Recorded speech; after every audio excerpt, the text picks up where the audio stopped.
What is up, YouTube, Facebook, Twitter, Twitch, Apple, Spotify, and everyone tuned in on the Texas Sports Unfiltered app? Welcome in to another edition of Bucky and BK live on Texas Sports Unfiltered and on the free TSU app. Today is Friday, the 13th, June 13th, 2025. And the Buck and I are not with you for the next 2 hours, filling in for the Buck on his final day of vacation. Guess who? Guess who? How we doing, boys? Our old Did y'all miss friend, it? Cole Thompson of SEC Unfiltered. You can also hear him on Sports Talk 790 if you are in the Houston area. Cole Thompson, one of the hardest working dudes in the industry, kind enough to give us a couple of hours on a Friday morning. My man, it's good to see you. You're rocking the Hawaiian shirt on a Hawaiian shirt Friday. How are things in your world? See, I love that. I don't have to explain the tradition to you like other people. Like, they get so annoyed with me. They're like, why do you still wear Hawaiian shirts on Friday? BK, he already knows the assignment. He gets it. He knows that this is a tradition. This is a standard. I'm just only shocked that he did not wear his Hawaiian shirt. But I'm good, dude. How you been? I'm doing great. Look, I'm rocking a sponsor shirt See, today. okay, that's fine. OLIPOP next time, give him a sponsored Hawaiian shirt, and then he can kill two birds with one stone on a Friday. Now we're talking. I need to up my Hawaiian shirt collection. I don't wear them as often as I used to. And now it's the summertime. Like, this is the time to be rocking the look. So when you do that bit in the winter and it's like you're wearing a Hawaiian shirt, it's 40 degrees outside. What are you doing? You look It's like a madman. yeah, but like you're wearing a Hawaiian shirt in the summertime on a Friday. Like, you're relaxing. You're trying to set the tone. You're trying to set the mood of what you want your weekend to be. I think it's a fantastic bit. More people should be doing it. Okay, I have a bone to pick with people, and I want to get your opinion on this. So we were arguing on the A team this past week on what's the worst day of the week. And Wex and AC said that Tuesday is the worst day of the week. I think Thursday is the worst day of the week. And I want to get your opinion. What do you think is the worst day? Because I'll explain why Thursday is the worst day. Is it not Monday? So you are fully invested on Mondays being a terrible day. Yeah, I'm curious how none of the three of y'all ended up picking Monday, which I feel like is universally known to be the worst day of the week, as the worst day of the week. I think because of I do most of like my laundry, my tidying up and everything else like on Sunday, like that's always been the way I've gone about it. Because if I know Monday rolls around and I want to get the week going and I want to be focused and kind of locked on in, and I know that when I start off on a good week, it's going to kind of transition. It's going to go by fast.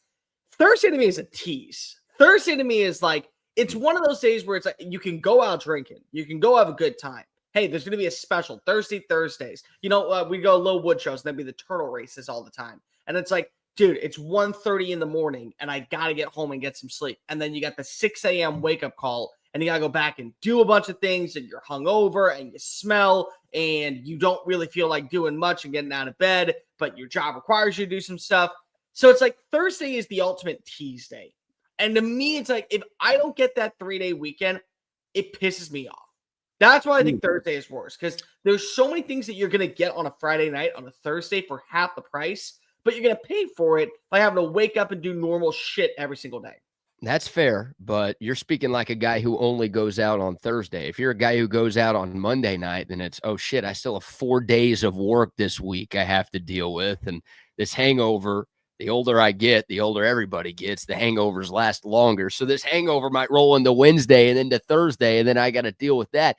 At least with Thursday going into Friday, it's like, all right, just get me through this day. Then I get to go home and take a nap, or I get to go home and, hey, it's the weekend. And Cole, I think one of the big differences between Austin and Houston, you're still down in Houston. I obviously lived there for a couple of years, so I've got ties to both, and you've been here a bunch, so you've got ties to both. Austin is one of those cities where, man, people don't work on Fridays. And if people do go into work on Fridays, they're out by lunchtime. Right. So most places, not everybody is fortunate, but it feels like most employers are like, man, you don't even need to show face on Friday. If you do, you can get out of here by lunchtime, which could make your Thursday night drinking a little bit more enjoyable because you don't have that full 9 to 5 that you might have the other 4 days of the week. Well, like so many people I also know in Austin, Dallas, and other, like Denver's a really big one with this. they work from home on Fridays. Like that's Yep. the way that you kind of got out of with the COVID stuff is that, hey, guess what? Now, instead of you coming in, I mean, you having to do a full day, we'll clock you for a full day, but just do it from home. Like that's how we're going to get rid of it. So we don't have that in Houston. I don't get to sit at home and do a meeting and then go, oh, by the way, 11 o'clock rolls around. Just kind of go ahead and figure out if you're going to do work in the afternoon, but clock yourself in.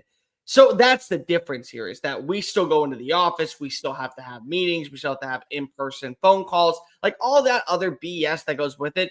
Because if we had the day off on Thursday or the way that it was like, hey, maybe you just work from home. Yeah, I wouldn't give a care. And I'd agree. It'd probably actually be Wednesday for me as the worst day of the week. But it's just like, it's a Thursday. It's the, I know I got to be up and I got to go back in and I got to do stuff the next day. And I actually got to care a little bit. That's where my brain goes to for a Thursday being the worst day of the week.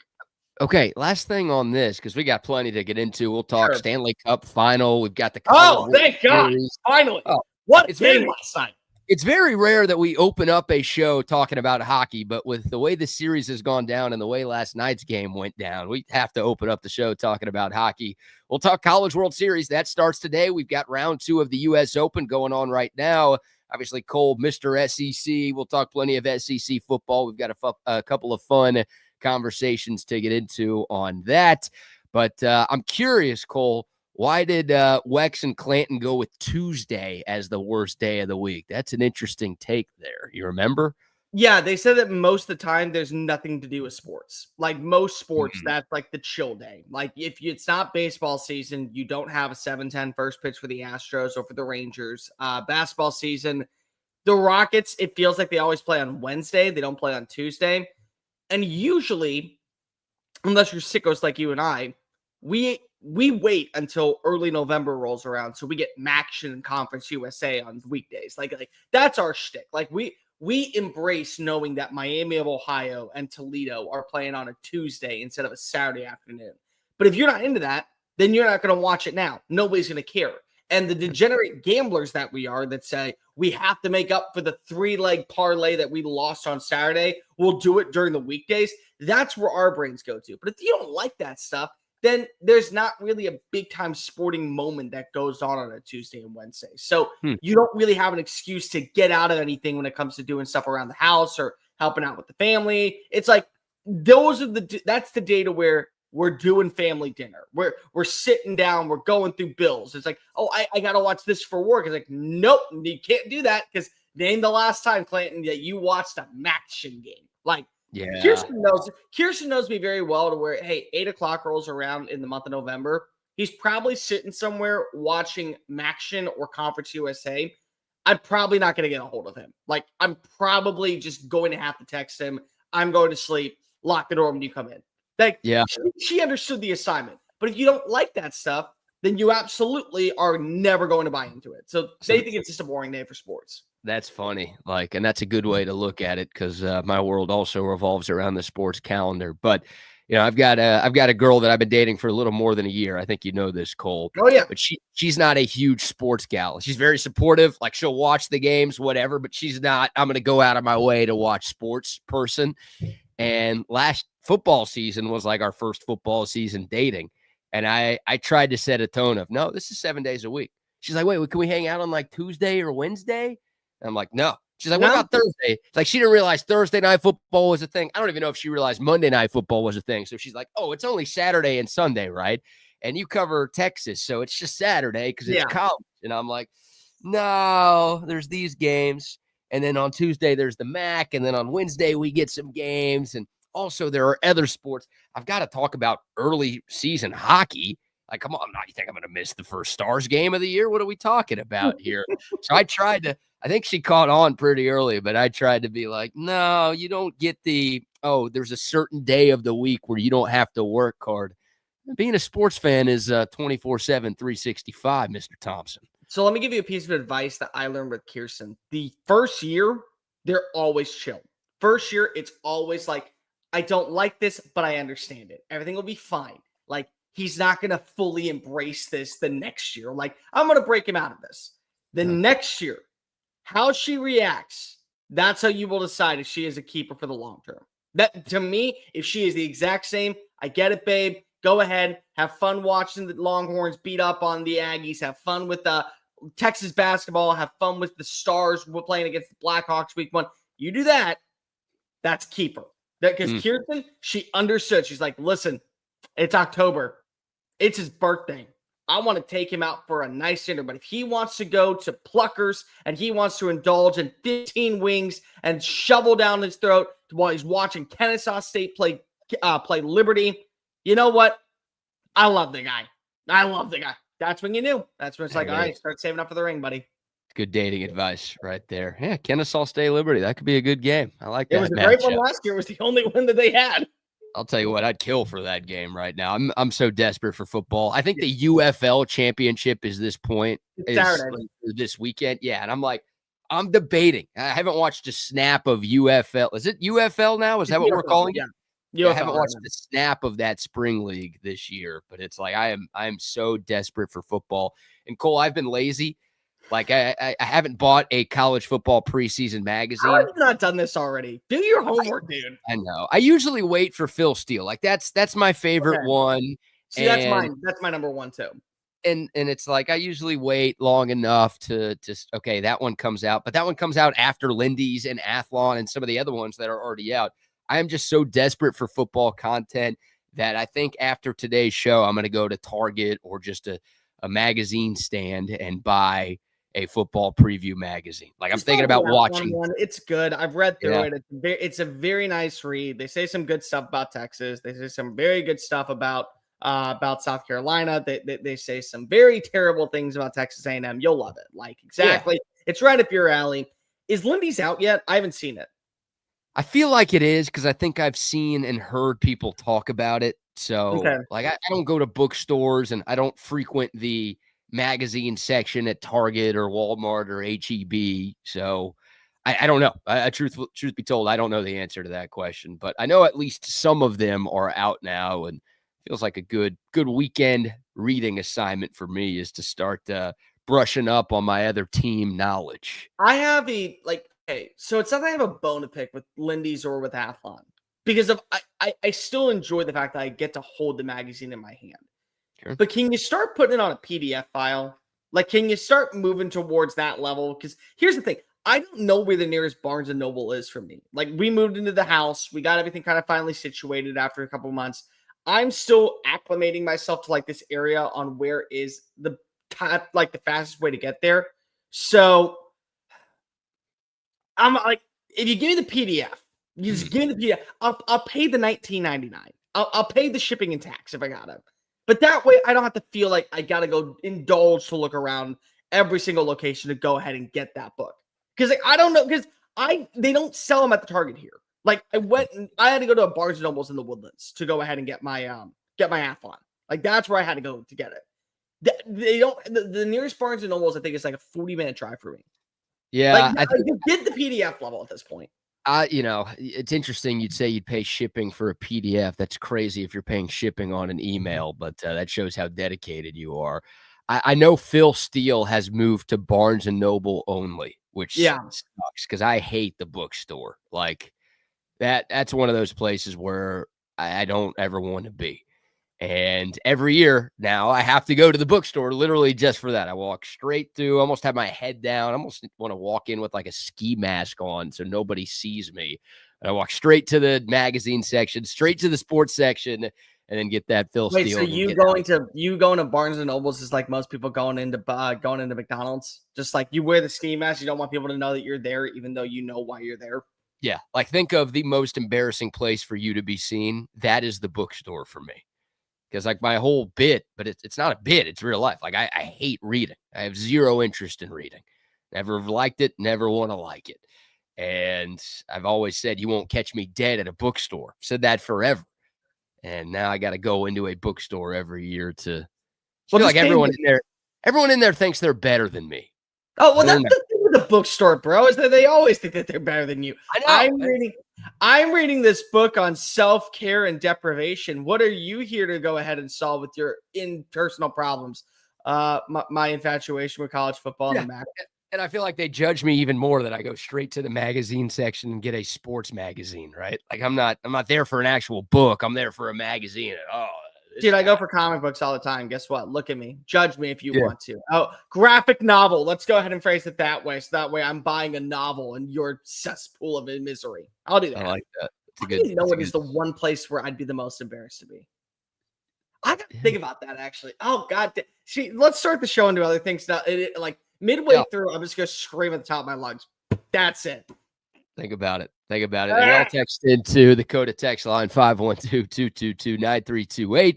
The YouTube, Facebook, Twitter, and Twitch live chats are rocking and rolling as well. Cole Thompson filling in for the Buck today. Bucky will be back with us on Monday. All right, I mentioned it. We got to start with a little hockey talk because that was the game of the night in the world of sports, and this has been an epic series so far through 4 games. Of course, it's the Edmonton Oilers and the Florida Panthers meeting up in the final for the second consecutive year. Last year gave us some pretty spectacular theater. Florida jumped out to a 3-0 series lead. It felt over. Then Edmonton wins games 4 through 6, and all of a sudden, oh my God, they might complete this comeback. And we've got ourselves a game 7. Florida on home ice was able to bounce back and get a win in what turned out to be a thrilling 7-game series. It feels like 2025 is shaping up to be another thrilling 7-game series, but obviously this one's different because this one is now tied 2-2 after Edmonton, speaking of being down 3-0, came back from a 3-0 first period deficit to win game 4 in Florida, 5-4, the final in overtime. If you don't watch playoff hockey, oh, you're a terrible person. I judge you. I judge you. I very much judge you if you don't watch playoff hockey. Like, what do you do? There's nothing that you could have been doing last night that would have been better than what went down in Sunrise, Florida. Like, there is no excuse for you to not have been watching that game. It was a pretty slow sports night everywhere else. It's the Stanley Cup Final. It's game 4 with one team trying to go up 3-1, another team trying to go up 2-2. Like, if you call yourself a sports fan, hopefully you were watching last night. If you weren't watching from Puck Drop, hopefully you turned it on at some point last night. But here's our friendly advice. And Cole, I don't like speaking for other people, but I think I could speak for you on this one. And make sure you tune into these last 3 games. And yes, there will be 3 games. Make sure you tune into these last 3 games of this series because this is some of the best sport that you could possibly find right now. So I tell people all the time, when you're trying to break into a sport, don't watch the championship. Like, because you never know what to expect. You don't know if it's just going to be the 2 best teams or 2 high-profile locations. I put a caveat in there. The Stanley Cup Final is the only one. You start with the Stanley Cup Final. Because if you want to see pure psychopath energy on the ice, go watch a Stanley Cup Final between 2 random teams that people are barely speaking about. Florida is technically not in Miami, but it's the Miami-based roster. And then Edmonton's in Alberta that is like the hard-working Pittsburgh version of Canada. Like, that's what you're getting out there. And these 2 are leaving it all out on the ice. Like, there are fights that are happening every single play. Puck drops. It is pure mayhem, and it is a race to get to the net. Because if you realize what the importance is for both of these teams to get a goal. And the other thing is just like, the consistency that we have seen of them living up to the moment in these games. First game, Edmonton down. They find a way to push back, down 3-1 in the 3rd period, win in overtime. Game 2, 17 seconds left, and Corey Perry drills a no-doubter to the back of the net. And they should have won in the first overtime, but it goes to double overtime, and they outplay Florida, but you have Brad Marchand, that's... I'm good. It's your show. I don't want to cuss. But still, you have that guy getting the biggest goal of the entire series to send them back home in a 1-1 tie. The beatdown that was on Tuesday night, which is awful if you are a hockey fan. And then last night, seeing them play from being down 3-0 to 14 seconds left. Florida scores to send to overtime. And then Leon Draisaitl in overtime just goes ahead and makes a no-doubter. Like, you're sitting on the edge of your seat. And that's kind of the beauty about what this sport is that any single moment, the shift can change in a game. Like, literally, they pull the goalie on 4 different times, and it's like 18 seconds left, and the goalie has to be off the ice before the next guy can go ahead and enter. So you now you have 5 players on the field. 6 players on the ice, and it's like 20 seconds left, And the guy that comes on is the one that gets the puck to hand it on over to the outside to get the goal with 13 seconds left. I mean, like, that is the beauty of this sport and the psycho level energy of this. Yeah. To me, like, and I agree with you, this is going to go 7. This is absolutely going to go 7. My big question is at this point, BK, how many of them now go to overtime? How many more go to overtime? That's because crazy. we're already at 3. Yeah, 3 overtime games in the first 4 of this series. It's the first time a Stanley Cup Final has had that happen since 2013. And it's hard to compare sports to sports because they're all different, obviously. But just imagine if, 3 of the first 4 NBA Finals games went to overtime, or, 3 of the first 4 games of a World Series went to extra innings.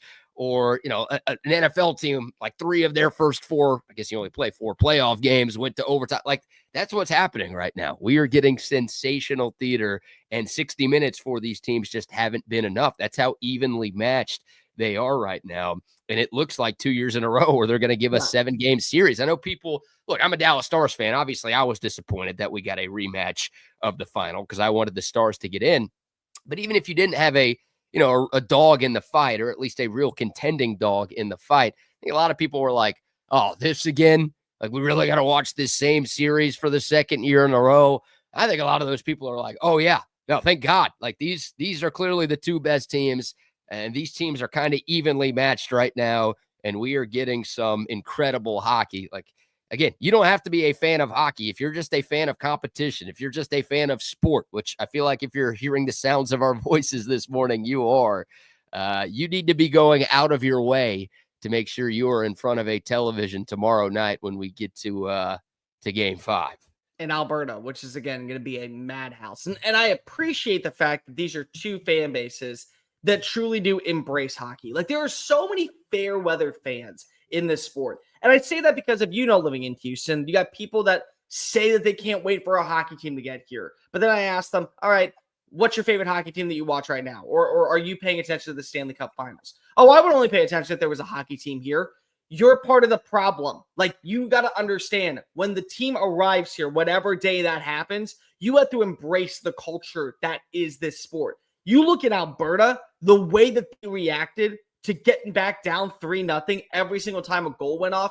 I mean, the square is losing its mind. The stadium inside that has a watch party is absolutely on fire. And the same energy is being carried out in Sunrise last night with 13 seconds left. You feel like that everyone has kind of still invested in this sport. Like, nobody was leaving despite it being a 4-3 game, despite Edmonton finding their way all the way back. Like, that's kind of the beauty about what is hockey and the sickos that love this game. It's going to be crazy tomorrow night. I am so pumped because I know 2 things are going to happen. Number one, we're going to get a Connor McDavid sick play. Like, the goal that he had on Friday last week, good God, literally breaking ankles and skates was awesome. And we're going to get 3 lead changes because we've seen it. Like, those are the things that I can expect at this point. McDavid almost had one last night, too. Great save by Bobrovsky, but he had undressed a couple of Florida Panthers on a hard charge to the net at one point. And, yeah, I mean, we're seeing a lot of firsts in the NHL, right? Leon Draisaitl had the game winner last night. He's the first player in NHL history to score 4 overtime game winners in a single playoffs. Edmonton, we mentioned it. They were down 3-0 after the first period last night. The first team in NHL history to win a cup final game after being down 3-0 following the conclusion of the first period. And then you mentioned the goal last night. Well, that was the second latest game tying goal in Stanley Cup Final history. The latest, you got to go all the way back to Game 2 of this series. Was that the latest? That Corey Perry goal that you talked about. So it's, again, overtime games are always special, but not all overtime games are created equal. These games have been as good as they get. So who do you think wins? Man, it's funny. My cousin actually, thanks to Tom McKay, our friend at AV Consultations, him and I, or I should say him and my cousin, we put some money down on Edmonton to win the cup before the year. So we had 4 teams to win. It was Edmonton, it was Dallas, it was Carolina, who had a deep run, and then it was the Rangers, who completely flamed out and didn't even make the playoffs. Yeah. So like my wallet says Edmonton, Edmonton, but my head says Florida. Like, I know Edmonton's got the home ice. 2 of these last 3 games will be in Canada, but I still feel like Florida's a little bit better, and I still feel like they're going to find a way to get it done. What about you? My head says Florida. My heart says I hate you, Brad Marchand. I never want you to see happiness. You never deserve to be leaving that soulless city of Boston. I hope Edmonton wipes the floor with you. And more importantly, I know that you know who this guy is, but he is the biggest fair weather hockey fan I have ever seen in my entire life. The fact that Barstool still is allowing him to go to these games. Nikki Smokes, you know who that dude is on Twitter? Yeah, not really. I know his name and I see his tweets. I want to see him suffer. I want to see him actually understand the heartbreak that is pure professional sports, because of every single year he doesn't talk about hockey unless Florida makes it to the Stanley Cup. And I want him to be berated by all Florida Panthers fans. Like, hang him up at the stake and then just toss rocks at him. Better yet, toss rats at him, because that's what Florida Panther fans do. Just do that for like 3 hours and blame him for them not bringing home a second cup. So I'm riding with Edmonton. See, just total bandwagoner every time he gets to the season. He acts like he's like the biggest fan. And then it's like, can you even, like, he had no idea that Brad Marchand was on the team. And it's like, he was one of the biggest trade deadline acquisitions. Like, I'm a Blackhawks fan. My team is awful. My team is one of the worst freaking things out there right now. We're begging that Connor Bedard is going to actually turn the corner. And I'm hoping that finally there'll be some sense of stability there.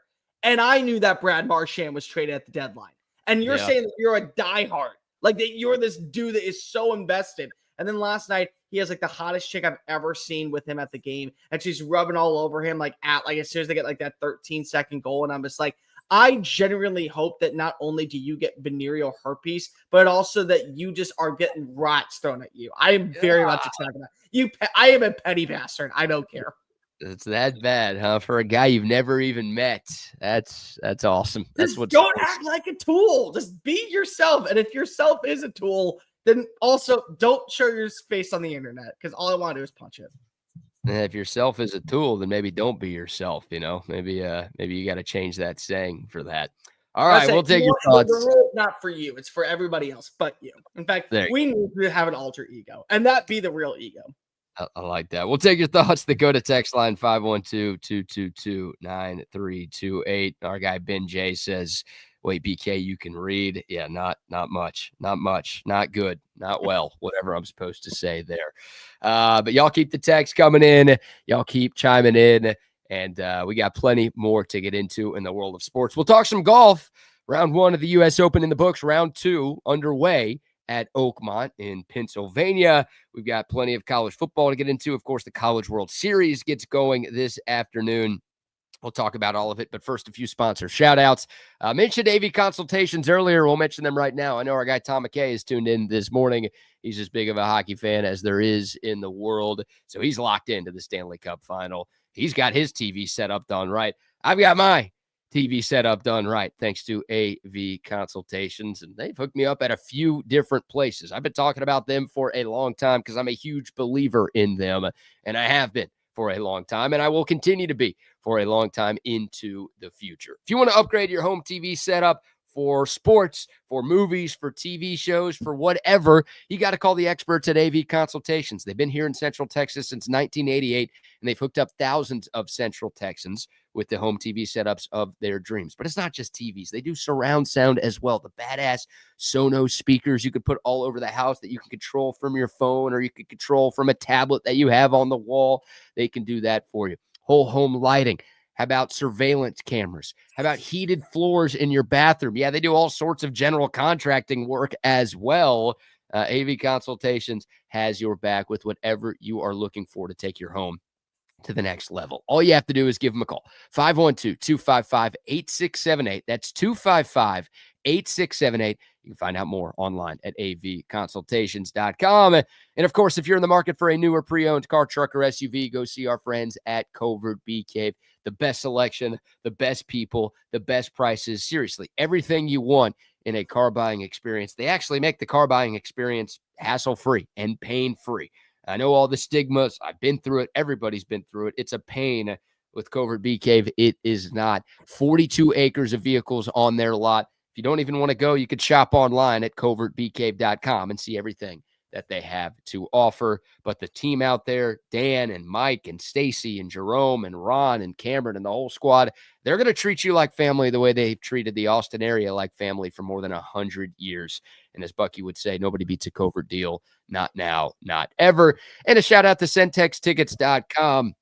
Any sporting event you want to go to, any concert you want to attend, any music festival you want to attend, hey, you could start getting your F1 tickets right now. You could start getting your ACL tickets right now because they have them available at centextickets.com. Don't forget that promo code CENTEX10 at checkout. CENTEX10. You type that in when you check out, you will instantly get 10% off of your purchase of any ticket at centextickets.com. All right, Cole. Where do you want to go next? We got U.S. Open. We got College World Series. What's more? U.S. Open, because I'll let you take full control of this one since I am not a golfer, but I can pay enough attention. There you go. All right. Well, the round 2 of the U.S. Open is underway, and it was a pretty exciting first day on the course yesterday. Shout out to J.J. Spahn, who was your first round leader, shooting a bogey-free 66 on day 1. Leading by 1 shot over South African Tristan Lawrence. Neither of those guys have teed off today. J.J. Spahn will get on the course around 10:52 this morning, and Lawrence has an afternoon tee time. So if you got to do a little bit of work today, maybe play hooky this afternoon so you can watch the top 2 guys on the leaderboard tee off. Brooks Koepka, Siwoo Kim, Sungjae Im were all 2 shots back at 2 under par. Brooks Koepka is on the course right now. He is even par through 2 holes, so he is still 2 back of the leaderboard. But, man, what a round for J.J. Spahn, the only player without a bogey. His first career competitive round at Oakmont. A lot of these guys have played here before. There was an U.S. Open here back in 2016 that plenty of the field was a part of. J.J. Spahn here for the first time, and he is the first player with a bogey-free round at Oakmont since Dustin Johnson in 2016, and DJ went on to win the tournament that year. So DJ won that year. So that's an omen. Speaking of Friday the 13th, it's a good omen. Not every omen on this day is terrible. Maybe. Yeah. JJ Spahn having a good year. Not really a household name, but he took Rory to a playoff at the Players a few months ago. And JJ Spahn's had 5 top 15 finishes this season. So he's been in the mix. I wouldn't bet on him to hold on to this lead because there are just too many big dogs lurking, but off to a great start for him. Brooks Koepka is going to be really interesting to me. I want to see how he responds on day 2.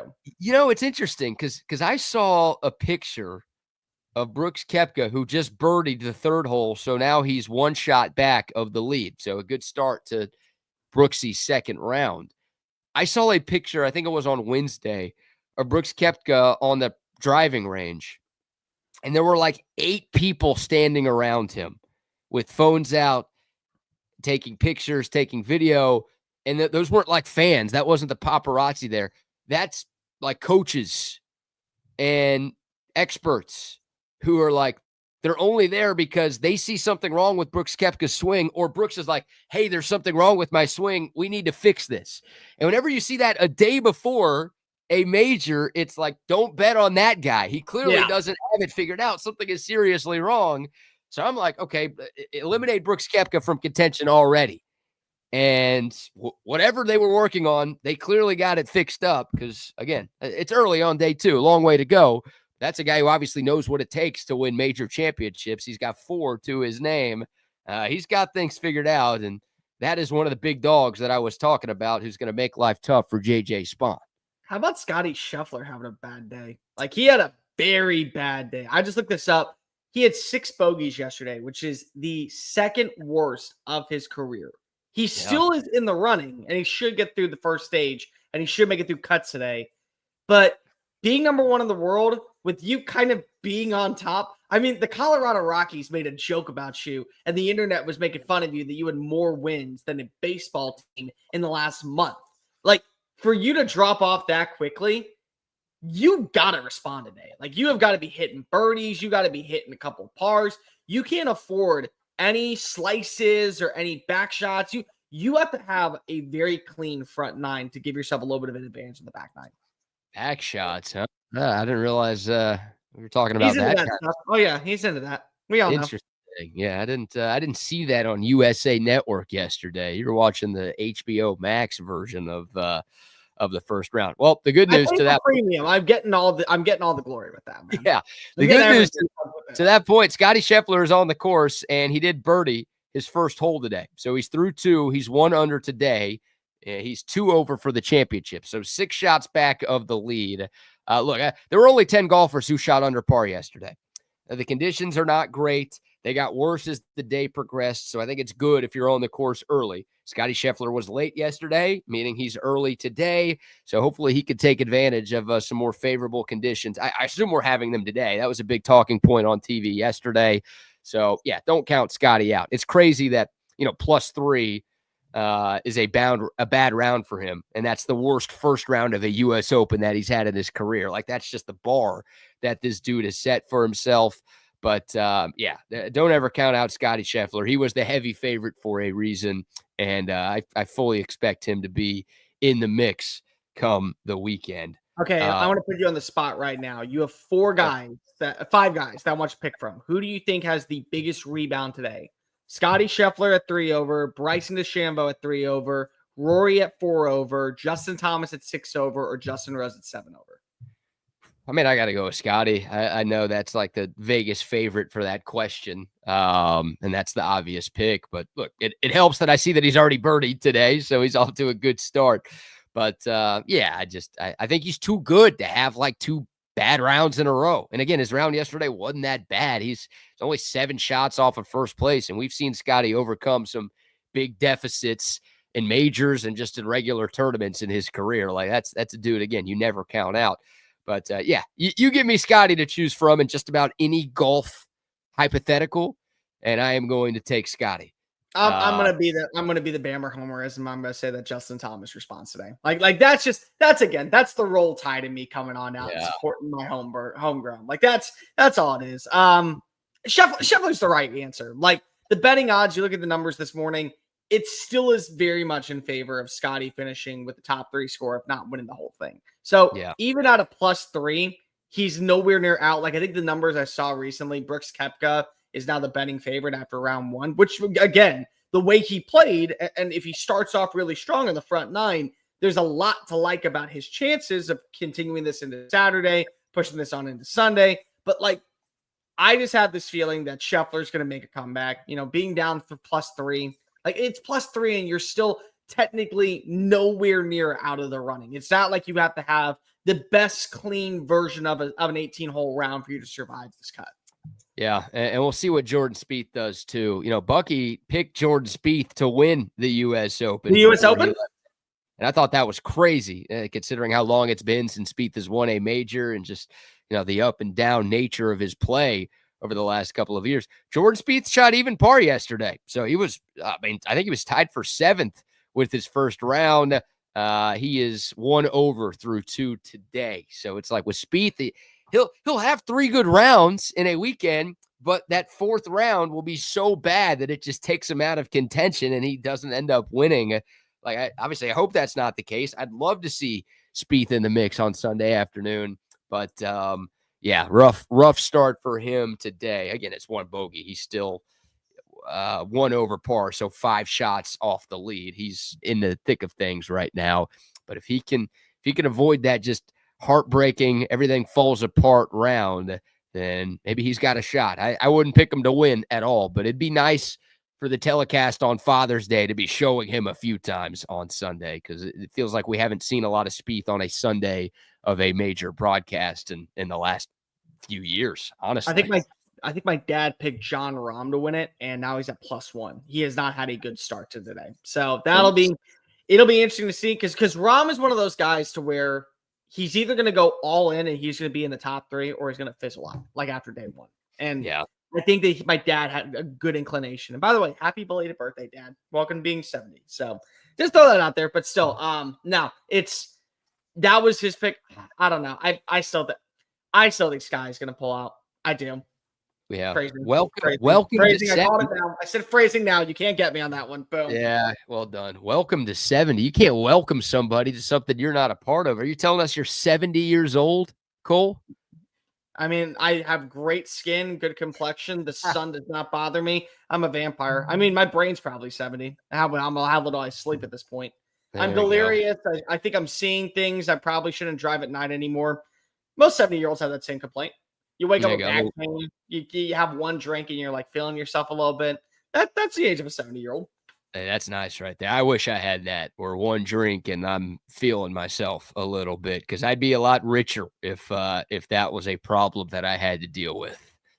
I look forward to those days happening where one drink gets me a good buzz going. That's what we I look forward to the day to where I can sleep 8 hours directly and not have to go to the bathroom right now. Because I'm trying to also lose a little bit of weight. Like, I don't know if you know this, dude, but I put on a couple pounds recently. I don't feel good about myself.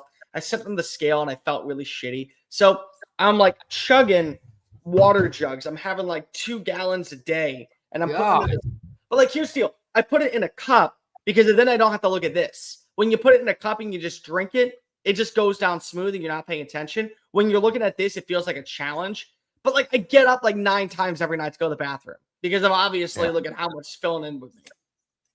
Yeah, that's a giant jug of water. I feel like we're supposed to drink that much water every day, but nobody does, because it just, like you said, it feels like a challenge. So It's staring you in the face and it's laughing at you when you do it this way. Like, I see people at the gym all the time and they're like chugging the gallon, they're like chugging the gug and I'm like, how do you do that knowing that there's no end in sight?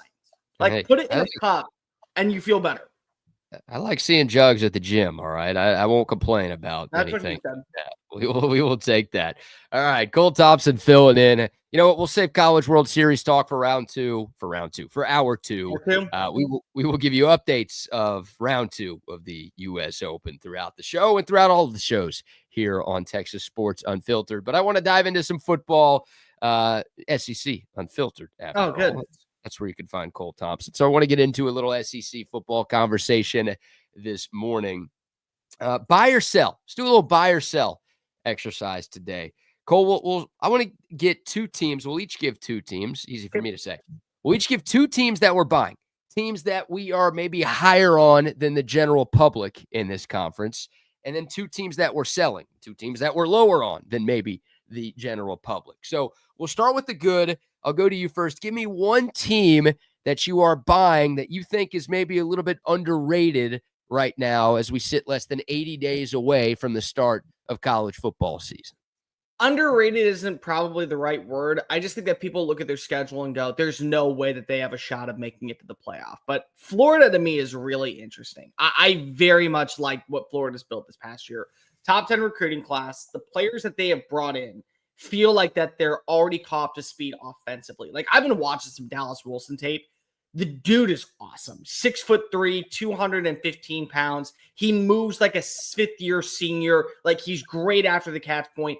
Clean, crisp routes. And that was something that was missing for DJ Lagway last year, to where I think absolutely if you get him that weapon across the middle of the field, it is going to be nightmare fuel for a lot of different teams. Because if you have Trey Wilson and you have Ada Mizell and you have Vernell Brown and you bring in J. Michael Sturdivant from UCLA, there's so much to like about this passing attack. And I think that their defense, they no longer have 2 guys calling the shots. Austin Armstrong leaves to go to Houston. So now you're getting just Ron Roberts running the show. They got 2 dudes that are going to be drafted in the first round of next year's draft. I like their linebacking room. I think their secondary got better in the offseason. And then I've seen DJ play. Like, I watched him in Willis High School just a few years ago when he won the Gatorade Player of the Year. He has everything that you want in a prolific passer. Like, his upside is, I would go Vince Young level. Like, that's how well he plays the game. Creating second chance opportunities, great accuracy, incredible arm strength, decision-making through the roof. His health is the only thing that concerns me. But they also have a really good rushing attack with Jacoby Jackson. And then Jaden Baugh, for my money, is the best running back returning in the SEC this year. If not number 1, number 2. But, like, I really think that they can lead the SEC in rushing. I think they could have the biggest upgrade in terms of passing numbers this year. And so when people bring up their schedule, it's just like, oh, but they have to play so-and-so, and they have to play X, Y, and Z, and they got to now travel to College Station, and they play Texas, and they play Georgia. And here's my question. if you think that they could beat Tennessee and you think that they could beat Georgia, what makes you think that they can't beat Texas? Like, if you believe that Georgia is as advertised and Georgia is a team that can compete for a national title, but Florida can beat them, can't you say the exact same thing about Florida when they play Texas? Like, that's where my brain goes. So their schedule in general is going to be a challenge. You get Miami, you got to go play on the road.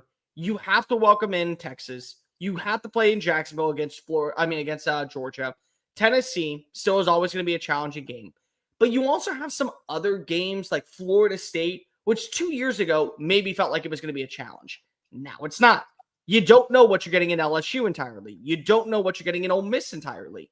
And one of those games is going to be at home for you. So you get to play that matchup in your own backyard. So it's like everything adds up to where Florida very early on in the season will kind of have a good understanding about what they are as a program. But I really, really do like everything that was added in this offseason. And if Lagway is as advertised, I think that 9 wins is very much on the radar. Do you trust Sunbelt Billy? Yes, I do. Then that's painful for me to say, but I think honestly, and this is where I go to like the whole conversation last year when he was supposed to get fired. When you fire a coach, what is the expectation for the next guy? Perform better than the last guy. Nobody was going to perform better because of what you were going to lose in the transfer portal, what you're going to lose in the recruiting by bringing in somebody else with this schedule. So Billy has got another year to prove he still is the right guy because it's basically the same schedule, but it's flipped. Rather than going to Austin, you welcome in Texas. Rather than playing against Texas A&M, you got to go to College Station. I think that the roster's more mature. I think the buy-in is there. I think that the overall contingency about what the identity is of this team is there. And I think that Billy knows the strengths and weaknesses of his offense right now. And he understands that there are certain players that you expect to kind of step on up. I'm not ready to give up on Billy Napier. Like, a part of me just has in the back of my brain, there's a reason why when you talk to coaches around the league, when you talk to people in the industry, they say, this is somebody who, if you give him time to build a program, will give you something of outlook that is beyond promising. And I think that this is the year where you actually have to make or break it. And I think he ends up making it. They've got the talent. There's no doubt. I feel like I'm watching a 2010s Texas team when I watch Florida play under Billy Napier. It's like the talent's obviously there. They're bringing in top 10 recruiting classes. They just can't figure it out. They can't put it together. They'll win a couple of games every year to where it's like, clearly the coach has things going in the right direction and they've got it figured out. And they're back. Sorry, Texas fans. It's a Friday the 13th nightmare for you. But like I feel like that's Florida right now under Billy Napier. So they weren't one of my two selling teams, but I'm way lower on them than you are.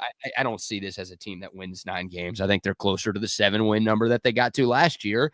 And I think they are more likely to have a new coach in 2026 than they are to win 9 games this year. Now, let me ask you that. Like, sorry to bring up the schedule because you just said stop doing that. But this 4-game stretch, weeks 3 through 7, and there's a bye week in there. At LSU, at Miami, home Texas, at A&M. How many of those games do you think they win? Because I'm at 1 right now. Guaranteed, I would say 2. And guaranteed. What are your 2? Miami and Texas A&M. Okay. Miami and Texas A&M. Those are the 2 worst teams, I think, of the 4, but those are both road games. Not that Miami's a great home field, but, A&M is a pretty atmosphere. The Texas one is interesting to me because that's before a bye, right? That's the bye game, right? Yeah, that is, yes, bye week leading into Texas. Both Texas and Florida have byes. And that's the thing is that Texas is also going to have a bye. So I would feel a lot more comfortable with Florida maybe winning that game if Texas was coming off of a matchup against, whether it was like Arkansas or even Mississippi State. It still is. It's a road game for you. It's back-to-back road games in the SEC that'd be a little bit more challenging. But I don't think, but that's why I lean like the game that I'm actually watching is the LSU game. Because what if you get the best version of DJ Lagway? Like what if this is the version of Lagway that we saw when he was in high school, going into Death Valley? And the game is probably going to be a 6:30 tip because of why would they not want to have the sun setting in the western sky and it be Friday night at Tiger Stadium? Like why would you not want to have that environment with Florida there? But like I still have several questions when it comes to LSU's defense. I still have several questions when it comes to their secondary. And I think this is one of the more slept on wide receiver rooms in the SEC. So what if like this is the breakout game for a Dallas Wilson, or Vernell Brown is going 10 for 132, and then you still have Trey Wilson out there. And last season, the thing that was so troublesome for LSU, because LSU, like, they were not a terrible team. They were just so bad in two areas. They couldn't run the football to save their life, and they couldn't stop the run to save their life. Yeah. What if they didn't get better at that latter part? And now you have Jaden Baugh and Jacoby Jackson just bulldozing you over for first down gains, and you're putting yourself in second and manageable situations to where you open up the passing attack. Like the Texas game for me, I'm just going to chalk that up as a loss right now because of both teams are coming off of a bye. I'm not ready to do that with LSU.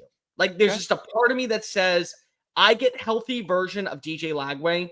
They could go 3-1 in that stretch. And if they go 3-1 in that stretch, that's when you have to start buying into it's a different feel out in Gainesville. Yeah, no, I'm with you. If they go 3-1 through that stretch, then that's a team that can win 9 games, like you said. I think they're closer to 1-3 than they are 3-1. Sure. Okay. All right. There's Florida. I'll give one of mine. Part of me just wanted to pick Georgia and Bama because I think people are sleeping on them too much. But I'll go with a little more off the beaten path. I'm going to regret this so much. I know you are, and I didn't want to say it because I knew you were going to, and it's your channel. Okay. Well, I don't know if you know where I'm going here. I'm going dumber than you think with this take. I'm buying into Lane Kiffin this year.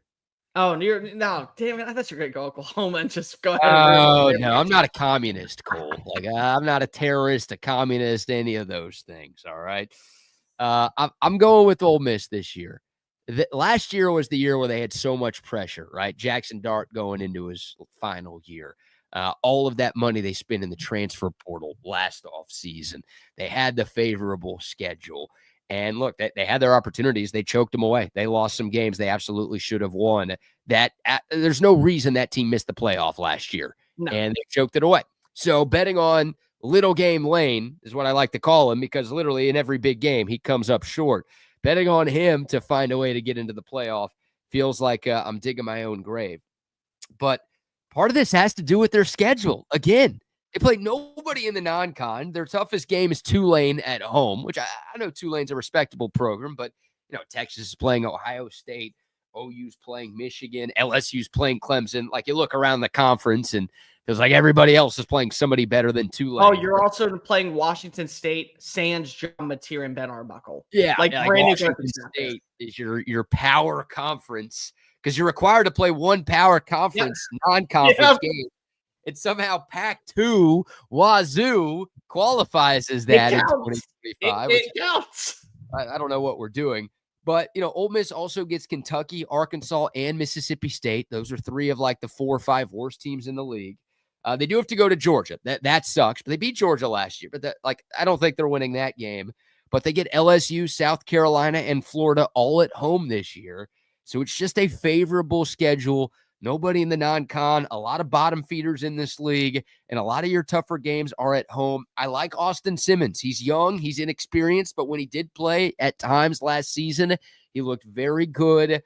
They've got a ton of talent on defense with the next Uman Mielen there and Suntarine Perkins there. They've got skill position players. They didn't spend as much money in the portal as they did last year, but they still spent some money in the portal to fix some holes. Like, I think Ole Miss can be this year's Tennessee, to where I don't see them playing in the conference championship game, but they can get to 10 wins and get an at-large bid into the college football playoff because I think they're talented enough and I think their schedule's easy enough. I'm a little higher on the Rebs than I think most are. I won't push back. I think I got them right now going 9-3. So yeah. I'm in that ballpark of it wouldn't shock me. But here's the thing. It would be so Lane Kiffin to have every single player that could have ever wanted to play at Ole Miss, have an All-American Heisman caliber quarterback, have great wide receivers that could all win the Biletnikoff. Because remember, Trey Harris was the favorite after the first 4 games, and then he got hurt. Have a stellar defensive line, the number 2 run defense in the country, a top 10 defense last year, and then shit the bed against Kentucky, against LSU in overtime, and Florida, missed the college football playoff. Despite being, for my money, the most dangerous SEC team that would have made the playoff, And then a year later, with a less tier roster, with no expectations, with everybody kind of just selling their stock on you, you go 10-2 and make it to the postseason. Like, it is prime Lane Kiffin real estate for him to do that stuff. Maybe that's it. Maybe that's it. Maybe that's what I'm buying into. And again, buying stock into Lane Kiffin feels like a bad idea. He'll always be in the mix, but feels like always the bridesmaid, never the bride kind of guy. And we'll see. Ole Miss doesn't have much football history, so I think the administration is okay with that. You wonder if the fan base, you wonder if the fan base eventually tires out of his shtick, but who knows? All right, let's go to the other side. We still have one more buy, but let's do one sell first. A team that you are lower on in the SEC than maybe the general public. I'm going to win some of you back with this pick. I'm going Texas A&M. I am not buying Texas A&M this year. And I get it, the running joke, Texas 8-4. My big thing is that you saw the same defense I did last season, especially in the second half of games. They were downtrodden. They felt like that they were gassed. They weren't able to get to the quarterback. Their secondary was iffy at best. And so you think after losing to a USC team in overtime, a USC team right before at the end of regulation in the Las Vegas Bowl, and hearing Mike Elko say, the best thing about this season being over is I never have to see that secondary again, you would be making moves to better your defense, to put yourself in a position where you're only excelling on what you did last year. They didn't do much in the portal when they came to the front seven. Like, Cassius Howell is a really good pass rusher. And if you told me that Texas A&M is a top 10 pass rusher in the SEC, I'd buy into that. But it's no longer just about having one guy. It's about having a secondary option. Like last year, Shamar Stewart and Nick Scorton were the top two answers, and then Cassius Howell was your rotational dude. You don't have that right now in Texas A&M's defensive line. You have questions in the secondary. Like, I think that Julian Humphrey is going to be an upgrade from what you had last year, but there was a reason he was benched by Georgia. You still have questions when it comes to Des Ricks. I love the addition of Casey Concepcion at wide receiver. I think he's going to be a stud, but I wonder about Marcel Reed as a passer. I do. Is he going to improve when it comes to connecting downfield? Mario Craver, he's known for having electric speed, but do you have a quarterback that can find him 30, 40 yards down the field, uncork one in the breadbasket for 6 points? A&M is going to have the best rushing attack in the SEC. I'm okay with saying that right now, because if they have two dudes that are simply underrated in the position with Reuben Owens and with Amari Daniels, Lavian Moss, I think going into this year is the best returning running back in the SEC. And I get it. Trey Wisner exists. You have Jaden Bob, but just the way he played last season in those first 6 games, he was on a warpath to keep Texas A&M's offense afloat. And so I really like what he provides, but I just don't trust this being a team that is going to be able to play 4 quarters of consistency, or better yet, one side is delivering and the other side can kind of hold down the fort. Like, there are going to be games where Marcel Reed is erratic as a passer, and you're asking your defense to get that critical third down stop. And you don't have a pass rush that can get there, or you have a secondary that has too many questions that's going to allow an explosive play, and they're going to give up a score. And now instead of being down by 3, you're down by 10. Or you're going to have games where the secondary is having so many misfits, you're asking Marcel Reed, hey, we can't go to Moss, we can't go to Owens, we can't go to Daniels, and we can't trust your legs. You have got to win through the air. And he ends up not doing well. Now, I don't think that A&M is going to be this team that is 6-6 or 5-7 or miss a bowl game. But like, of all the years that we make the jokes about Texas 8-4, this is one of those years where 8-4 is not a bad thing. Like, honestly, that might be the ceiling for you right now because of what you return at certain positions. And it's not to say that Texas A&M can't get to a higher level underneath Mike Elko, because I believe in Elko. I really do. If there are any Aggies watching this right now, I am not crapping on Texas A&M because if I don't think that you have the right coach or the right identity, I just think that you're missing talent at several key positions this year, where Florida, it's not a walk in the park. Missouri on the road, it's not a walk in the park. South Carolina, I get that you're hosting them. They have a quarterback in Lenore Sellers that can beat your ass into oblivion. Texas, on the road, Friday night game. First time back in Austin since 2010. Like, that is going to be a game that has so much animosity going into that matchup, where if you are not on your bells and whistles, you are absolutely going to be shell-shocked in that matchup. And can Marcel Reed live up to that moment? You got to go to Baton Rouge this year. A&M does not win in Baton Rouge. Like, yeah, you win against LSU when they come to College Station. You do not win when you go to Death Valley at night.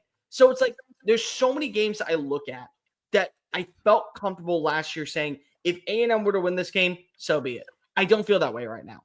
On top of that, they have the return trip to South Bend to play Notre Dame in week 3. So that will and they also get to go to Arkansas for the first time since 2013. And again, weird things happen at Arkansas. Like the Hogs, they get this signature win at some point. And watch it be A&M this year. Yeah, it's weird. They're finally moving that game out of Jerry World. It never should have been there in the first place. But Jerry stopped cashing the check. Yeah, there you go. For the first time in a long time, that A&M Arkansas game will be on campus, and it will be in Fayetteville this year. So that was usually a pro Aggie crowd, and that was a game A&M had a bunch of success in at Jerry World. Now they'll have to go on the road to Vietnam, which makes things a little bit tougher for them. I'm not a huge Marcel Reed guy. Like I won't ever hype up Texas A&M. I think they'll go 8-4 again. Like I think they're about the same team that they were last year. And that's fine. They can be right there. That's okay. I'm going to go with LSU as a team that I'm selling. And you kind of talked about it earlier. Like, it's more of a vote against Brian Kelly than I think anybody else. I could see Garrett Nussmeier being this year's Carson Beck. I really could.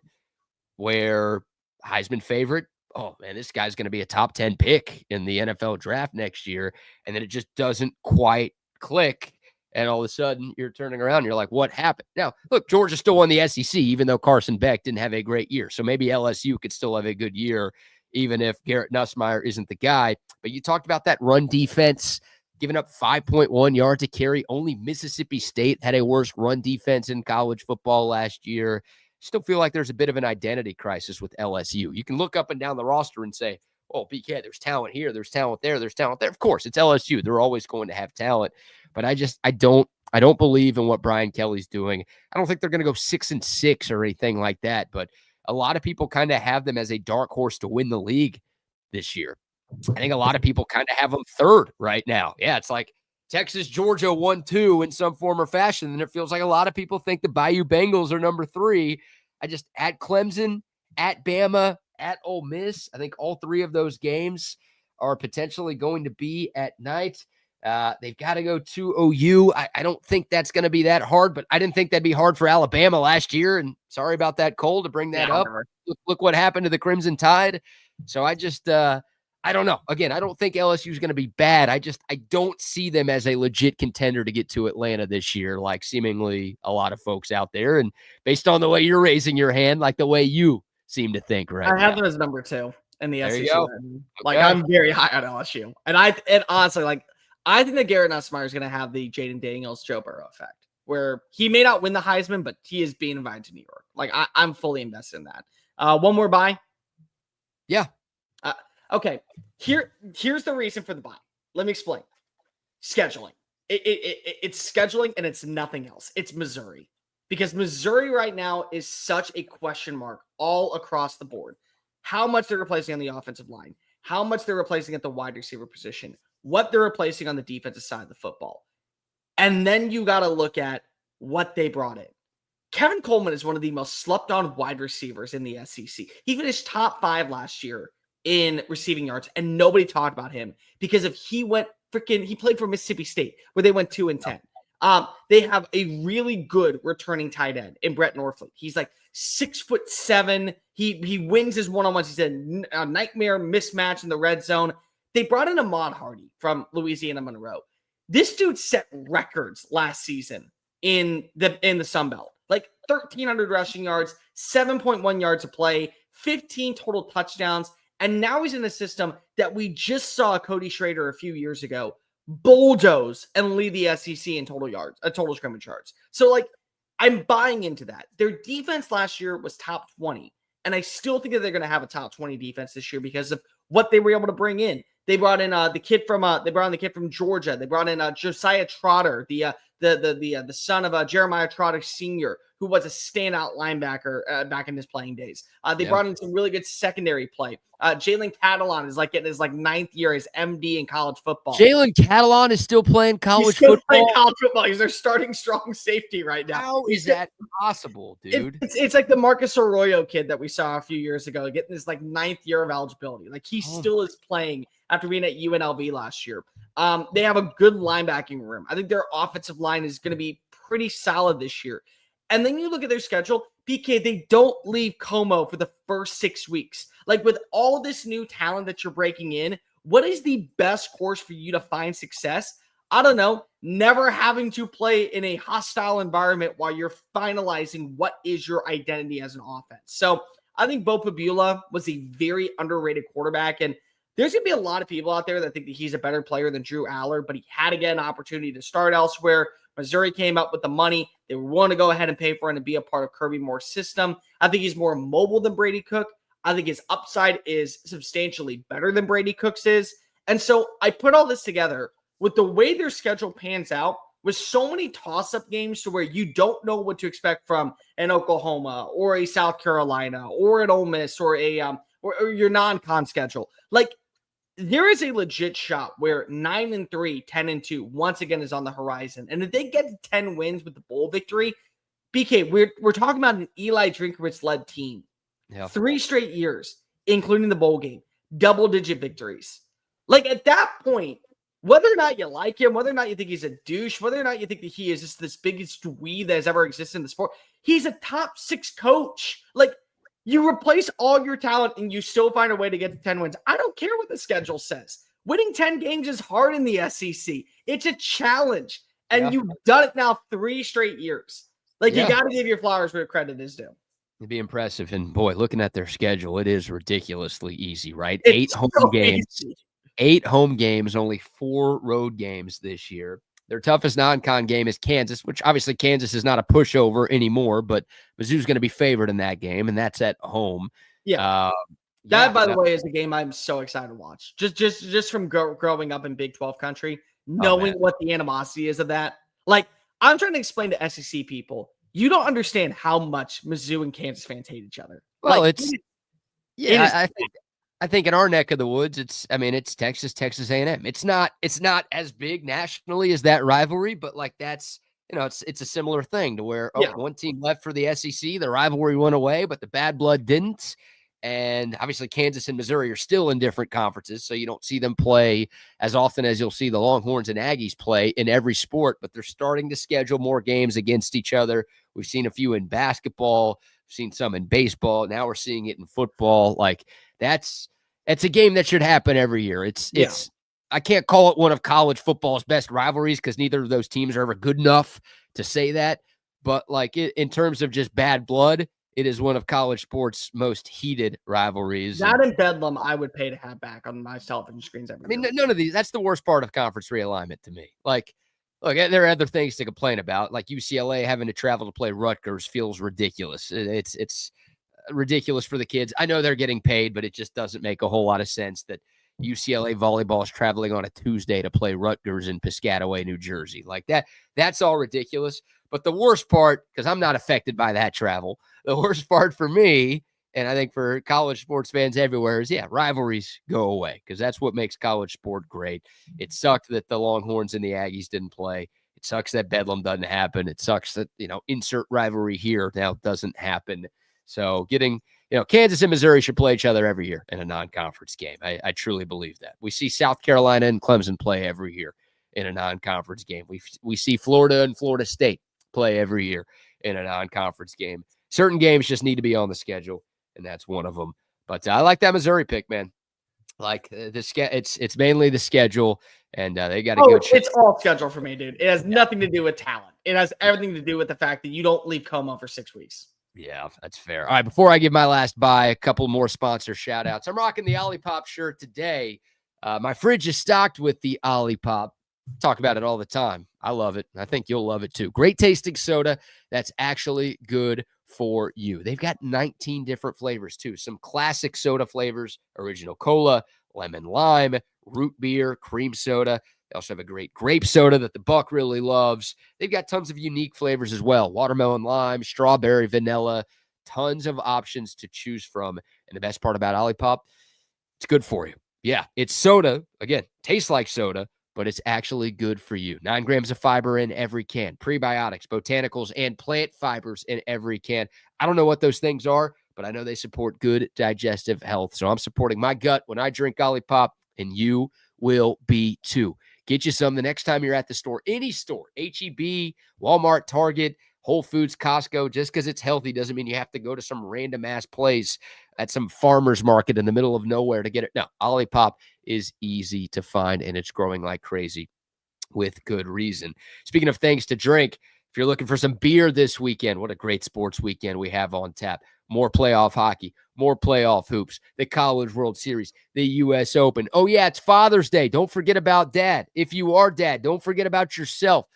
You don't need another tie. You need beer to drink when you're watching the sports this weekend. So whatever you have going on, if you're just sitting on the recliner, catching all of the action, or if you're hitting the town, going to your favorite restaurants and sports bars around the city, make sure you're asking your bartenders for Altstadt Beer, and make sure you are drinking the greatness that is Altstadt Beer. They've got a bunch of different brews, something for every beer drinker out there. And if you're looking for the last minute gift for the dad in your life, a 6-pack, maybe a 15-pack of Altstadt Beer should do the trick. Just give dad the Altstadt, let him sit on the couch and watch golf on Sunday. That's the perfect Father's Day right there. Whatever you're doing, drink Altstadt responsibly. It is Altstadt Beer. No impurities, no regrets. And a shout out to Sue Patrick. Hey, speaking of Father's Day, great Father's Day gifts at Sue Patrick. If your dad is a Longhorn fan, or if you are a Longhorn fan, the best selection of shirts, golf polos, hats. They've got golf accessories. They've got grilling accessories. They've got flip-flops with Longhorn logos on them. Everything you need for the Texas fan in your life, including that national championship softball gear. Oh, yeah, they've restocked 3 times already. People are excited about Mike White's team. They got it at Sue Patrick. Free online shipping on orders over $49, or you can go to the store, 5222 Burnett Road. Tons of free parking available. You'll get in, you'll get out. They've got everything you need right there in store at Sue Patrick, or again, online at SuePatrick.com. All right, Cole, my last team. You know, I have to do it. I know what you're going to like, we will be, are you going to be at SEC Media Days next month? God, I miss that word so much. Oh, that feels so right, BK. I'm trying to. I have a credential. I am trying to convince Sports Talk 790 to let me go with Gordy to be able to do the shows out there. That's the hope. That's the hope. But you guys should be co-hosting a show together out there. Like, just switch up the lineup that week and bring live coverage from the ATL. Exactly. Now the good news is that he doesn't even have to apply for a credential for me. I'll be locked in. I'll be there if I need to go. But everything is right now up in the air. So I'll keep you posted on that one. All right. Well, I'm hoping I see you. Hoping I see you out there. But look, we get to vote on the SEC preseason poll. And we get to vote on the all-SEC team. So I'll be a part of that process again this year. Another word I'm sure you missed, Cole. Oh, yeah. I'm telling you right now, I'm going to pick Georgia to win the SEC. Ah, you're a child. I picked them last year to win it. I hated doing it. I was right. And I do like being right. All right. Like, look, when it's at Texas's expense, I don't. I want Texas to win the league. Everybody knows this already. But like, it feels like people are sleeping on Georgia. In Georgia, people are sleeping on Georgia. Georgia people are sleeping on Georgia. That's the weirdest part. Like, normally it's like, everybody else is like, man, we're tired of Georgia. We got Georgia fatigue, so let's just pick somebody else. But like, Georgia people are like, no, you guys are idiots. We're still the best team in the country and the best team in this conference. Like, what are you doing? Pick us. Georgia people this year are like, I don't think I'm going to pick us to win. So, like, I don't know. People are sleeping on them. Their biggest problem last year was wide receiver. They fixed that. Getting Noah Thomas, getting Zachariah Branch, 2 of the best in the country. I don't think Carson Beck was very good last year. Again, he's still in college because he wasn't very good last year. They still won the SEC. So am I a huge Gunnar Stockton believer? No. But does Gunnar Stockton, I mean, they won 2 titles with Stetson Bennett, who Stetson Bennett in year 2 turned out to be great. He did a lot of the heavy lifting that year. But like, it's just, the point is Georgia doesn't need Heisman winning quarterback to win the SEC. They've proven that time and time again under Kirby Smart. They still have a great defense because they always do. They're still going to get 30 DUIs because they always do, but they're still really talented. Speeding They're tickets. Let's at least be right when it comes to that. You're right. Sorry, speeding tickets, not DUI. They'll get a couple of those too. Yeah, I mean, we can throw one or two in. I get it. It's a hard schedule. It's a hard schedule. Tough road trips. They obviously have to play Texas again. That game is at home for Georgia. But I just they've lost one time since 2019. Well, they've lost what, like 4 times total since 2019? I mean, they've lost 5 total games. They've lost 1 game, and it was to unranked South Carolina in 2019. They have not lost at home since then. I'm sorry. That means something. It's just like I don't know. Maybe it's a vote on history more than a vote on the present, but I will be shocked. Barring injury, obviously injuries take everything out of consideration. But I would be shocked if Georgia is not playing in Atlanta. I don't know if they win the SEC. I'm going to pick them to. But if they're not one of the final 2 in that game in early December, Cole, I would be shocked. I won't be shocked if they're not playing in that game. I would be shocked if they miss the playoff. That to me is more so it. Like them, Alabama, and LSU. 2 of them are going to be sitting at home, but I think 2 of them are going to the playoff with Texas and insert 4th team here. Like they're playing in Atlanta. But it wouldn't shock me if somehow they lost to Florida, because last year they had some struggles against Florida. And that was when DJ Lagway left the game too. Remember that. That was going into the 4th quarter. They had to regain momentum. It wouldn't shock me if they lose to Texas, just because of Texas. It is Texas, what they're returning. It wouldn't shock me if they lost to Georgia Tech. Like I am very high on Georgia Tech this year, being that sleeper in the ACC to kind of dismantle or disrupt what is going to be Clemson's run. And that game is going to be played at Mercedes-Benz Stadium. So there is no home atmosphere of Samford kind of bailing you out of trouble or Bobby Dodd bailing you out of trouble. But it's going to be shocking if they go anything less than 10-2 this year. I'm shocked you didn't say Auburn. I'm very shocked. I thought you were going to go with Auburn as your other breakout team. I can't do it. I don't think Auburn's ever going to be good. And they are good. Like every 5 years, every 5 or 6 years, they're like running that 10-win range. Like, what the hell? How is Auburn playing for a national title? Now, in the college football playoff era, I don't think that kind of stuff is going to happen again. But every once in a while, Auburn figures it out and they get it together. I don't know. I don't buy into that team. I don't know who their quarterback, like Jackson Arnold. It's Jackson Arnold. I saw that dude play last year. I'm going to pick that guy to win 9 games. He will have a better offensive line. He'll have better wide receivers, and he'll be in a better offense. So that's fair. But I'm with you. And here is one of my boldest takes going into the year. They lose week 1 to the Big 12 champions. That's 2 bold takes. What? I like Baylor a lot, dude. Okay, I could see Baylor beating Auburn, but Baylor beating everybody else? I love Baylor this year, man. Josh Cameron is awesome as a wide receiver 1. Bryson Washington is awesome as a starter. Sawyer Robertson needs more attention. Like, he was so good down the stretch if you watch this tape. Just everything about him screams that I have an it factor type of mentality. And it's another year in Spav's system. It's another year of working with 4 of the same offensive linemen. He's getting a better wide receiver core this year. They had 2 freshmen that really took on some roles last season. I like Baylor a lot. I think Baylor and Arizona State are playing for the conference championship. God, Mexican Mr. Clean, Dave Aranda, you think he gets it done? I appreciate that question, as he would say in every single press conference, because that's how he leads up every single press conference. I appreciate that question. Yes, I do. I am buying a lot of stock in Waco. I am going to set up a little bit of camp right now. Maybe I'm going to go over to, I'm going to call our friend Lee Sterling, and I'm going to go ahead and say Paramount Sports, put me down for a certain block right on Baylor to hoist up the Big 12 title. Yeah, Cole Koresh over here today. My God, it's Chip and Cole Thompson instead of Chip and JoJo with all this Waco love. Goodness gracious.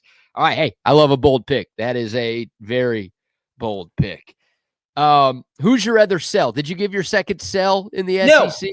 No. Okay. I'm glad that we did this now. It is Auburn. It's 100% Auburn. Perfect. That's my sell. That's my sell. Because I don't trust Hugh Freeze. It has nothing to do with the roster. It has everything to do with the coaching staff. Hugh Freeze, the last 2 years, and I can tell you this from his perspective from the Alabama side. So I truly do believe, and this is no shot at anybody else in the world of college football, But the head coach at Auburn is the toughest job in sports. I fully believe that. Like, that is something that I will die on a hill and say and take it in my grave. The job at Auburn is you have got to recruit at the same level as Alabama. You have got to recruit at the same level as Georgia. You have got to win at the same level as them. That's what the boosters are paying for. That's what they believe is the expectation out there. Because of you're in the same vicinity of all these other programs. And when you don't meet those goals, eventually you're shown the door. And sometimes it's a lot easier said than done. Like Auburn is recruiting at the same level as Georgia and Alabama, where they're top 10, where they're putting themselves in a great position of landing 4 and 5-star talent. But it all comes down at this point to coaching. And I'm just not buying into what I'm hearing from Hugh Freeze and the staff that he has. Like, I love that they were able to retain DJ Durkin. Thought he was a really, really, really good overall defensive coordinator. He was getting looked at by Notre Dame. He was getting looked at by Ohio State to get over their jobs. He gets a big pay raise to stay out on the plains. But I just wonder about that secondary. I wonder about everyone outside of Kalen Lee. I think that their linebacking core is going to be very average to slightly below average. They brought in some transfers. I think they're going to be good players, not great players. But then it comes down to the offense. Hugh Freeze is calling the plays. That offense last year was not a bad offense. It was actually a pretty decent offense. They just led the country in one category, turnovers. And when it comes down to turnovers, especially the game against Oklahoma, where it's a 3rd and 6, and you have got to trust Michael Hawkins to drive it 85 yards down the field. Like, you got to do that, and you're throwing it, and it's a kip 6, and that's how you lose the game. It's absolutely on you at this point when it comes to coaching.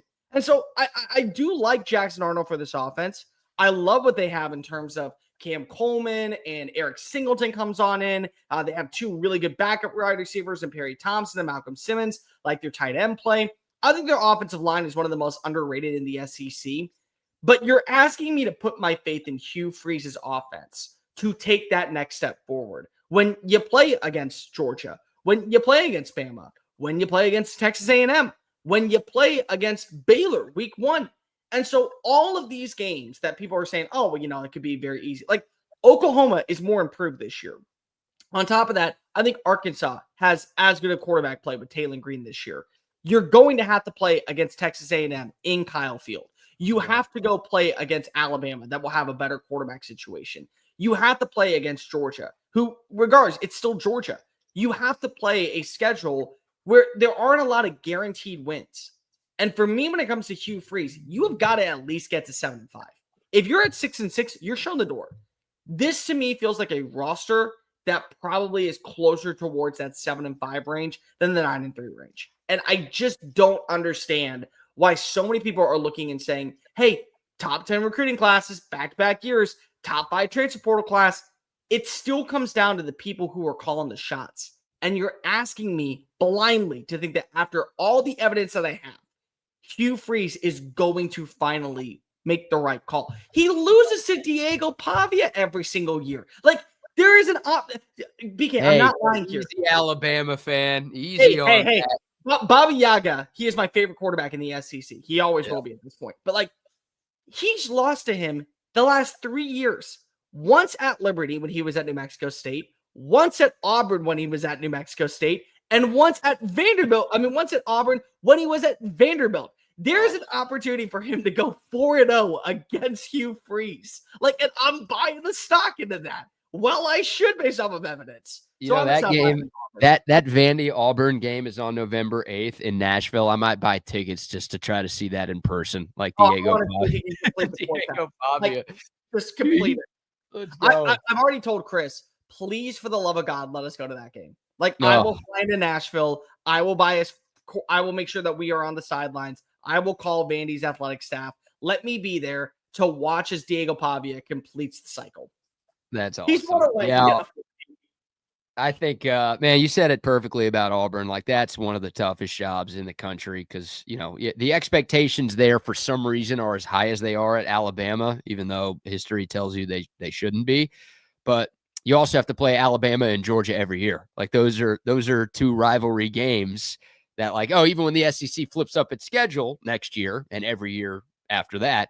You're still going to have the Tide and you're still going to have the Dogs every single year. So Every good year. luck. Yeah. Every year. I'd probably say Vandy's the toughest job. Little sidebar, just because like academic stuff. Sure. And look, they're not going to bring in the caliber player as anybody else. But the expectations at Vandy aren't what the expectations are at Auburn. Like Clark Lee, they should have got himself an extension by winning 6 games last year. Like you do that at Auburn, you're showing the door. You do that at Vanderbilt, you're a legend. So very different there. My last sell, like I tried to go with good teams here, teams with high expectations with this. I went LSU with my first one. And I think it was our guy Jason earlier who said he's very high on this team. I don't think Shane Beamer's a good coach. And I think we gotta argue now. This is fun. And I think he's an a-hole too. And if you're going to argue against that, and I didn't come with evidence, but I could come with evidence very quickly. I don't know. I'm not a believer in him. And they got Clemson, they got Bama, at LSU, at Mizzou, at A&M. It's not the hardest schedule in the world, but they got a lot of tough games on the road, at night that they have to play in. Look, Lenore Sellers he's got a chance to be the most fun player to watch in college football. Like when he's on, that skill set, it's baby Cam Newton kind of stuff, just with that size, with the arm talent, with the mobility. If he puts it together, I don't think South Carolina wins a title like Auburn did with Cam Newton, but he can be a lot of fun. I think he's good. I still think he's too inconsistent for my liking. And again, this is less trash on Lenore Sellers and more like I don't trust Shane Beamer to win big games. I know he has in his career. Beat Clemson last year. That's a big rivalry game. They did that on the road. So like he can do it twice. But I know. Again, this is not South Carolina's going 5-7 this year. I don't think South Carolina's winning 9 or 10 games. It feels like they're a trendy, like dark horse CFP team. They just missed it last year. I don't think they'll be as close to the playoff this year as they were last year. I see this as an 8-4 type of year in Columbia for the Cox. I'm not going to push back much when it comes to the roster because I agree. Like they have questions at wide receivers. They didn't do anything to add into the portal. You don't know if Rasul Faison's going to be your starting running back. He's still dealing with the NCAA eligibility waiver. You lost a lot defensively. Whether you're a South Carolina diehard or just a common casual, they lost a lot from that defense last year. So 8-4, I can see that scenario, even with a healthy Lenore Sellers balling on out. For me, it's the Shane Beamer's an asshole kind of feel. And like, I'm going to push back on this. He is an asshole because he is doubting. Every single year, you look at the preseason win totals. South Carolina's like at 4.5 wins. And everyone's like, yep, right on cue. Should absolutely be a 4 or 5 win team. They just belong near the bottom of the pecking order. And every year, except for one, he has hit the over significantly. Year one with Zeb Nolan, a graduate transfer who was there to be a coach. He got them to 6 wins that season. The next year, they not only ruined Tennessee's college football playoff chances, but the following week, they kicked Clemson out of the college football playoff race and they go 8-4. Last season, they went 9-3. And a lot of people thought that they were the most consistent team down the stretch in the month of November. Like, we get to know Beamer, as I like to call it. You know that you're in a world of hurt when they're feeling themselves. Excuse me. Bless you. Coming? Oh, God, I hate when that happens. Like, it's like stuck in your brain, and then like it doesn't want to come on out. Like phrasing on that one. But still, like, the thing is that like they're gonna hit the over. They're gonna hit the win total. And so if you want to doubt Shane Beamer when it comes to that, that's on you. But then you get that asshole feel because he is so sick and tired of being known as the guy that is a part of our roster that can't win the big one. And then every year it's like he's proving he can win the big one because he should have beat LSU last season. Like, if you don't lose the Lenore Sellers, they go 10-2 and they're in the college football playoff. I think a lot of people forget about that, minus the Nick Amian-Warrior interception. You beat Texas A&M, that was a top 10 team. You beat Clemson, that was a top 10 team. You've won these massive games, and you nearly beat Alabama after being down by 15 in the fourth quarter. So, like, that's where I push back on the Shane Beamer, don't buy into him kind of thing. Like, I have evidence why not to buy into Hugh Freeze. I have so much evidence to say This dude is not meant for the SEC, and I'm not ready to go ahead and say that anything has changed despite him adding in the players. I still am holding out hope that Shane Beamer is in that range of he can win the big game even with lesser tier talent. Well, let me ask you this, and I think I know your answer. The current over-under in Vegas for South Carolina's win total is 7.5. Last year it was 5.5. Like you said, they passed that with flying colors. This year's 7.5. You going over that? Yeah, I'm gonna put them at 8-4 right now. There's a world where if one wide receiver steps on up and can be that go-to target, Nick Harbor, Mazio Bennett, Sellers' little brother is now on campus. Like if he ends up having like that big time breakout year, like Josh Smith, their tight end, he was such an underlying factor last season. Barely was used, but the tight end position, if you know anything about Mike Shula's offense, it's critical to the quarterback's success. I think there's a really good option that they can have. Michael Smith, my apologies, not Josh Smith. Josh Simon was the guy. There is a very good opportunity that they can be one of the better red zone offenses. But I'm closer to 8-4 than 9-3 right now. But they hit the over. Well, let me ask you this: while we're talking buy or sell, where are you at with Texas right now? They're at 9.5, right? They're at 9.5 right now in Vegas. Yes, 9.5 right now. I'm hitting the over. Yeah. Two losses is not shocking for me. And honestly, the two losses feel more so to me in conference play than it does the Ohio State game. And I know that is a little bit facetious, but I was talking about this last night. Whether or not I have Arch Manning as a top 3 quarterback going into this year, spoiler alert, I don't. I have him as number 10, and I'm okay with putting him at number 10. Prove to me why you belong a little bit higher based off of your current production that I have you at. At the end of the year, I think that you'll be top 3. I don't doubt that. But just the fact that he has played in massive games before and Julian Saying hasn't, I think gives Texas a slight advantage. I think Florida is that game that I'm really paying attention to because if it's going to be the swamp, I get it's after a bye. But if DJ Lagway is in his element, that's going to be a very even keel quarterback matchup. And then the Georgia game, because if it's at Georgia. Again, it's something about having that matchup in Sanford Stadium that's going to be really hard for me to pick against them. Okay. Yeah. Yeah, it's. I think Texas gets to 10 wins this year. I think they go 10-2, and I think they lose one of Ohio State, Georgia. Honestly, if you ask me which of those two right now, I think they're more likely to lose. I would say Georgia for all the reasons that you just talked about. And Georgia's really hard to beat anywhere, but they're damn near impossible to beat between the hedges. And I feel like there's another slip up there. But I think there's a good chance Texas is the preseason favorite to win the SEC when we get to Media Days next month. And I think Texas belongs in that conversation with what they were able to do in year one. They proved a lot of people wrong.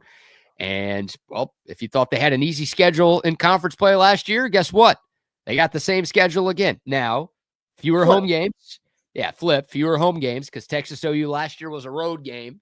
And this year, it's technically a designated home game. So you only have 3 true home games in the SEC, which is fewer than anybody else in the league. And somehow still, Texas will have the easiest conference in the world easiest schedule in the world when they play for the conference title. But I wouldn't be surprised if Texas is picked to win this league. And I think they have earned that opportunity and that consideration. No, they're going to win. They're going to be fine. I'm more so worried about that matchup in Gainesville than I am the one in Columbus right now. And for good reason. And I'm not going to sit here and say that, again, it's Ohio State. It still is Ohio State. But Ohio State lost as much as Texas did, in terms of proven production. And you're starting a quarterback against a defense that, for my money, may be the best in the college football this year. Good luck. That's your opener. That's what you get to go ahead and start your career with. So if you ball out, then Julian Saying absolutely has proven, I think at this point, he is as good as a quarterback as advertised coming out of high school. Because the Texas is going to be top 5 in every single category, for my opinion. But Arch just having even a smidge of that success, getting back a healthy CJ Baxter, that to me is going to be one where it's I think it outweighs a Jeremiah Smith, a Carnell Tate, Caleb Downs defensively. That's where I'm just going to take the slight edge in favor of Austin. God, I already see myself being the Texas fan who's going to have to talk people off the ledge for that Florida game. There are so many Texas fans, and you basically indicated you're not a Texas fan, but you've indicated that you're worried about that trip to the swamp. I'm telling you, fourth down, fourth quarter rolls around, you hear Tom Petty's voice, and you're like, shit, we're not up by 20. We're not up by 20. This is a problem. Yeah, well, I go back and see that Texas was up 42-0 against Florida last year. No DJ Lagway in that game, but 42-0 was 42-0 at one point. So I don't know. I think Florida, that could be like 4-0 Texas rolling into 2-2 Florida that's ready to fire their head coach. And I could see Texas going in there and having a big lead going into the fourth quarter. And if they're up by 20, then I'm not worried about it at all. But if you're up by 7 going into the fourth quarter, I'll keep sipping that Kool-Aid or Celsius at this point. It's a 70% crowd singing "Won't Back Down," and 35% is wearing burnt orange. Burnt orange. Yep. Yeah. All right, good stuff there. Some buy or sell in the SEC. I think we're 79, maybe 78 days away from the start of college football season. It will be here before you know it. And Farmageddon out in Dublin, Ireland. Hell yeah. Is that what we get? That's where we get in Ireland this year. Iowa State versus Kansas State. That's the season opener. Is that week 0? That's week 0, Farmageddon. How did I not know that? I'm so excited for that matchup. What a great game for the Irish. That is one just as a college football fan I want to go to. Like just randomly out in Dublin because it's my people, alcoholics, and also Irish people. I get to go watch football where the motherland was created for this psychopath that is inside of a 175-pound body. I get to go ahead and enjoy that sport. And honestly, Iowa State and Kansas State is such a good matchup. And then you know who's next year's opener, right? No. It's TCU, North Carolina. It's Bill Belichick in Dublin. Oh, my God. If he's there. He's there. Yeah, big if right there. Big if is he's still there. How about that? The first college football game of the year. That's something I should have known. K-State, Iowa State in Dublin, Ireland, one of those week 0 games.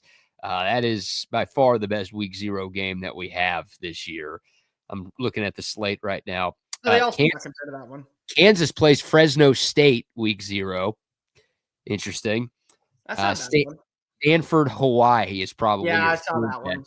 So not a lot for week 0. For most people, the season starts in week 1. Frank Reich is going 0-1 to Hawaii this year. Oh my God, Frank Reich's at Stanford. I forgot about that. I say, welcome back to the world of college football. You miss it so much that you forget some things. Goodness gracious. All right. We're excited. We're talking about it all the time here on TSU. Before we shift gears here, we're going to talk a little college baseball. The College World Series gets going today. We'll give our picks and just a couple of overarching thoughts on the CWS. And also, in honor of the college basketball rule changes that were announced earlier this week, Cole and I have come up with some college football rule changes we would like to see. Things that don't actually exist yet, but things that we would like to see exist soon. So we'll get to that in the last 20 minutes or so, but a few more sponsor shout outs here. One to McCall Custom Homes. If you want to upgrade your home, new bathroom, new kitchen. Maybe you're like Cole and you just moved into a home and you're like, there's something that we need done. We don't quite like what the old owners did with this. McCall Custom Homes can upgrade your home. Don't deal with buying or selling a house again. That sucks. Upgrade your current place. Make it way more enjoyable to live. McCall Custom Homes can do it for you because they've been doing that for Central Texans for 40 years. It's a father-son team with decades upon decades of experience, and that experience is here in the Austin area. So they know what it takes to turn an Austin area home into something truly special. Don't just take my word for it. Head over to their website, McCallCustomHomesATX.com. Look at the gallery of projects they've done over the years. Look at some testimonials. You can go to Google as well to find some 5-star reviews for them too. They're the best in the business. It's affordable, but it's high quality and great customer service to boot. McCallCustomHomesATX.com. That's the website. They're also offering free estimates to TSU listeners right now. So you can have them out to your place risk-free, see what they have in mind. More importantly, tell them what you have in mind and go from there. It's McCall Custom Homes. We build value into your home. And a shout out to the Hecht Law Firm as well. When the storm hits, you call Hurricane Hecht, your go-to personal injury attorney right here in the Austin area. A friend of the show, a friend of mine for years, and he is a fighter for the people. And the best part about Hurricane Hecht, you don't pay unless you win. So if you get hurt in a car accident, if you get hurt on the job, if a dog bit you, any type of personal injury, call Hurricane Hecht. Maybe a good idea to put his number in your phone right now so you have it ready to go if and when you ever need it. 512-938-8929. That's 512-938-8929. You can also shoot him an email, ryan@hechtlawfirm.com. Hecht is spelled Hecht. ryan@hechtlawfirm.com. Don't go with the people you see on TV because you're not going to get to work with those people you see on TV. Go with a local who is a Texas grad who actually cares about you and will fight for you. That is Ryan Hurricane Hecht. Make sure you tell him that Texas Sports Unfiltered sent you. And also, some love to Waterloo Printing and Graphics, rocking a TSU lid this morning. All of our merch made by our friend Adam and his great team at Waterloo Printing and Graphics, based right here in South Austin.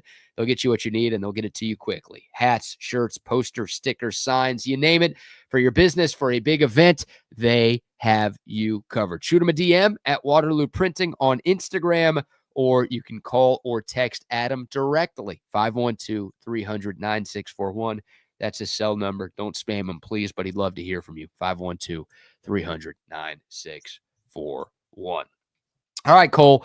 I know Chris and Harrison are in Omaha for day one. Right now already. Oh, of course they are. It's probably from last night, but there will be some hair of the dog action going on pretty much for the entirety of their trip to Nebraska for the College World Series. Are they staying the whole time, or are they just like going for the weekend? They will be there until the two SEC teams are eliminated. So whenever LSU and Arkansas go home, they will probably pack it on up. But if one of them goes all the way to the championship, they're there until the end. Wow. I know those guys, and maybe you are also pretty excited that the SEC is the only conference with multiple teams in the college. What? No, Danny Cannell. We didn't hear any of that BS that you spewed last week. No. It's pretty funny. Like, I think most people thought there would be more than two SEC teams in the College World Series. So on one hand, it's like only two. Yeah. Feels a little disappointing. But 7 conferences are represented. The SEC is the only league with 2 teams in there. That's look, I'm not SEC guy, but you guys are SEC guys, so y'all got to soak that one in a little bit. When a quarter of the College Baseball World Series is featured by one conference, and the conference had the most representation, I think that does say, it does mean just a little bit more. Sorry, we didn't see we didn't see us losing the Super Regionals to a Murray State or to an unranked Arizona team. Like, I'm sorry, that was you, right? ACC, Danny Cannell? That was you, right? I'm just making sure. Just making sure when you want to go ahead and call us out like that. And the 2 favorites to win it all are the 2 SEC teams, right? Arkansas, I'm seeing plus 200 right now. Yep. LSU right behind them at plus 230. Coastal Carolina and Oregon State have the 3rd and 4th best odds to win it all. It makes sense. Those are the highest seeded teams in order. So you get why Vegas is feeling the way that they are feeling. 2 games today. It will start off at 1 o'clock Central Time, Coastal Carolina against Arizona, and then Oregon State and Louisville, your night game. Then you have 2 more games tomorrow, UCLA versus Murray State. And it's salt in the wound for Texas fans, because if Texas just didn't crap the bed, they would get Murray State in game 1 of the College World Series. You dream of a scenario like that. And then also you get the SEC v. SEC matchup. So we can't have an all-SEC title because both SEC teams are on the same side of the bracket. Yeah. But tomorrow night, the biggest one, number 3 Arkansas, number 6 LSU. Cole, I'll ask you. I saw both Chris and Harrison pick LSU to be doing the dog piling at the end of this tournament in Omaha. Who is your pick to win the Men's College World Series? See, I knew I aligned with smart people because I also have LSU winning it all. I think LSU is the most complete team left.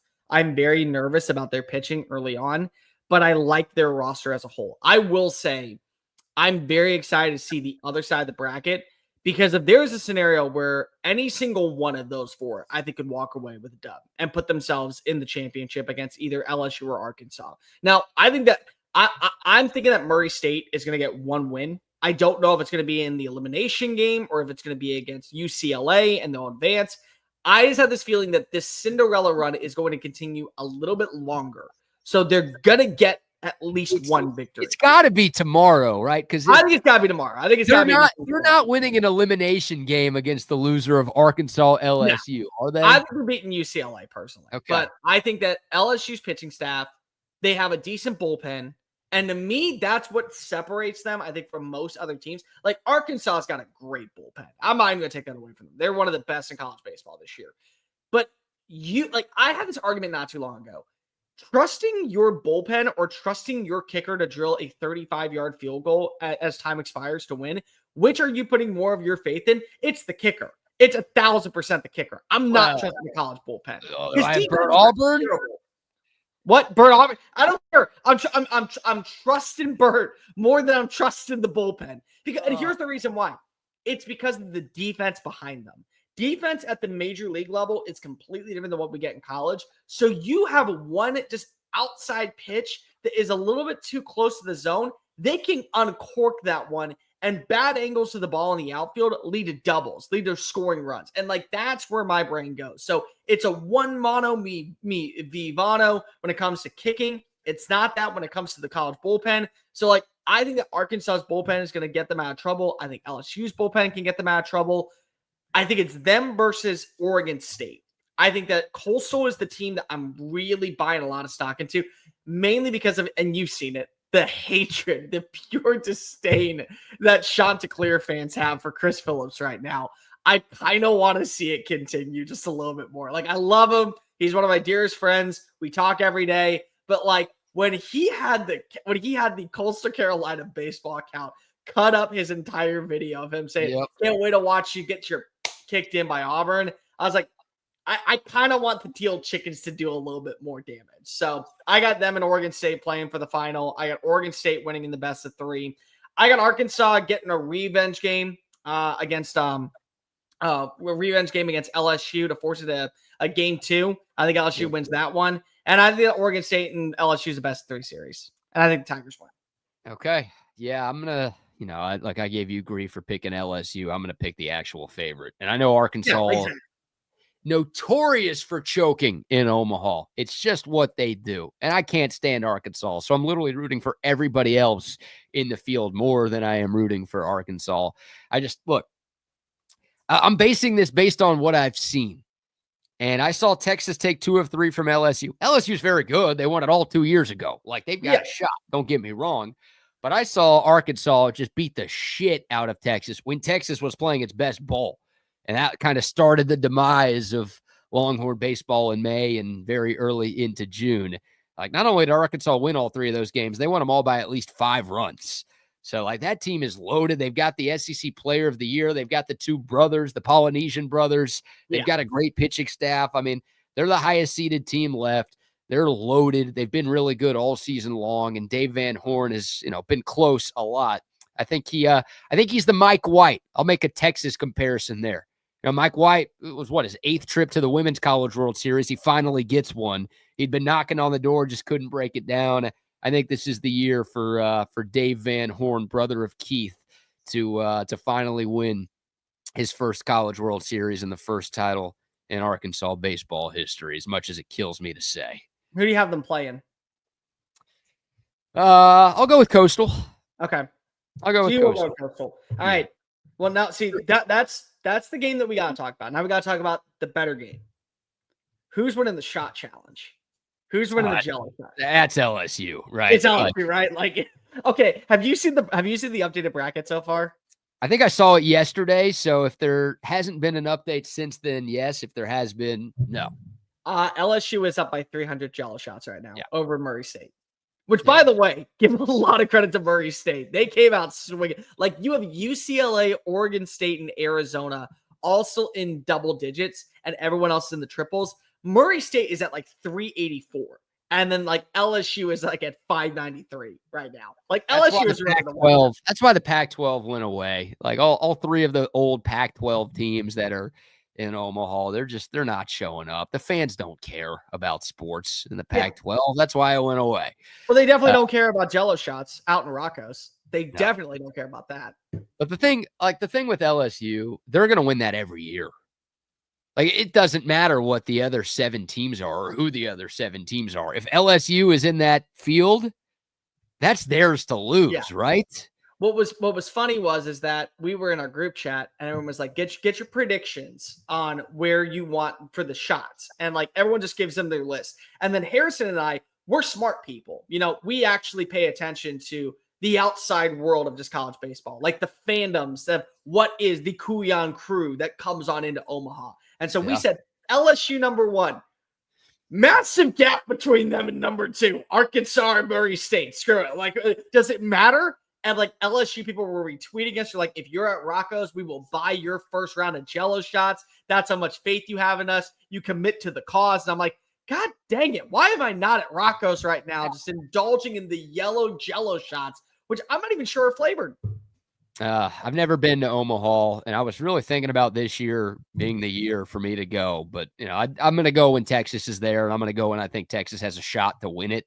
It's a very nice town. Like, I am not for someone in the Midwest of like all these like towns are like, we need to get a football team here. We need to get like a bit. Omaha is the exception. Like, if they put an MLB team in Omaha, it could survive. Like, it is a very nice, quaint town that has a little bit of big city feel with the Midwestern style. Like, it is a very overall solid town. I have a friend who lives there too. Like, I'd have a free place to stay. I was thinking about this in the shower this morning. Yeah, I was thinking about you in the shower this morning. Thank you. I appreciate you. I usually do. College baseball, like, there are very few sports where I care about a team more than I care about the sport. Like, if Texas football just went away, if they folded the program, we'll talk about a Friday the 13th nightmare. Obviously, it's never going to happen. But if Texas football just went away, I would still watch as much college football as I do right now. And it's like, part of me is like, oh, I'd watch one fewer game. Well, I'd replace the Texas game with a different game. Like, I'd still be locked in. If the Cowboys, if Jerry Jones is like, I'm tired of you guys telling me I suck and you want me to die, I'm folding the team. And then he dies. I would still watch just as much NFL football as I do right now. College baseball, like, the majority of my college baseball watching is Texas baseball. Sure. So like, I will watch the College World Series, but like US Open, Stanley Cup Final, NBA Final, like, there's so many other sporting events going on this weekend that will be higher on my list. Like, I will not go out of my way to watch a College World Series if Texas isn't in it. So that's the one sport where I'm like, if you took Texas baseball away, would I still like watch some college baseball? Sure. But like, I'm so invested into Texas baseball more than I am anybody else in the sport that like, I wouldn't go. Like, I'd go to a Super Bowl if I got invited. I don't think I'd go to a College World Series if Texas wasn't there. I don't think I care enough. See, I would care because I like it. I think it's fun. Like, I remember when my dad went one year when Indiana was playing in the College World Series and Kyle Schwarber was their starting catcher. Like, there's fun that comes with it. What I will say is, if I have to choose right now between watching the last 3 innings of a College World Series or the third period of Edmonton versus Florida, I'm watching Edmonton versus Florida. Like, easily. Like that's not even up for debate. Like, you're out of your freaking mind if you think I'm going in any other direction than that. Like, that's without a doubt. But like, again, tonight, like NBA Finals. Okay, we don't have it. So you know what? Guess what I'm going to do? I'm going to be watching College World Series game because that's what I got on television. I want to pay attention. But if I get another sporting event that I'm really invested into, fully going that way. I agree. That's why you call AV consultation, to get a bunch of TVs on one wall so you don't have to choose. But that's where I'm at right now. Shameless plug. Always. Shameless plug to Woods Comfort Systems, by the way. If something's wrong with your AC, or if you just want to make sure that nothing goes wrong with your AC, have Woods Comfort Systems out to your place, do a little preventative maintenance to make sure that your system is ready to go for this. It's not even summer yet, technically. It sure feels that way outside, but summer hasn't started yet. You know it's coming. So make sure your air conditioner is ready for these triple-digit days that we've got coming up in Central Texas. Woods Comfort Systems has you covered because they've had Central Texas covered for almost 70 years. They're about as old as Bucky is. They will take care of you with any HVAC and plumbing needs that you have. WoodsComfortSystems.com, or give them a call, 512-842-5066. All right, Cole. Man, I wish we had more time. It's my fault. I know. It always goes by. I know it's they fly by. This is it's been a lot of fun talking a number of different topics on today's show. By the way, real quick mention, I haven't said this yet. This is on me. I saw Longhorn Bears say first day of the U.S. Open, and I'm already out of it. We did a pool pick 'em for TSU. We've changed up the rules, Cole. Oh, God. We're giving out 2 prizes this year. Ooh. The winner of our U.S. Open pool pick'em challenge, there's got to be a better way to name that, will get Golf for 4 at Lake Cliff Golf Club, which is an exclusive golf club that you just can't play at unless you know somebody or unless you have this voucher we're going to give you. So Golf for 4 at Lake Cliff, it goes to first place. We're giving out a prize to last place as well. And it's not, you had to pick golfers, right? You couldn't just sign up for a team and not pick anybody. No, you don't qualify if you didn't actually set a team. But if you picked a team that finishes worse than anybody else in our contest, I think there were 50-something people who signed up, then you will get a $50 gift card to Cabo Bob's. So if you're that dumb, it's almost like if you miss every game in a 4-leg parlay, you should get some money back. Something in return. You should get your buy-in back. Yeah, that's basically just as impressive because you still got 4 on the right side. It was just the wrong side. If you're that bad that you're really screwed, then you will get something from us as a congratulations for being the biggest idiot in the pool. Good job. All right. Who'd you pick? It's 6. You get 6 golfers and it takes your top 5. So Gotcha. it's tiered based on world rank. So I've got Scotty. Most people have Scotty. Yeah. I honestly can't even remember. I'm like middle of the pack right now after day 1. So Well, look, apparently you are 4th worst by Longhorn Bear. 4 worst. There you go. All right. Well, lower than middle of the pack. Okay, you are not middle of the pack. You are nearing getting the Cabo Bob's actual gift card. I checked middle of the day yesterday. I guess things fell off the radar for me.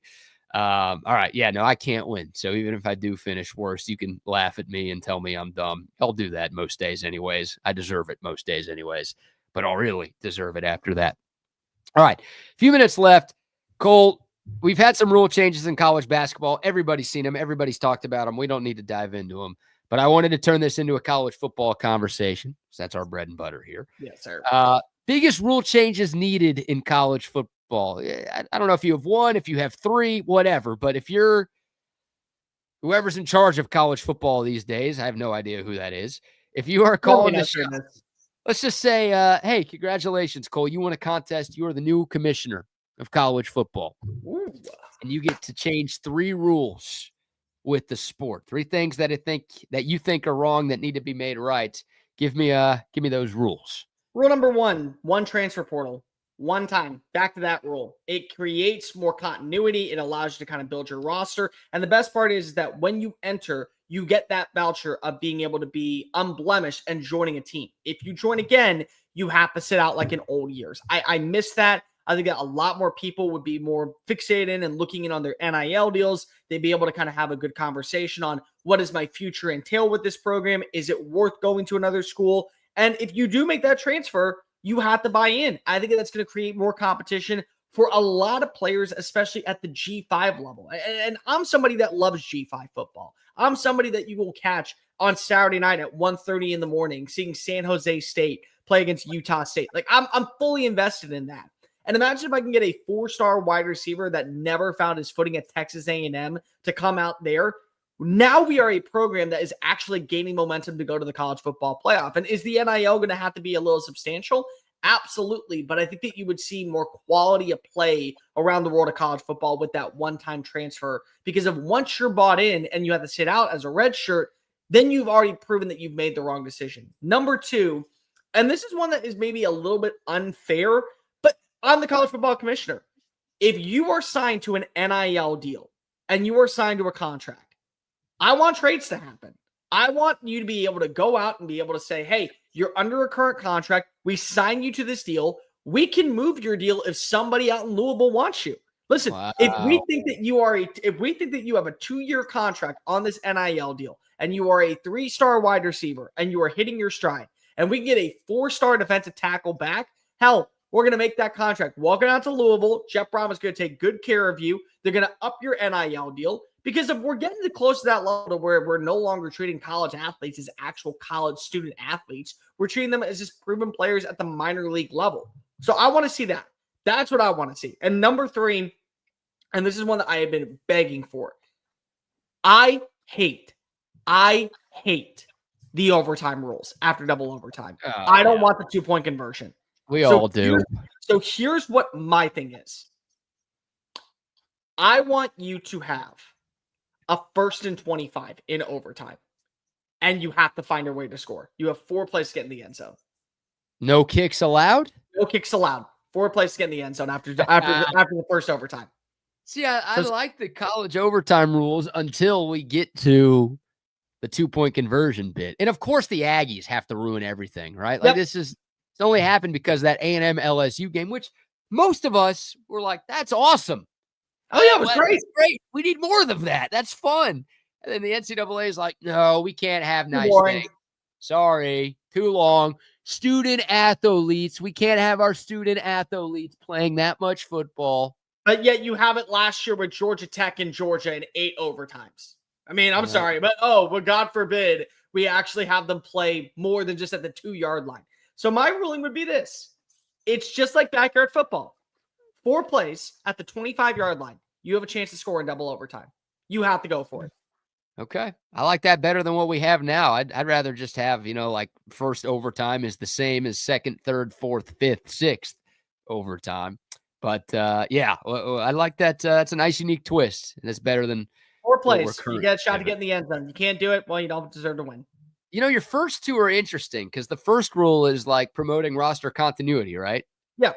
Your second rule is not. No, I know. I know. It's an oxymoron. Okay. I mean, it's different. It's unique. It would spice things up a little bit. And we keep calling college football pro football. And obviously in pro sports, you can trade guys. So that'd be a unique twist. We already have trades. It's just called transfer portal. Joey Aguilar for Nico Iamaleava. I mean, it's not a trade because of you didn't have them swap NIL deals, but they did trade. Mid-season is interesting, right? Like, now you can have trades. Oh, no, I wouldn't do that. No, that I would stop it at that. You can do it in the offseason only. Got you.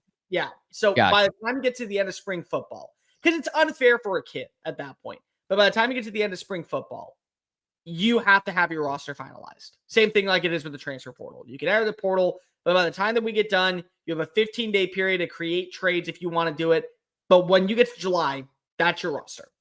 I like it. All right, I'll throw one more. I have a list of 10. We obviously don't have time for that, but I will throw in one pretty consensus take.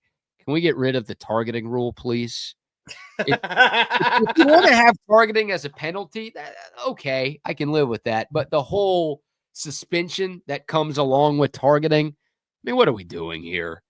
Like that's one where I want college football to be more like pro football. Hey, you call a 15-yard penalty on a guy for unnecessary roughness, that's fine. But you're making a guy have to sit out a half of football in the following game for something he did the week before.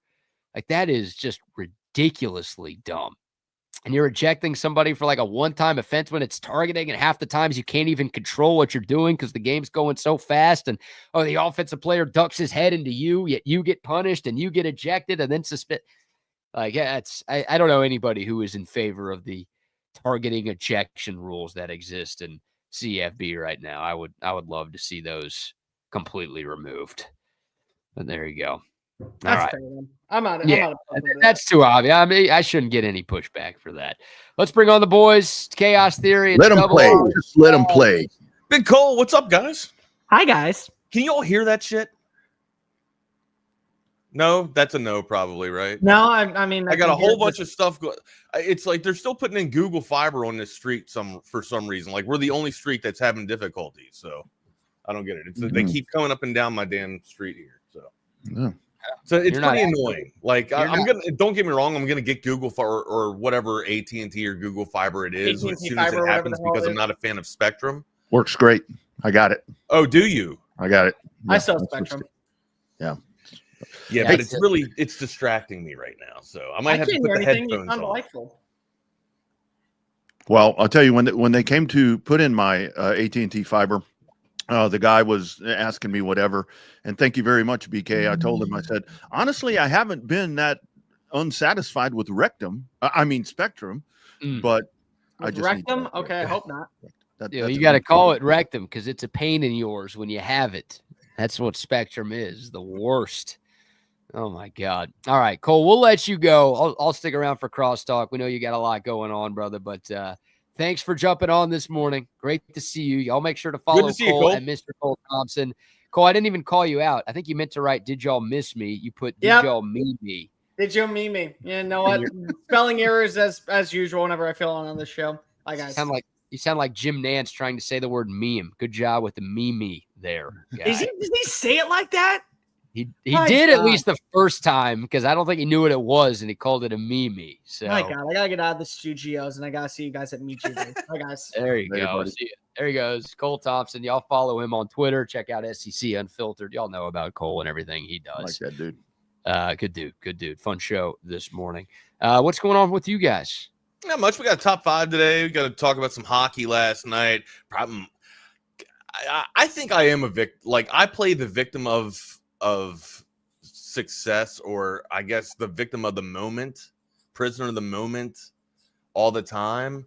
I'm now, like, as much as Florida has dominated this series, or felt like Florida has dominated this series, it's now tied up, and I think we're going to 7. After shellackings that Florida has put on, don't get me wrong, like, the series is tied, but ultimately, do you guys not feel like Florida has beaten down Edmonton, or their forecheck has just been that aggressive to not allow Edmonton to get on their offensive zone? Like, Well, or maybe it's the 6-1 differential the other night that's messing with me here. But yeah, I think I honestly think the home team has been better in all 4 games. Correct. Right? Like, I thought Edmonton controlled most of the play in the first 2 games, and I thought, game 3 was the anomaly. That was the blowout. Sure. So maybe that is staying in your head. But yeah, I thought Florida was controlled most of the game last night, but they didn't get it done. So Florida stole one up in there, and then Edmonton stole one down here. Yeah. So, I mean, shoot, Edmonton, the first team in Stanley Cup Final history to overcome a 3-0 end of first period deficit. Well, they got a guy that scored 4 overtime goals. In this. I mean, that feels like a steel job to do something like that. I mean, it looked like Florida was clearly the better team for about a 4-period stretch, right? All 3 periods in game 3, and then the first period last night. It's like, Florida's clearly better. I was sending text to my buddies like, this is done. This is over. Another year where Canada's not going to win the cup. Let's celebrate and rejoice.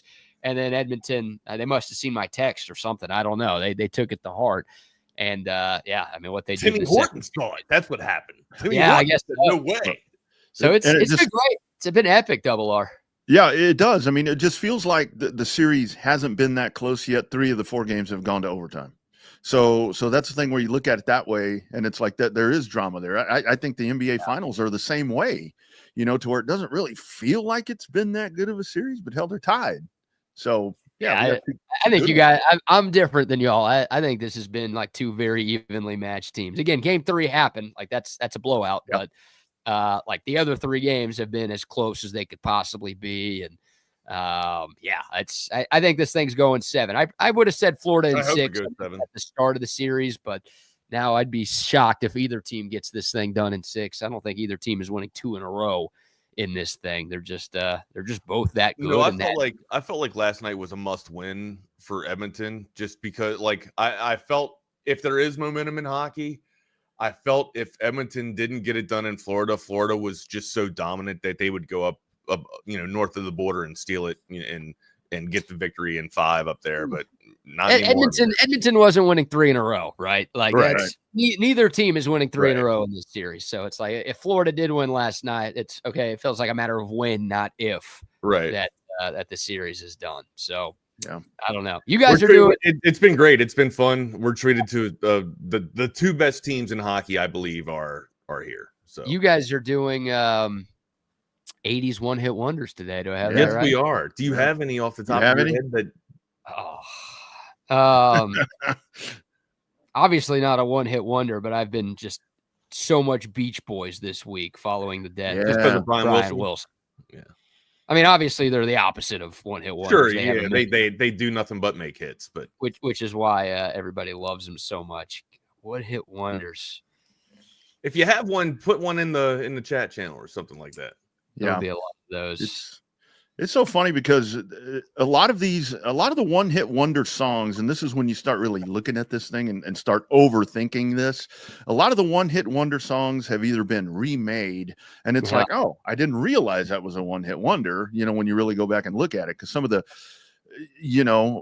like for example, I don't know if this is on your list, Wags, but like "Whip It" by Devo. So you had that song. It was. I'm going to take it off now. Well, no, leave it on there. But I'm it was kidding. like I remember when my girls were like in their early teens, and Swiffer comes out with the "Whip It" kind of thing on their commercials. They're like, that would be a really cool song. I'm like, well, that really is a song. That really is a song. So I might go, and this might be on y'all's list, so I'm sorry, but "Come On Eileen." Oh yeah. That's either 2 or 1 on my list. Which that's been remade too, because that was remade, and Really? that was remade. Did Dixie Midnight Riders remake that? No, somebody else remade that. It was Oh, it was remade by somebody, because nobody's creative anymore. They have to remake everything, movies. So and I had Pet Shop Boys on my list up until last night. Then I had to take them off because I went down a rabbit hole of Pet Shop Boys. Yeah, They they've don't got a just lot make- of songs. They don't just make West End Girls. I thought all No. they had was West End Girls. That's all America played. But the British pop duo went down a rabbit hole of British pop last night, and here we go. Now I got a new playlist on Spotify. It's ridiculous. So. Well, people tell me all the time about, the Cutting Crew. I Died in Your Arms last night, which great. That's their most famous song. But the Cutting Crew, they had "I've Been in Love Before." I can't hear you. What is it? Say it. Get a little louder. I can't hear it. The one where they sing, "I've been in love before." It is. I've been in love before. Yeah. So it's one-hit wonders. It was. I had to overthink this. I hadn't planned to overthink this, Wags. Thanks a lot, you and your damn wheel. That's good, man. The wheel can make some money, buddy. The wheel can make some money for us. I love the wheel. I'll be listening. It'll be singing practice on today's Chaos Theory. I got a hunch. Well, there will be some serenading going on today for sure. Look out. Little Canadian Idol on a. I'm 3. You want to talk about winning 3 games in a row, 3 years in a row? Canadian Idol up here. I need to Get see me up to the Alberta Providence. Need to see it, Providence. I need to see a trophy on that. All right, guys. Y'all have a great weekend. See y'all on Monday.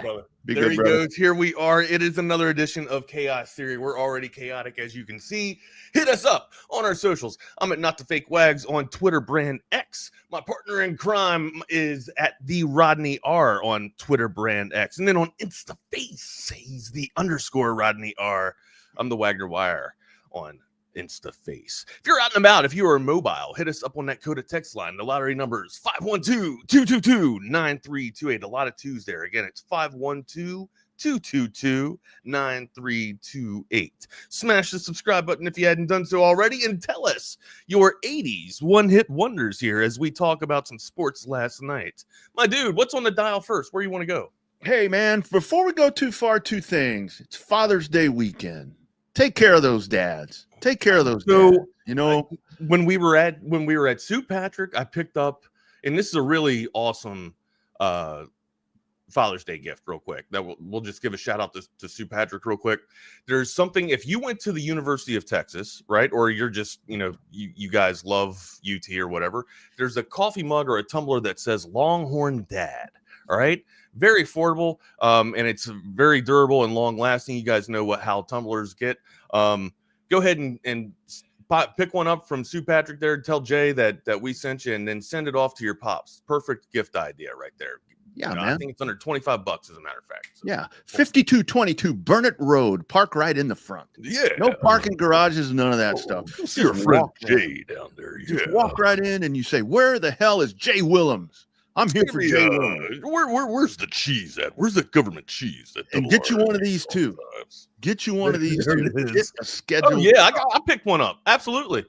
Hell yeah. Got one. Got the schedule cup downstairs. Yeah. Well, actually, he gave them to us. I picked one up too because he gave them to us. He's like, right. But yeah, it's a gift to Jay. But go pick one up. They need to be in your cupboard. It was. I don't know if this still holds true, but with a $75 purchase of Texas items, you get one of those scheduled cups. Yes, you do. I think that is the promotion. That's right. That's a deal right there. Also, all right, amigo. Seriously though, we had a lot of sports to kind of get into last night, and there was some news going around with some football too, I believe, right? Yeah, a little bit of football news, but I mean, I think The hockey game, I mean, seriously, that last night, and it does. I mean, the series does feel that's a great analogy you made right there, because it does feel like to me like this series had been Florida dominant. I felt it's been Florida's series. I really have. Yeah, it does. And I think the bottom line of it comes down to the Stone Cold Steve Austin bottom line is that Florida is that much better. But when you really look at it, and then last night being the best example of it all, that this is a really, really good series. That thing last night was just, even the end of regulation, I kind of thought it was done. You know, when they're skating around, you got an empty net, and here comes Kachuk, and it's like, whoa. Yeah. So, and that's just it. Like I thought Chucky was going to put the third one up to kind of seal the deal, and then and I guess, you know, steal it back away from Edmonton, right? Kachuk got on the board. I think Kachuk got on the board earlier, first and second. He was first and second on the board. board. He got the first two pots. Yeah. And then Lindell hit it. But yeah, Sam Bennett was kept quiet last night too. And then credit to the buzzsaw of Edmonton too, right? To be down early like that, and then to have to claw back and fight from 3 goals down. I mean, 3 goals down, you're looking up at the board, you're like, Jesus, man. The 3 goals down in Florida. And BK said it, like he was texting his mates, you know, this is done, it's over, right? 3 goals down on the road, you gotta look within, you got to dig down deep. All those adages and coach speak shit that you hear in the locker rooms for, you know, for the break of the periods, you got to galvanize and come together and find some way to have life in your legs, man, because it was essentially, I mean, of course there's going to be other games after last night. If they didn't win, they'd have a chance to win 3 games in a row. But like we just talked about, it just doesn't feel like any team in the series can win 3 games in a row. As dominant as Florida's been, it just didn't feel like that. No, and it's just like Indiana in the NBA Finals where we were talking about last night. Yeah, exactly. Good parallel. You can't say it's done, because seriously, last night, and Wags, I'm staying up late and stuff to watch these games because I'm tired of you. I appreciate you. I'm tired of you telling me that I go to bed. Even my wife last night, she's like, because I'm like, whoa, we're going to overtime. She's like, first and foremost, why are you still awake? Like, it's not even 10. Well, I guess it was after 10. I'm sitting here watching the game in here, and Katie, we're supposed to be watching a show again last night, but these OT games kind of mess you up, right? Yeah. And so she texts me, she goes, "You ready yet?" And I'm like, "It's OT. Can we watch it in bed?" And she goes, "No, I'm not going through another night like we did last," because she saw game 2 where Corey Perry dropped it off and hit Draisaitl again for another effing winner, man. He's got 2 in this series. He's got 4 overtime wins in this year, in this playoff, man. Just outstanding, dude.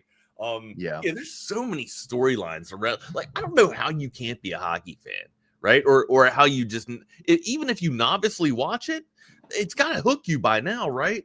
This playoff alone. This Stanley Cup playoff alone has been magical. It's been awesome. And the nice thing about it is, I mean, the cool part about it is that this happens like right now when it is a little bit of downtime, because, and I tell you all the time, I'm like, the NHL and NASCAR are the ones that really benefit from being this part of the year with their schedule. Obviously the NHL with the finals, and NASCAR kind of getting into the things that they're doing. But it's like, if you just turn this on and you don't have a loyalty to any team, and you're just like, I want to watch hockey. I hear these people talking all the time about hockey. I want to see what it's all about. If you turn this on right now and you see the game last night, let's just talk about the game last night. I thought it was over, and then boom, here we go. And then, oh, by the way, it's about to get even more. Taylor Swift was there last night, of course.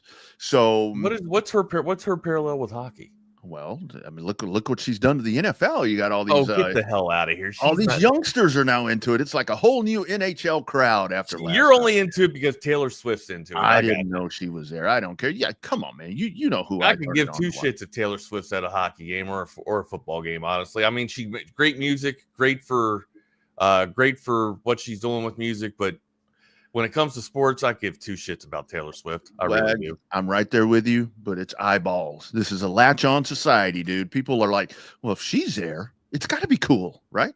I mean, I guess. Ole Miss. If that's your thought process, that's not my thought process. But I guess, hey, come on, man, come on. But no, I mean, this is. If you're not a hockey fan, you will be watching this series, and because a lot of new people that are going to watch this, they don't know that these two teams played last year. They don't know any of that. I think a lot of the hockey fans are like, "Oh, I don't want to see this matchup again." Well, dude, I was talking to a guy in Edmonton. I'm not even bullshitting you, man. This is not a bullshit. The dude in one of my courses happens to be from Edmonton, right? Mm. We were on the topic of what I do, as like a sports broadcaster, and he goes, "Oh, that's cool. Did you know that Edmonton's playing tonight, buddy?" No, really? And he's got a French accent too, right? Do you know that Edmonton's playing tonight, buddy? And I'm like, yeah, I do. I mean, he's in BC now, but he's from Eastern Canada, right? He was born in Eastern, like the Montreal he's French Canadian. And he's just like, yeah, I root for Edmonton. And I'm just like, yeah, man, it's a remake of last year's final, right? It's, Florida's probably going to come away with it just like last year. And he goes, what are you talking about? And I was like, these two played in the final last year. He goes, I did not know that. So Edmonton's good. And I'm like, yeah, dude, Edmonton's one of the best teams in the league, man. He's that guy. To your point, there's some, and it was weird. There are some Canadians, even in, the British Columbia province that doesn't know, or no, Edmonton's Alberta province that or is it? I think Edmonton is Alberta. No. I'm sorry. I'm wrong. It's Calgary. Calgary is Alberta. That guy. I got him mixed up. Edmonton's more west. That guy in your course talks like Pepe Le Pew. Are you have Pepe Le Pew? Maybe it's just my bad accent, but he does sound French. He is. Does he stink? Oh well, this is virtual, right? He's very French. No, so you do see face to face. You do get visual with face to face with people that are in your group or in your focus. So, yeah. No, but it is wild. I was just like, man, you really don't know that Edmonton's that good of a team. All right, it's cool. Well, I was talking. Both of them are Alberta. Thank you, Jake. Appreciate you. I was talking to a dude the other day, and we were talking about hockey. And now that I'm a hockey expert, I have all these facts. And I was telling him, I said, do you know how long it's been since a Canadian team has won the Stanley Cup? And we have that conversation. He's like, I thought it was a Canadian sport. I'm like, you obviously haven't watched hockey. It was originated in Exactly. Canada. It was originated in Canada, but now it's in America. An American very an American sport, and aggressive and fast and violent at times. And I think but get owned into but remember what I was talking about last night? How the forecheck has been so dominant for Florida. It just keeps Edmonton off their game and not allows them to get into their offensive zone. That was happening in the first period last night. Then all of a sudden that stopped. The aggression was still there, but even when Florida would get the puck in neutral ice, they were constantly pushing forward and getting up into their offensive zone, right? Not allowing Edmonton to set up with anything. So Edmonton would constantly have to just keep rotating guys out, getting fresh skaters in. And as they're doing that, it doesn't matter that Florida's trying to get fresh guys on too. They're just dumping the puck and keeping it into the offensive zone, man. So Edmonton can't get going. It seems like that's the I guess strategy that Florida's going. And if you're, I don't want to, after what happened with Dallas, I don't want to make the same type of parallel with Edmonton, but like if you're Knobloch, I don't know how you go back to Skinner after last night, right? Like Skinner surrendering 3, and then you bring Pickard in, and Pickard basically just stops he missed one. Pickard missed one. But I mean, after going to Skinner now, after going to Pickard now, after he's coming off the bench cold, he's done it twice now, I think, in this series, and he's undefeated. He hasn't lost yet. So if you're Knobloch, I have no idea how you go back to Skinner. I just don't like Pickard should be your goalie. And this is, LB is kind of nailing it right here, where I think with the Stanley Cup series and with the NBA finals is let's discount the games that were blowouts, but you really can't leave the arena. You really can't turn the TV off because you just don't know that these games are actually over. And I saw that. Yeah, people were like, okay, I think it's over. I think you should know better than that. But yeah, that's why I mean, I say I stay seated and planted until, it's all over with. But that one time we went and Texas was up, 2 goals, and I knew that they would be pulling the goalie. I had to. If you got to go, you got to go. So that's my only excuse that I'll justify. If you don't want to poop in public and you want to beat the crowd and beat the traffic back to get to your porcelain, by all means, go ahead and take off. Yeah, well, and a lot of the fair weather fans that kind of take off, early, it could be too, because they stopped selling beer at whatever point, the last period. So it's like, okay, I'm out of beer. I got to go hit the 7-Eleven on the way back and get a roadie. Not that you would do that, but, for at home. But yeah, the series, I think we're going 7, Wags. I think this one is going 7 because nobody can really get a run right here. And it was definitely, we said it yesterday. It was going to be a must win for Edmonton because nobody's going to rattle off, what it was going to take. So the win last night and I think we got a dogfight coming. And I think we got it. And now the nice thing is now that the layoff's a little minimal at this point. So we'll rack them all together. And I'm still amazed that, with me again, the entry level of becoming a hockey fan, how these guys can go out there and beat the living shit out of each other and be as aggressive as they are, and yet they come back in 2 days and it's like it didn't even happen. It's like it didn't even happen, man. These are Iron Men. Yeah, most hockey players are. Yeah, so I mean, look, I'm seeing a lot of people, a lot of star-studded people are in the seats for Florida Panthers or whatever, like the Miami, the Cavender girls or whatever, and now Taylor Swift and Travis Kelce. I give 2 shits about celebrities in hockey, right? Like that's one of the sports where it honestly doesn't matter. Like, let's keep hockey about the players and not about the limelight that's trying to come and enter the venue or whatever. Like that shit, it got stale with me with football. Please don't bring it to hockey. Please don't do that. I kind of agree. Well, you don't need that crossover there. I mean, you're all about Taylor Swift. Well, I like her. She's all right, but yeah. Well, you can't agree. You can't kind of agree and then be all about Taylor Swift. You see what I'm saying? Maybe I was assuming last night that maybe they were just there because the team colors are the same. Maybe that's why they were there. I don't know. Florida and Kansas City have no correlation. The jerseys they had on last night looked like the same color. They're red. They have red in them. There you go. I mean, didn't she have an album called Red? You're reaching. I don't know. You would know that better than I do. Oh, yeah. No idea. Where you want to go next, Migo? Let's go to BK. Yeah, I mean, obviously, we didn't put a cap on it. Series is tied 2-2, going back up to Canada, 5-4 after that final last night. That's right. 2-2 is that series, and I think it will go 7. Covert Bee Cave, covertbeecave.com. You're looking for that new or pre-owned car, truck, or SUV. Jump online today. Hey, you want to buy Dad a new or pre-owned car, truck, or SUV? There is one place to go, and it's our friends out at Covert Bee Cave.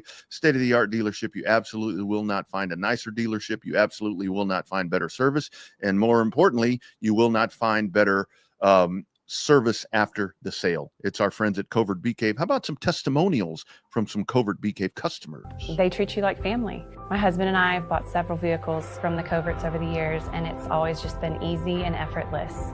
By the time we walk into the dealership, paperwork's ready and we're ready to buy. I walked in, literally signed a couple of things, and I was 10 minutes in and out. They just take care of everything. I personally feel like people took care of me. I feel like as they're taking care of me, if they take care of other people that I know, it's just that much of a plus. Covert, born and raised in Austin. Where you are always treated like family. That's right. Nobody beats a Covert deal. Not now, not ever. You want to talk about homegrown, long-time Central Texas businesses. Another one is our friends at McCall Custom Homes. McCall Custom Homes, ATX.com. You check out the gallery of projects right there on the website. And you need to get a hold of Mike and that team if you're looking for a home renovation. I tell you time after time, guys, that real estate market kind of up and down. You never know what's going on with interest rates and different things. So many factors in there. So if you're sitting on a house that has a lot of equity built in it, you know what equity is? Equity is what is going to be your caveat to keep your home. And when you contact McCall Custom Homes, they're going to help you add more equity into that home because they're adding value to your home. Whether it's a master bathroom renovation, a kitchen renovation, master bathrooms and kitchens, I can tell you, are two spots that you definitely want to invest money if you're looking to put that money back into the house. Now that we're back into summertime, or we're in summertime, almost to official summertime, the outdoor spaces for your summer activities, that's another great place right there.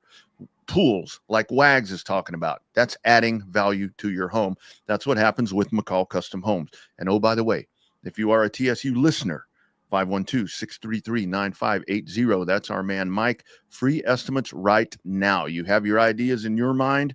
Bring those folks out. They'll give you their ideas. You put it all together. There's your game plan for success.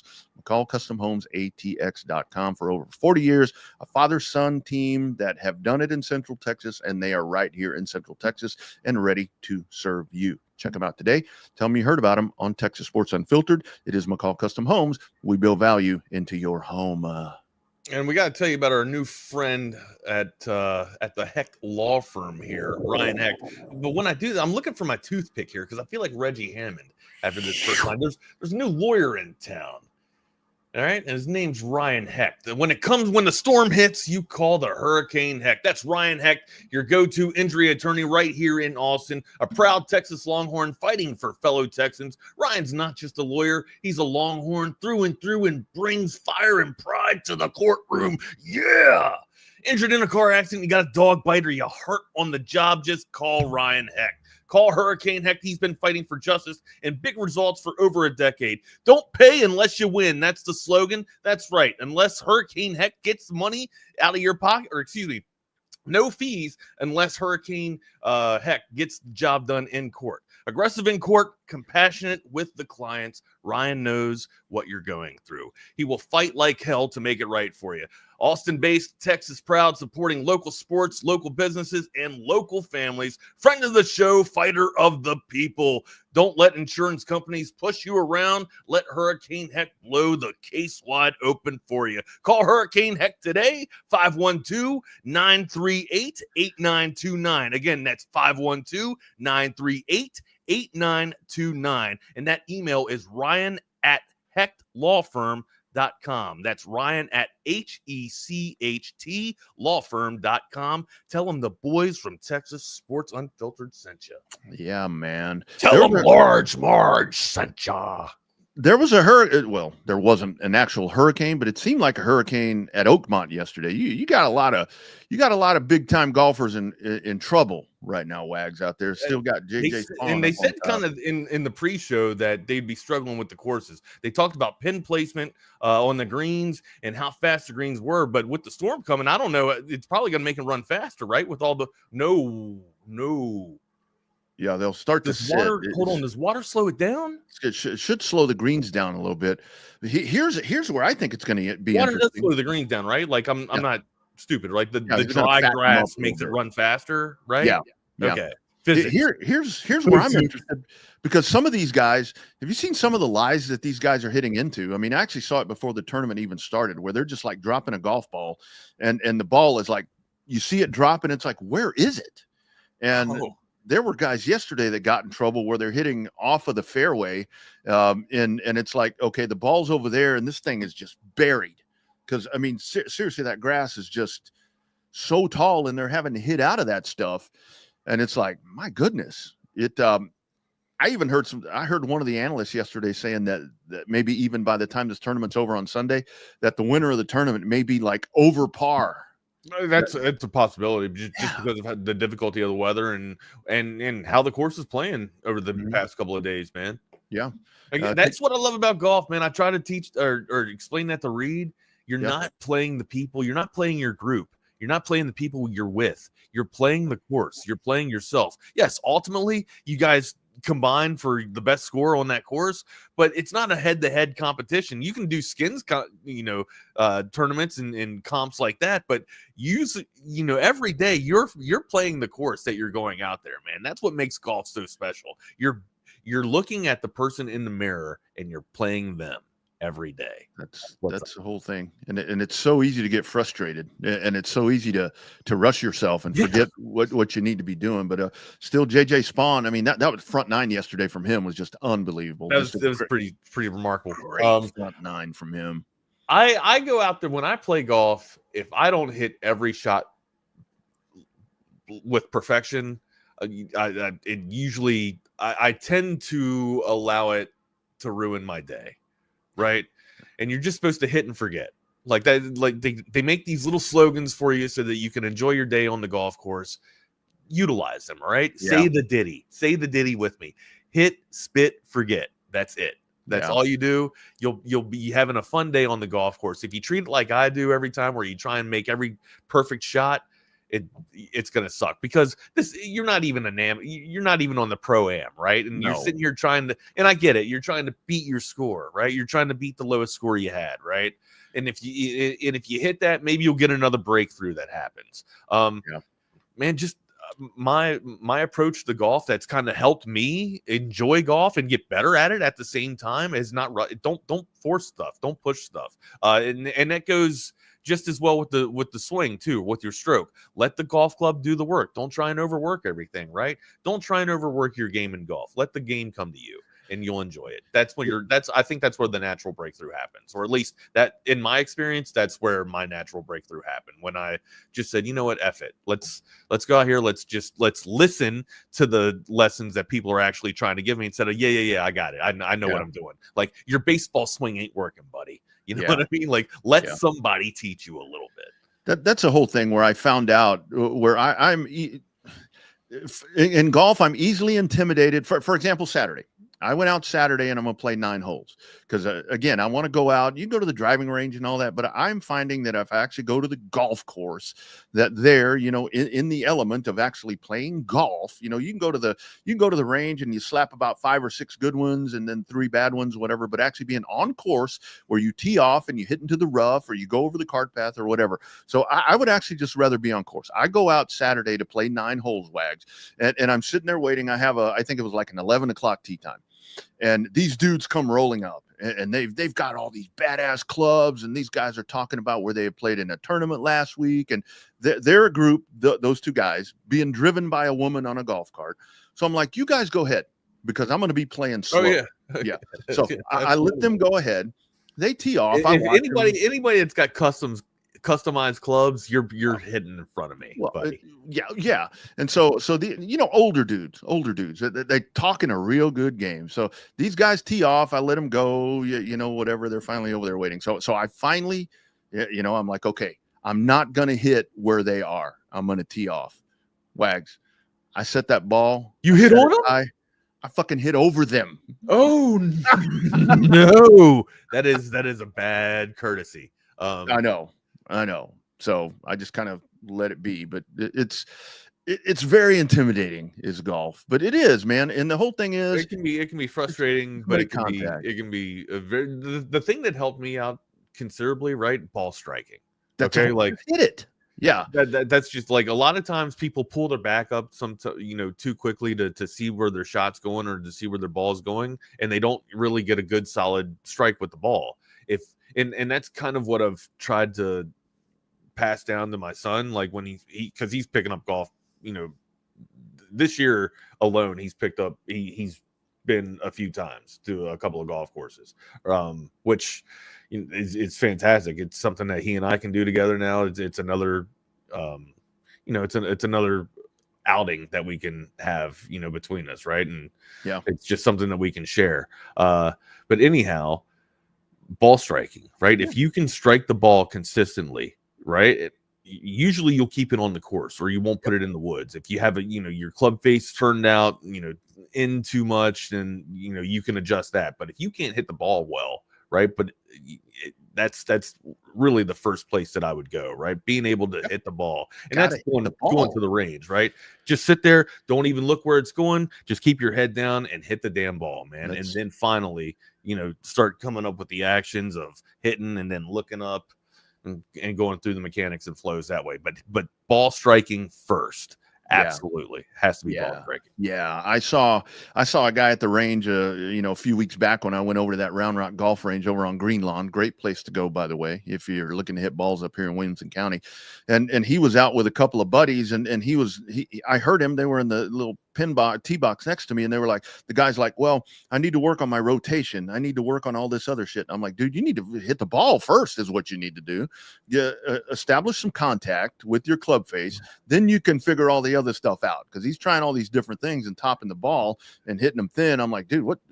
You're going backwards here. You're going backwards. Right. Not only am I a hockey expert, I'm also now a golf expert. I'll address what John puts right here. I can't watch golf. That shit's so boring. I'm kind of like that too, but usually I'll have golf on one of the TVs, right? And just the ambient sound of golf kind of relaxes me, calms me down. Maybe it's the soft talking of the broadcasters that Hello, are friends. Hey, friends, and if he makes this shot here, he'll be 3 under and tied for the lead. And maybe that's just it's a soothing sound that kind of keeps me calm and keeps my blood pressure from boiling a lot. You guys know me. I'm a mess. I'm 1,000 miles per hour. I need stuff to actually I need to drink, energy drinks to calm me down, I kid, but still, like golf usually relaxes me unless it's like a Sunday one, a really big tournament on Sunday, and there's 3 or 4 golfers kind of playing for the lead. I usually won't be into golf that much for watching it. Usually, I'll just have it on the back burner as kind of like a little white noise, kind of like relax mode. Yeah, that's a good point to what John was saying. My dogs sleep really well on Sundays, because usually here in the Tom McKay studio, it is golf and NASCAR on at the same time with the sound on. So, between the hello, friend. Yeah, NASCAR's the same way too. Like I can have vroom, it will put you to sleep. I've told you guys a story. I took my wife to Texas Motor Speedway the first time. She was asleep by lap 40. Like shit. I remember I was like, how in the hell? Like, oh my just God. Just the smell of the exhaust would keep me awake, man. I'm like, man. I don't know, you smell too much of the exhaust and it'll knock you out. Yeah, you can't come to the race and go to sleep. I mean, what are you doing here? Hey, speaking of Tom McKay and summer fun, now how about a word from our friends at Audiovisual Consultation? Hey, y'all, I'm Camille McKay. And I'm Tom McKay, owner of Audiovisual Consultations. The old man and I are here to give you your summer weather forecast. It's hot. That's right, kid. Which means it's time for pool parties, grilling burgers, and taking a beach vacation, right? Well, I don't know about a vacation, but Audiovisual brings more heat than any tropical destination. It was worth a shot. I'll settle for some outdoor speakers. Audiovisual can do a lot more than that. We provide outdoor video screens, audio systems, landscape lighting, even solar shades for your patio to keep the Texas heat at bay. Well, I'm sold. Let's wrap this up. I'm ready to lounge on a floaty and listen to some smooth jazz. Well, that sounds wonderful, but some smooth reggae is the way to go this summer. Good thing we can listen to both with the Sonos sound system. I call dibs on the floaty, though. Peace out. Kid, wait a second. Give us a call at 512-255-8678 or visit us at avconsultations.com. That's 512-255-8678. That's right. That is right. Since 1988, AV Consultations. JJ Spawn still at the top. He'll go off at 11:52 our time. It looks like, I guess, Brooks Koepka would be the man on the move, and our man Ben Griffin. Ben Griffin, been on a roll. He's sitting right there in a tie for 5th at -1 at 1 under. But some of those guys, Scotty's, I think 5 over now. DeChambeau was 3 yesterday over. Rory was 4 over. Dude can't hit a green to save his ass, it seems like at this point. Cantlay, Thomas, Rose, all those guys have a lot of work to do to make the cut. So, yeah. Oakmont. All right. We got about 15 minutes. You want to get into the top 5? Before the top 5, because I just saw it mentioned right here. Man, this Antonio Brown thing is getting a little out of control. Yeah, that's we need to. Yeah. I forgot we had some NFL news. So you and I the other day when I have it somewhere here because we were kind of joking around with something that we saw on Twitter to where this list came out. And it was, kind of the top 5 NFL craziest players. I hate to use the word crazy because that's not something to joke around about. Yeah, I mean, I'm crazy. Yeah. Yeah, but when it comes to getting in trouble, and that's a pretty good list right there. And if these allegations are true, Antonio Brown sliding into You're gonna have LT on there. There's a lot more crazier people than LT. I mean, Lawrence Taylor would just Lawrence Taylor's nuts. And go out there and break legs. Lawrence Taylor's nuts, but it's more inflicted by drugs, not crazy. Yeah, I mean, these other guys. Yeah, I mean, OJ. I mean, when OJ played, who would have knew that, or who would have known that OJ Simpson was? It's the quiet wins, buddy. It's the quiet wins that you got to worry about. It's the ladies. I'm sorry, I hate to make light of this. I know. No, but that was a domestic issue there that apparently been going on for a long time, and that's where you never know what's going on behind closed doors. That's why a lot of people, when they tell me, "Hey, so and so are breaking up or getting a divorce," can you believe it? I'm like, yeah, because I don't live with either one of them. I don't know what they're like behind closed doors. Obviously, Aaron Hernandez. He was acquitted. My guy was acquitted. Okay, he was acquitted. That guy right there, Reverend Ray Lewis. Come on, man. Reverend Ray. And with this thing here with Antonio Brown, so it's like a charity boxing event. And he said that some guys were kind of starting some mess with him. And I don't know where it goes from there. That is absolutely nuts. Isn't that crazy? And Lawrence Taylor. I mean, the dude I saw on draft night where they had an interview with Lawrence Taylor. They're like, "Do you remember when you got drafted by the Giants?" He said, "No, because I drank 41 Coors Lights that day. And I don't remember that at all." No, how do you remember drinking 41 Coors Lights, though? It's like, that's not crazy. That's just, a Tuesday night. That's just a Thursday night. LT being a wild dog, man. Yeah, a wild dog around here. Yeah, but this thing here. You know what? He's still my favorite player to watch play. Like I'm glad I grew up watching LT play linebacker. Yeah. Yeah. Not speaking for his antics off the field. I'm glad I got to watch LT play linebacker. Yeah. But hey, he shot himself. Yeah, Plex shot himself. And you threw this to me, right? Did Dexter Manley crazy, or was he just did he just suffer from drugs? I think a little combination of both. But I don't think he killed anybody though. No. Well, Lawrence Taylor didn't kill anybody. Oh, I know. I don't know why he's on here. But that's like, so when I think of dominant defensive players, the three that usually come to mind of like that elk in era is Dexter Manley, Lawrence Taylor, and Derek Thomas. Mm-hmm. They kind of re-evolved and reshaped defensive ends and outside linebacker play, right? Like edge rushing.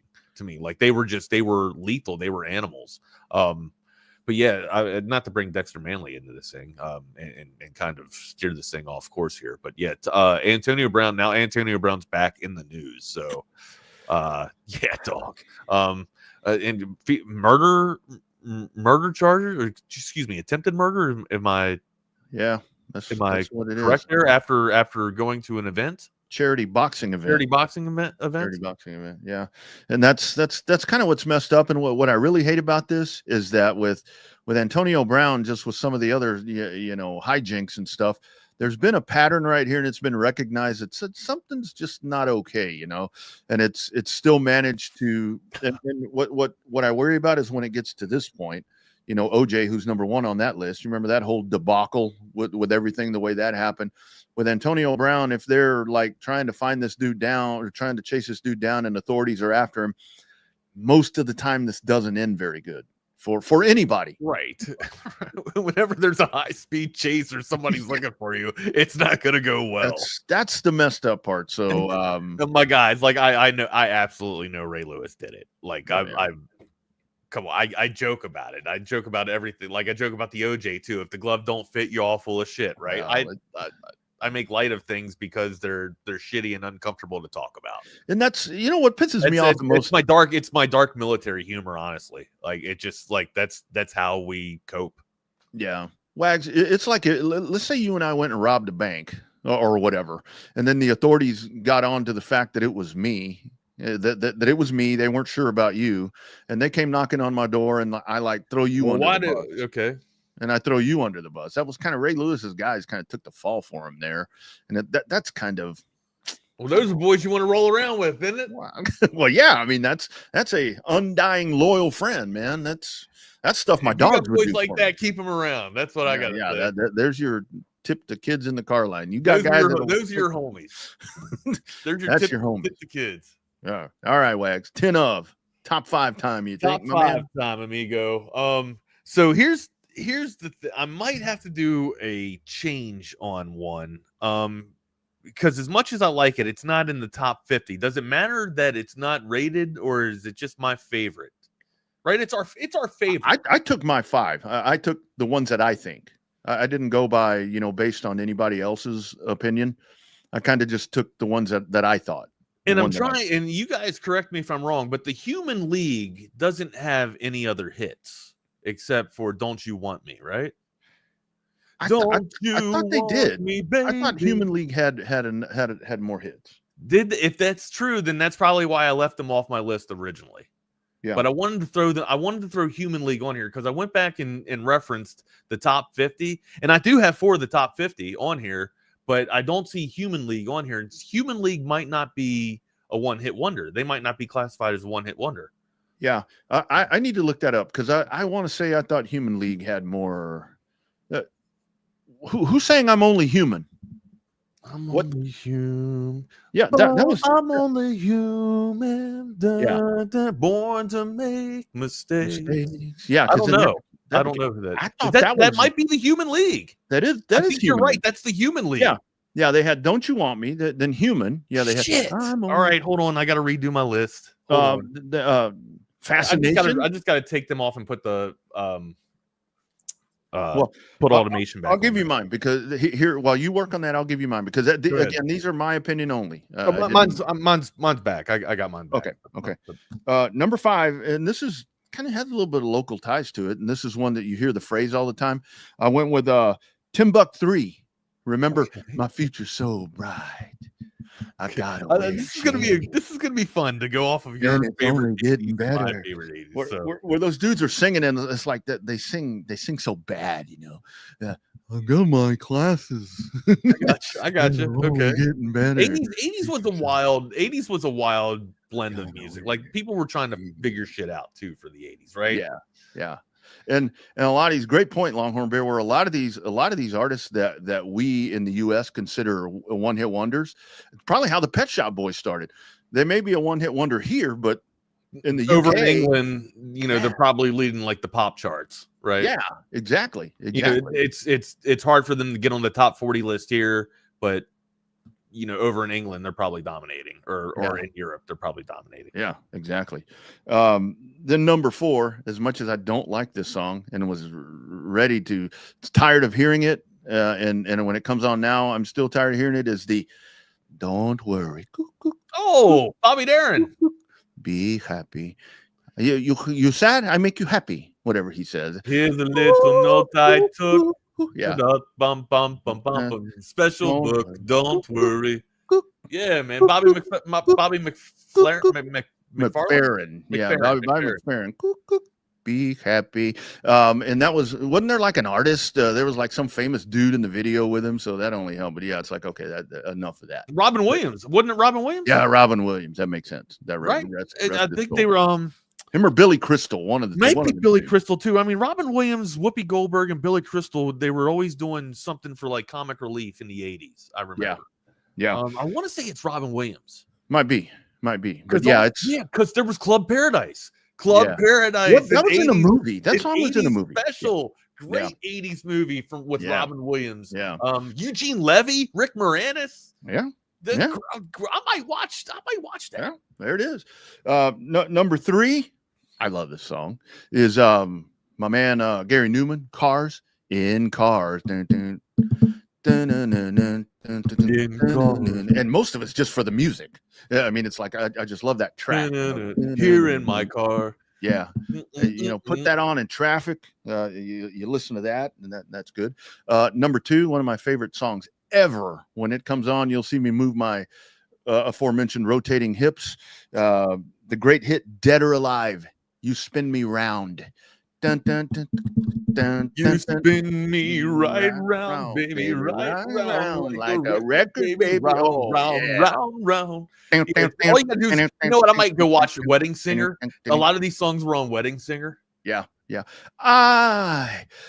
yeah, I love that song. And number one for me, probably, I'm probably the only one that this is number one, whatever you call it, one hit wonder.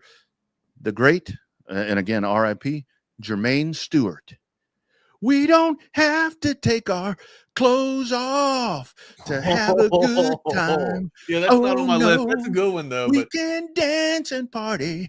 I just like hearing. I like hearing you sing it and have some cherry wine. You guys, all right, man.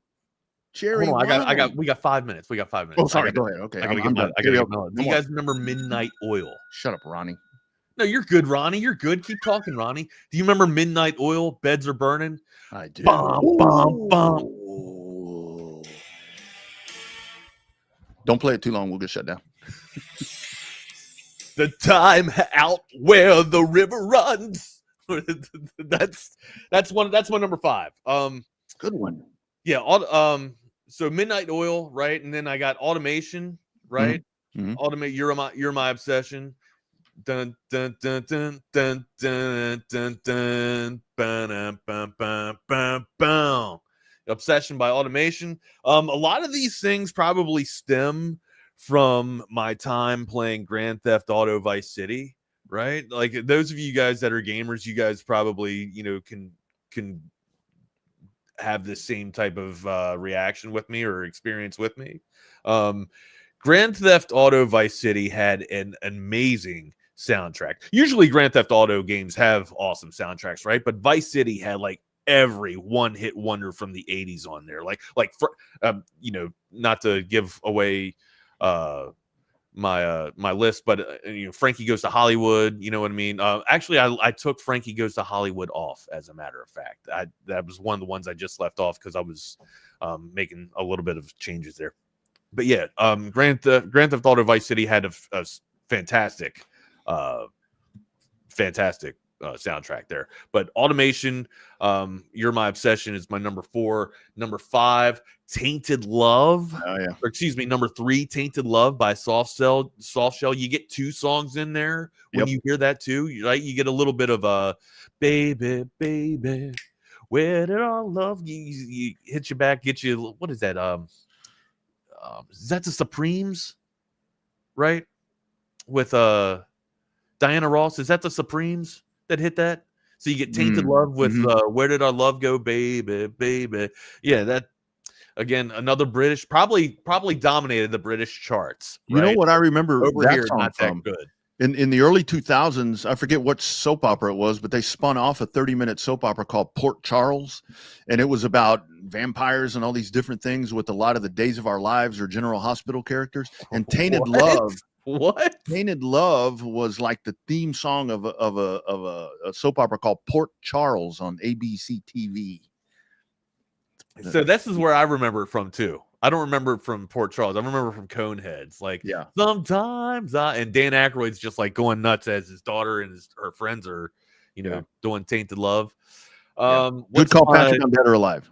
Definitely not a one-hit wonder, but to me they are. What's that? What'd you say? Patrick with a good call right there, because Dead or Alive did have What I Really Need to Do Is Find Myself a Brand New Lover. Someone. So there were other Dead or Alive songs. Good pull. So I think I struggled here because I had to leave one off, right? And it was like I love Dixie's Midnight Riders. I do like Come On Eileen is probably fantastic, but we always hear it. So I don't feel like it's a one-hit wonder because it's always played, right? It's played more than all of them. Basically because it's probably the number one 80s wonder, or 80s one-hit wonder, but they really didn't have another song, Dixie's Midnight Riders, after this, or Dexy's Midnight Riders. However, it's not one of my favorites. It's a great song. It's just not one of my favorites. Like it's hard for me to not have Flock of Seagulls on my, like, and I run so far away. I gotta get away. Boom, boom, boom, boom, boom, boom, boom. And yeah, it's in. I think it's instilled in me just because I associate Grand Theft Auto Vice City with it. And I think like ultimately after shaping my list, I think that's why Flock of Seagulls is so high on my list. It's not number one, but it's number two. Yeah, it's a good one. Number one, probably the most iconic video of all time. It's Take On Me by Aha, right? It's in Corky Romano too, right? You got Chris Kattan trying to sing at the top of his lungs or top of his voice there. I can't even do it. I'll break my windows. So you guys know the drill. It's Aha by Take On Me. Fantastic. It's usually featured in most 80s films. It's hard to beat. I know I'm going to get dragged for not having Dexy's Midnight Riders on my list. Well, that's kind of the obvious one. Yeah. It's my favorite list, not our favorite. Yeah. It's like, I don't like that song. It's part of the problem. The other one that I like, that I really like, and I had it in there a couple times, I took it out, is One Night in Bangkok and the World's Your Oyster. Little Murray Head. That's a good pull. I didn't know. Night in Bangkok. That's Mike Tyson's favorite. I love that song. Bangkok. Yeah, that one. Bangkok. Da-da-da-da-da. Little Stacy Q, Two of Hearts, where it starts out and it goes, I need you. That's a good pull right there with that sample. Two of hearts that beat as one. That's featured in Hot Rod. An Andy Samberg classic. Make sure you guys check it out. Very low budget film put together. You sent me that movie and I watched it and I'm like, oh, look at there. You gotta watch it. You gotta watch it more than once. And what do you do, Precious? Two of Hearts. I'm a videographer. Of course you are. Hearts. Yeah. Yeah. My buddy of mine texted me yesterday and he's like, hey man, you gonna put Bananarama on there? I'm like, Bananarama? They got plenty of hits. Not a one-hit wonder. Yeah, I mean, but expose hits it right on the head though. The essence of the one-hit wonder is that they never had another hit afterwards. Yeah. So, yeah. But they are the golden child, the kings of the one-hit wonders is Dexy's Midnight Riders. Usually number one's, usually everyone's consensus. That's number one on consensus number one favorite there. But I figured, we'd have fun with this and kind of just leave it off the list because we all know Dexy's Midnight Riders. Yeah. So. Yeah. Play that funky music by Wild Cherry. Wild Cherry. All right. Yeah. Okay. I'll do it. Didn't Vanilla Ice kind of remake that? No, he didn't remake it. He sampled it. Play that funky music, White Boy. You're not a Vanilla Ice fan. Well, I like a couple of them. I had that CD. A couple of them. Vanilla Ice. Didn't listen to Vanilla Ice and the Posse. As a matter of fact, Vanilla Ice and the Posse. Yeah, you remember Power Station? It was what's his name? They remade Bang It On, Get a Gong. It was I can't. Power Station. It was I can't remember who it was. I don't remember. A couple of iconic dudes. It was one of the dudes I think from Duran Duran. And Robert Palma, maybe I don't know. I mean, you're gonna put me down a rabbit hole. Two dudes from Duran Duran. No, one of the Duran Duran, because that's my wife's. Oh my God, Does not miss a Duran Duran concert. Under Pressure, no, Pressure is a song by Queen. Yeah, that was what was sampled for Ice Ice Baby. Boom, boom, boom, boom, boom. Yeah, but I mean, he did play that funky music, White Boy. He remade that by KC in the Sunshine Band. He did that too. Oh, Robbie Vanilla Ice sampled most of his shit. Yeah, Robbie Van Winkle, the man. Three dudes from Duran Duran. That sounds like a bad film to watch. What else we got to get to before we get out of here? On a fun Friday, man. You got any weekend picks? You got any Friday fruitions here? I think tonight you see an OKC loss. Really? Indiana wins tonight in a nail biter. Back and forth. Indiana surges ahead in the series. What is the line on this? 6.5. Oklahoma City 6.5 now. It was 5.5 last game and wrong team favored. A la wrong team favored. WTF. Yeah. Feeling the same thing here again. Double R, huh? Feeling that in my now that the bubble guts are gone. That's what my gut is telling me for that series. Were you able to flush the toilet? Oh yeah, yeah. Everything's good. Not like Jeff Daniels couldn't flush the toilet. Legs went horizontal, no flushing done here. Yeah, right. 6.5 is tough, dude. God, I mean, if you're gonna do, you might as well take money line, right, and go with the Pacers, right? Yeah, that's what I'm doing. You know, let's Thelma and Louise this thing. I'm gonna hold your hand. We're gonna jump off the cliff together. Let's go. All right, Pacers. Wrong team favored. We're taking Pacers tonight. Right. In home, even though we know damn well that SGA is gonna come out here and roll tape here and get this thing done. I feel like the Thunder's gonna win. I think that 6.5 is good, but I'm gonna jump off the cliff with you here. We'll go Thelma and Louise. Fuck it, man. Fuck it. It's been a great week. It's been a great week. Let's finish. Let's throw it all away. All the winnings we had this week, let's throw it all away with this emotional pick right here. Yeah. Get your units in your hand and F it. Get your units in your hand, buddy. Nick? Sorry you had to come on for that one right there. Going on, fellas? No, What's up, brother? How are you? You got your unit in your hand, Nick. I saw the Vanilla Ice talk. It's actually my mom's youngest brother, Uncle Robert. Are you kidding me? Are you kidding me? Nah, I just felt like lying. I just wanted to see the shock value. I love shock value. I got Gullible written on the wall. I have Gullible written on the wall right here. Okay. Man. I looked up his birth name and everything. I was like, they might gave me know a tingle. I'm like, man, look at that. Who would have known?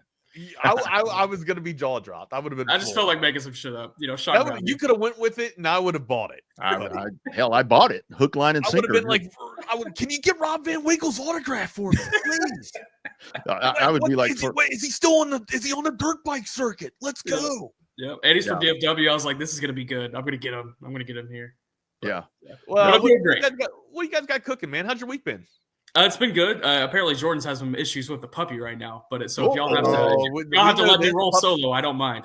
Puppy issues can happen, man. I'm happy to roll with you if Rodney needs to get out of here until Jordan comes on, man. Yeah, I've got a guy that's here to cut some limbs down, so I need to go. Got to do it yourself, buddy. You kidding me? I'm afraid of heights. I ain't getting up there. Yeah, that's a good point. I'm ass end over elbows coming straight down, boys. So I'm gonna go take care of that. So I'll be checking in a little bit. Gotcha, brother. All right, there he goes. What's up, Nick? Hey, man. So U.S. Open, hockey, NBA Finals tonight. It's a good weekend. Did you see the Patrick Reed Albatross yesterday? I did not. 286 yards out on a par 5. Hold it from 286 out for a double eagle. No shit.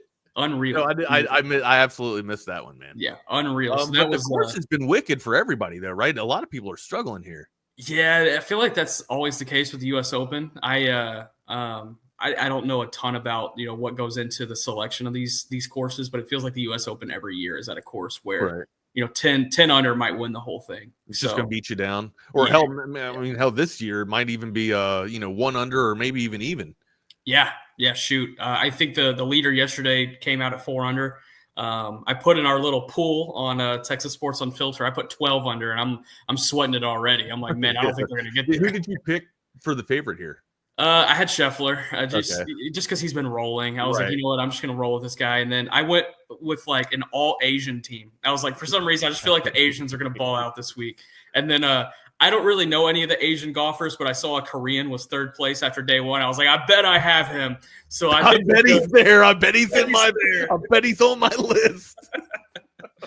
Love it. I felt like this was Scotty's tournament, right? But if there was any, maybe this is just for me listening to all the golf heads, but I felt like if there was anybody that was going to rival him, maybe it was going to be DeChambeau. But again, like now, we're seeing all kinds of, flops, or not flops, but just falters all over the place right now because of the course. So it's going to be a fun tournament to watch over the weekend. That's for sure, man.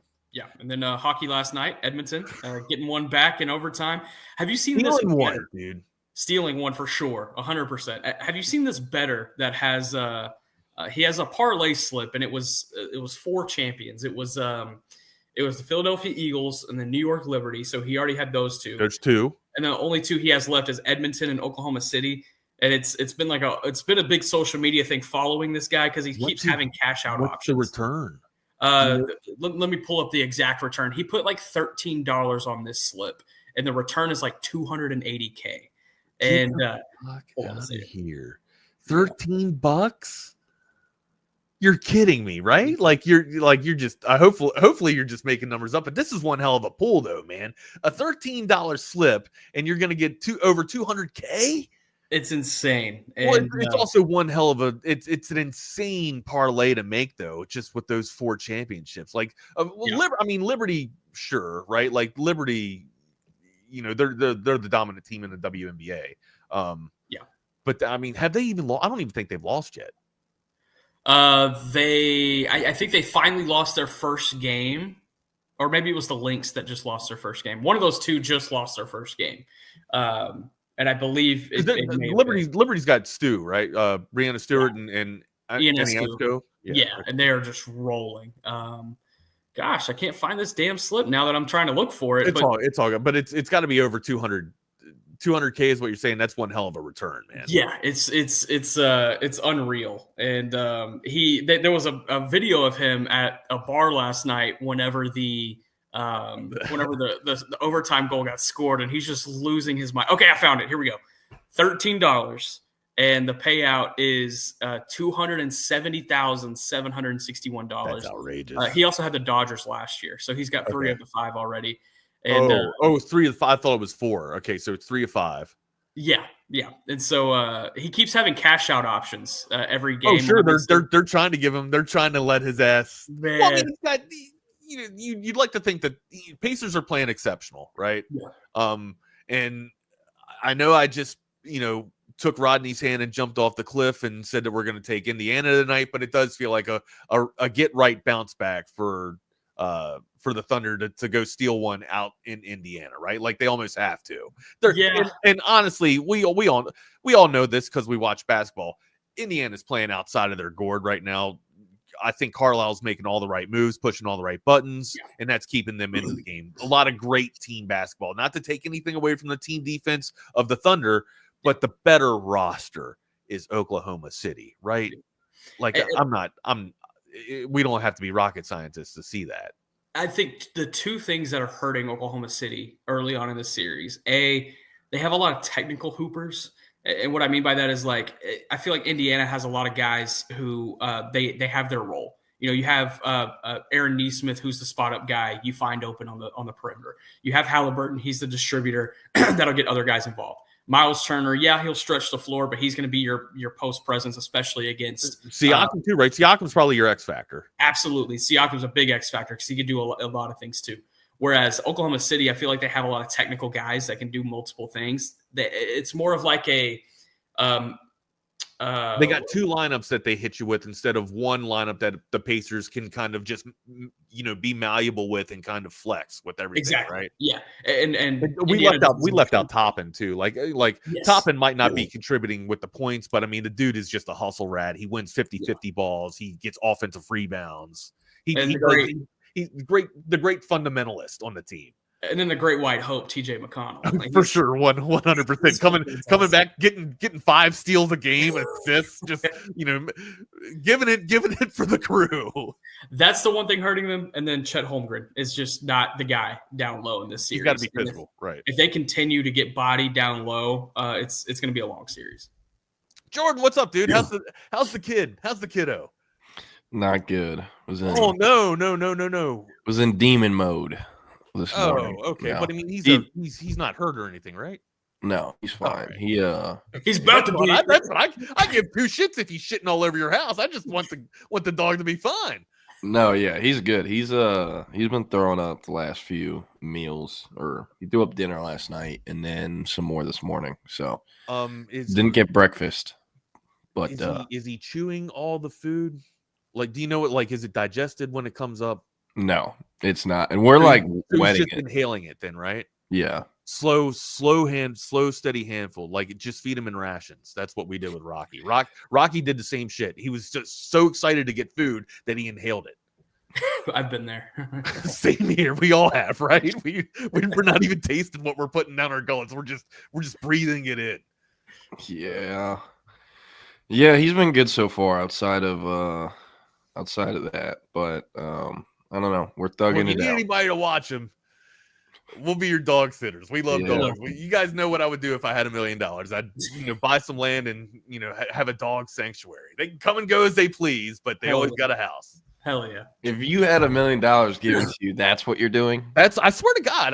I mean, I'd have a nice pool there too, right? But we would have a nice little lay of land, and the dogs would be able to. I like dogs more than I like people. You know this. Yeah, honestly, I would do the same thing, except I'd have a couple goats, maybe a cow, maybe a horse too. Some chickens, a chicken coop, so we can make our own eggs. Yeah. Writing off taxes. Right, that's it, baby. Government loan. I'm worth $1 million in prizes, man. Yeah. All right, I'm gonna get out of here. You guys have a great weekend. See you, some waivers, later, my boys. friend. But yeah. So I don't know. Welcome into the Lone Star Playbook. Thanks for holding it down for me for a few minutes as I tended to Bevo. That's his name. He's a Brittany. We named him Bevo. He looks like Bevo. Such a homer. Wanted another B name, so yeah. Now we've been calling him Beaver and Beaverson, so that's how it's been going. But hey, where do we want to start? Cowboys minicamp? Yeah, so the offseason program is officially done. Last day of minicamp was yesterday. Everyone's breaking for vacation, including yours truly next week. But it is, nothing too big to take away from Cowboys minicamp other than what we touched on during OTAs. We got to talk to Schottenheimer for a good 40 minutes yesterday, and was a really, really good availability. We talked about position battles that could be coming up in training camp. He mentioned the tight ends. I think there's going to be a fascinating battle happening in the depth room of the tight ends.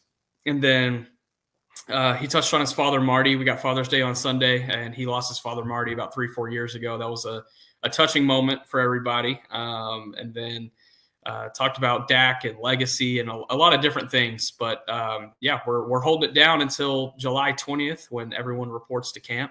And then we'll be rocking and rolling from there. You're on mute, big dog. Appreciate it. Sorry.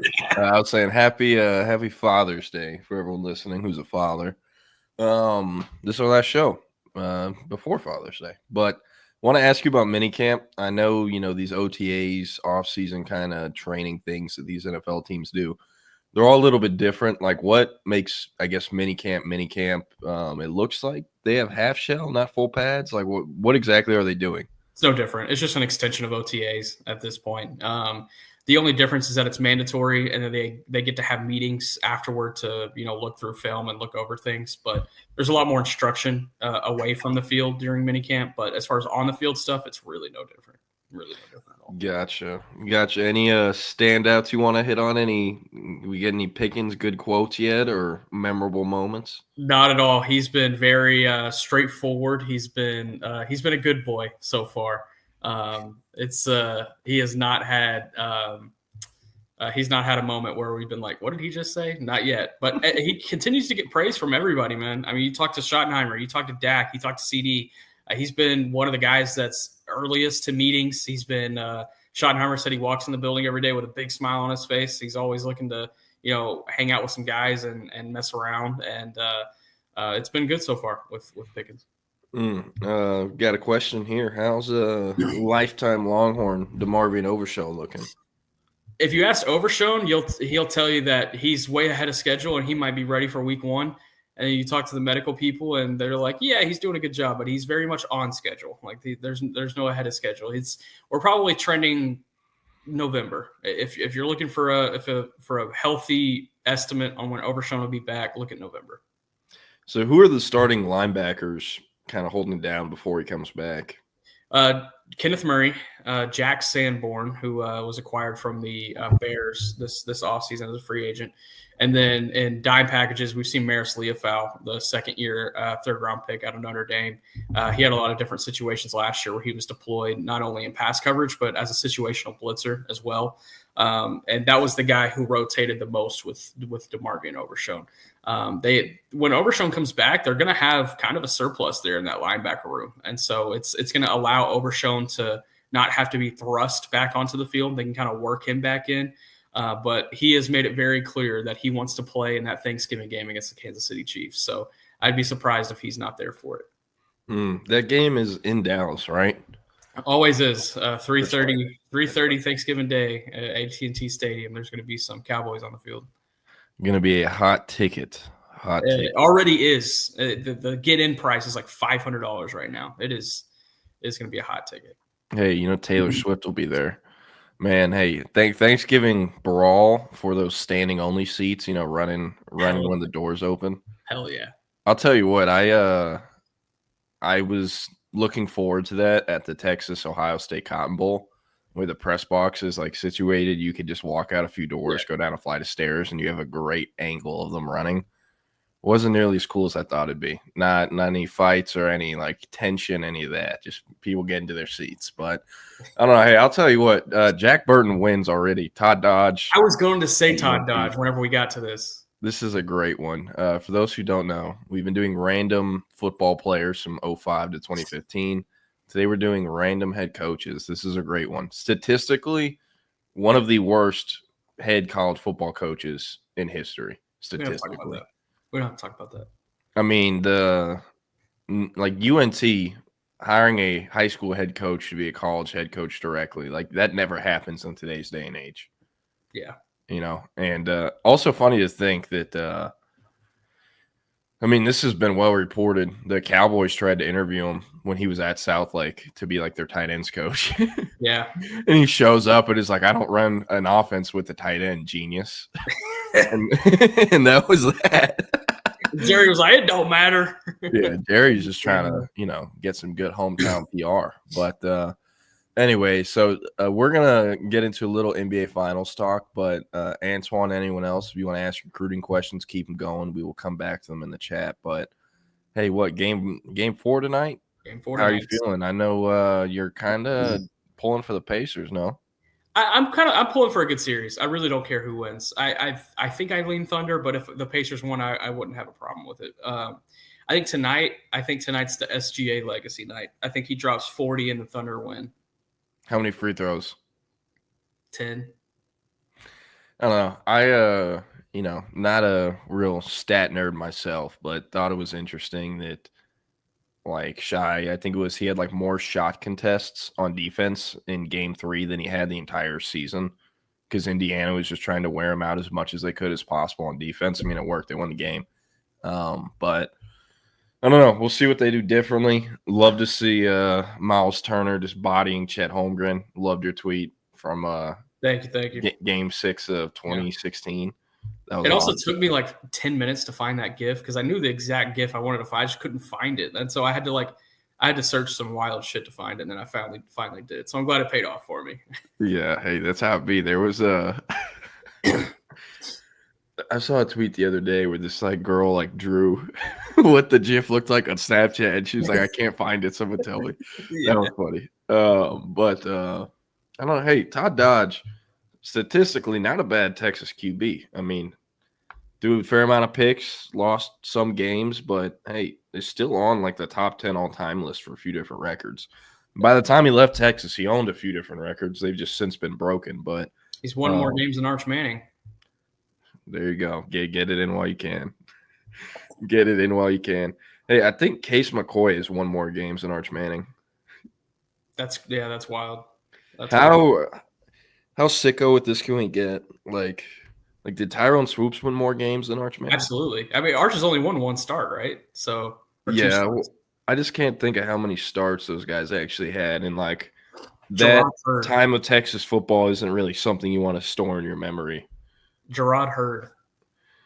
Man, I don't feel like they rocked. How many CB would know? Does anyone remember how many games Gerard Hurd started and won? Because I know the Cal game, we're like, oh, hey, it's Vince Young. He broke all Vince Young's records. Nick Rose shanks a PAT. Rough night in Austin. But I don't know. I guess we can get into some UT recruiting. We can always come back. Chance Mock, bang. We follow each other on Instagram. Good dude. But yeah, we can get into Texas recruiting. Antoine was on right off the bat said, why did Texas pivot from Landon Barnes and KJ Ford? So they have not pivoted from Landon Barnes. I can't tell you that. They have pivoted from KJ Ford. KJ Ford blew up he had a few offers as a freshman. Whenever you show up to Duncanville and you see a freshman KJ Ford walking around, you're going to ask about him, ask him to do some drills, and you're going to offer him. So he had probably about 6 to 8 offers going into his sophomore year. His sophomore year, he's playing on the opposite side of Colin Simmons in his senior year. Colin Simmons is getting double-teamed every play, and I mean, to be honest with you, Colin Simmons is doing the thing that like half of these Power 4 football commits do, where once they commit to a school going into their senior year, they completely take their foot off the gas. Like Colin Simmons went from like a 23.5 sack junior year to I think having like 9.5 or 10.5 as a senior. And it had nothing to do with his physical ability or getting double teamed. It had everything to do with, oh, it's not 3rd and long. All right. Like kind of just coming out of his stance a little lightly. And that's okay because he has turned out just fine. Just fine. And plenty of kids do the same thing. But KJ Ford was on the other side of him while he was doing that. And KJ Ford was playing with his hair on fire as a sophomore. So that's really going to stand out, especially when he's on a one-on-one with the right tackle, most of the time. So he picked up pretty much every offer he has as a sophomore, rose to the top of the rankings, was one of the top edge rushers, had great testing data, arm length, measurables, you name it. He had it, on-field production. And then other names start to emerge, and he kind of, has dropped a tiny bit in the rankings. He's still a great player. He still is a projectable NFL draft pick, but I don't know. That's kind of my answer for it. And as far as why Texas pivoted from him, I do think they were just looking for more ceiling guys. I look at KJ Ford as kind of a higher floor guy. Not that he has a low ceiling, but he's a lot closer to that ceiling than even a Landon Barnes is or Jamarian Carlton is. And a big reason for that is KJ Ford trains with Brandon Tucker, who is, the main defensive line trainer in Dallas. That's who Colin Simmons always worked with. Alex January works with them. A lot of different Texas players work with them. But very few have worked with him as much as KJ Ford has as a high schooler. So, like, his bag of moves is way deeper than anyone else's in the class. So, I don't know. I do think that's part of it. I've never been given a real reason on why Texas kind of backed off, but we knew it was over when Hank and I are interviewing KJ Ford at Under Armour and ask him about Texas, and he basically says, like, F Texas, I'm done with them. Yeah. So we don't know what happened. But at that point, we knew they hadn't talked to him in several weeks. He was not at the junior day a few weeks before then. So I do think they just stopped reaching out or contacting, and that's what happened. But we'll try to figure out more. Landon Barnes, on the other hand, they offered him in May. They went out to Duncanville to see him in May, and it was Alan Clark who offered him. He ended up on campus for an unofficial within the last few weeks, but has a full official visit slate and is kind of tentatively scheduled to be in Austin for one of the non-conference home games for an OV. So I know he's taken an OV to Ole Miss. I know he has one to LSU this weekend, and then I think like Ohio State and maybe Auburn or something like that. But Texas and him have talked about it. If he is going to OV to Texas, which it sounds like he will, it'll be in the fall. I think there's a chance Texas fills up at edge rusher and Texas and Landon Barnes kind of go separate ways. But, I mean, that's kind of that. Texas definitely has not, I would say, pivoted from Landon Barnes. He's lower on the board than a Jamarian Carlton, than a Richard Wesley or Bryce Perry Wright or Luke Waffle. But, like, it's not like, they pivoted away from him like they have with KJ Ford. So, that's what I'd say. And, I mean, it's honestly crazy that the number 2 and 3 ranked edge rushers in the state of Texas play on the same defensive line for the same school that produced the number 1 edge rusher in the state of Texas 2 years ago. Duncanville is just a factory. Here's a stat for you. Arch Manning career wins a starter 2. Oh, yeah, he started versus ULM. I was at that game. That was his first start. Hudson Card 3. Casey Thompson 4, Gerard Hurd 4. Gerard Hurd started 10 games as a quarterback. That is wild. That doesn't even feel right. Yeah. That was a tough time, man. 4-6. 4-6. The pride of Denton Geyer. Jesus. Hey, you know what Gerard Hurd did that Jackson Arnold couldn't do? Bring that title home to Geyer. Start once 5 games. But twice. Yeah. It doesn't matter. Who cares? We did it at Texas. He's state champ back-to-back. Jackson Arnold never did that. Yep. Hey, he did win Gatorade Player of the Year, though, and Gerard Hurd did not do that. Man, Charlie Weiss, shout out him, the old refrigerator on the side of Kansas sidelines. Those are good times. Those are good times. Antoine said, I hope Chase Calicut and John Turntine don't enjoy their Michigan visit. Need them in the class. Calicut is very weird. We looked at it as Texas, Michigan, and then out of nowhere, Georgia offered him in May. I say it's out of nowhere. And honestly, actually wasn't that really out of nowhere. They had him on campus when he had no offers as like a sophomore because they'd gone out to North Shore to see Devin Sanchez. And they were like, holy crap, there's this Chase Calicut kid. You asked the North Shore staff about him. No, he played JV ball last year as a freshman. As a sophomore, he's going to play varsity, but he's coming off the bench because we got all these other dudes. So they invite him to camp. He comes in camps. They're not offering him yet because he doesn't have varsity film. But, hey, man, we like you a lot. They took him on an unofficial. He got the jersey photos. This is the summer going into his, like, sophomore year. So they hosted him. They talked to him, talked to his family years ago, and then kind of stayed in contact over the years. And then in May, I think his title is like DB's coach, but he's the safeties coach at Georgia. Dante Williams went and saw Calicut, watched him in practice, and then did a home visit and offered him then. They scheduled an OV then, and like the next day, Calicut dropped his top three: Georgia, Michigan, Texas. So Georgia has a lot of buzz. Some folks think it is Georgia versus Texas. I'm not ready to say any of that yet, just because I mean he's visiting Michigan this weekend. So there's that. It's hard to not like Texas in the long run. Mark Orphy, North Shore alum, corners coach at Texas. The day that they hired Mark Orphy and you look him up, find out he's a North Shore alum, I crystal balled Chase Calicut that night because I was like, it just makes too much sense. So with him, I have heard that Michigan has like if he doesn't go to Michigan, it's because he's taking a pay cut. I heard that they would kind of do whatever it takes to get him earlier in the spring. And then Devon Benjamin got on their board. And Devon Benjamin, that's a, 5-star or borderline 5-star from the West Coast. Texas is also in on. Michigan, Oregon, Texas, Washington, those are kind of his schools. And Michigan, they're going to try to get one at Calicut and or Benjamin. And then Oregon and Texas are kind of fighting for Benjamin as well. But the point I'm trying to get to, both those guys are going to cost a lot of money. They're going to get a lot of money. And there's nothing wrong with that. But if you're Texas, I don't really see a way Calicut and Benjamin are in the same class just because of the budget. I think it is possible, but for what Oregon's going to offer Benjamin and what I think it would take Texas to get him, I don't know if they could still afford Calicut and vice versa if, Michigan puts a really high number on the table for Calicut. So that one's fluid. John Turntine, on the other hand, hearing more and more and more A&M buzz since his OV last weekend. He's at Michigan this weekend. He'll see Texas next weekend as the last OV. But it does sound like A&M did a really good job. I don't know what the number is, but it's something high. There's a faster path to the playing field in College Station than there is in Austin. So with A&M, that one's interesting. It's always felt like if he wasn't going to Texas, it would be A&M. So, man, like Texas, they're really, really, really going to have to crush Turntine's visit. We feel great about their chances with Ojo, but, hey, if Ojo commits to Texas potentially this weekend, does that turn off Turntine a little bit more from Texas, make him lean towards A&M? I'm not sure. I've always felt like if Texas was going to get both of them, their chances would be higher if Turntine committed first and Ojo committed second instead of vice versa.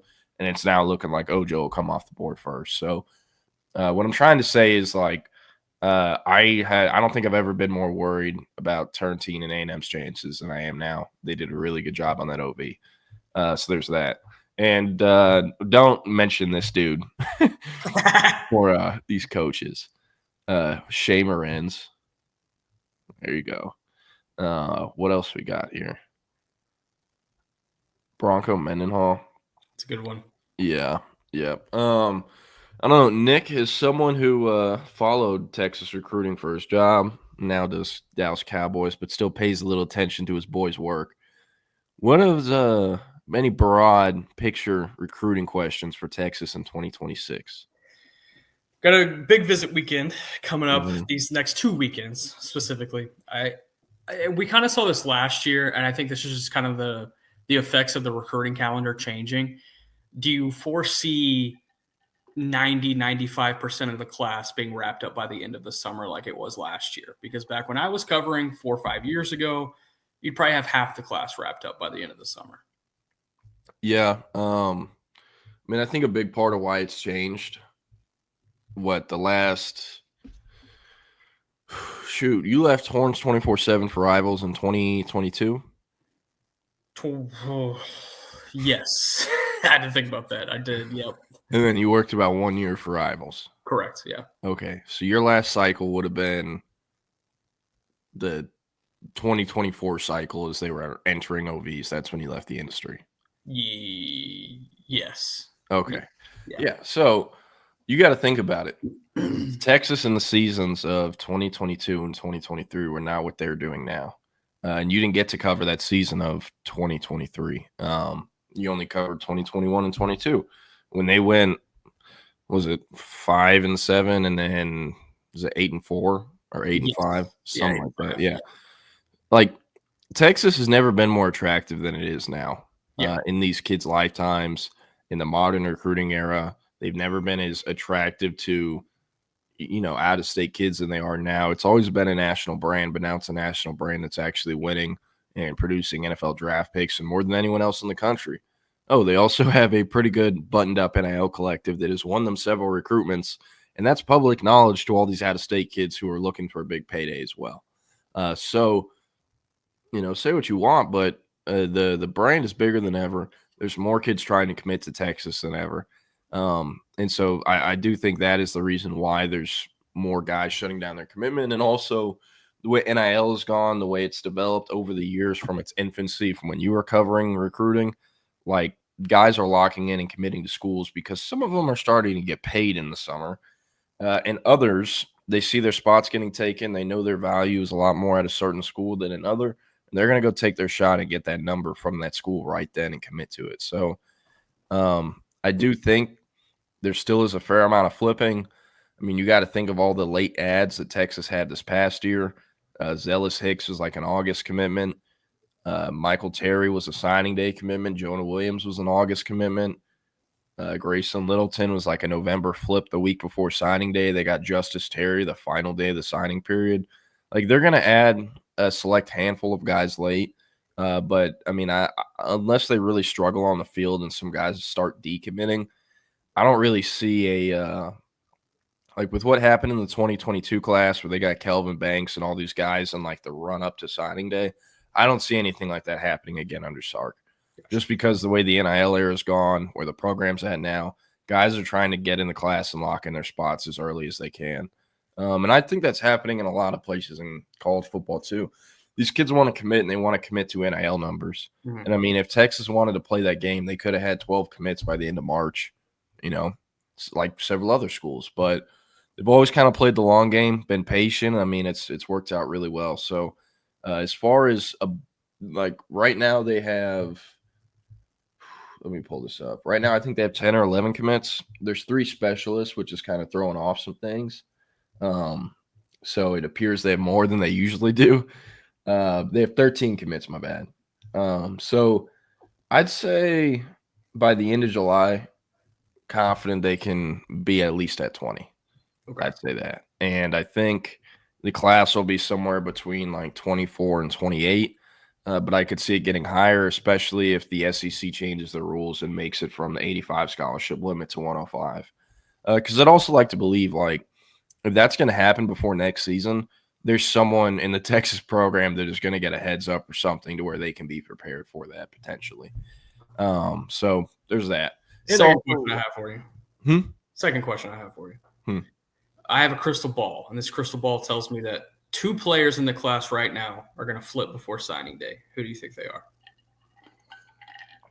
2 players from Texas? Yeah. That are committed to Texas right now? Yes. Let me look at this. Let me go through and tell you who has the potential to flip. Okay. Because, honestly feel pretty good about all these guys right now.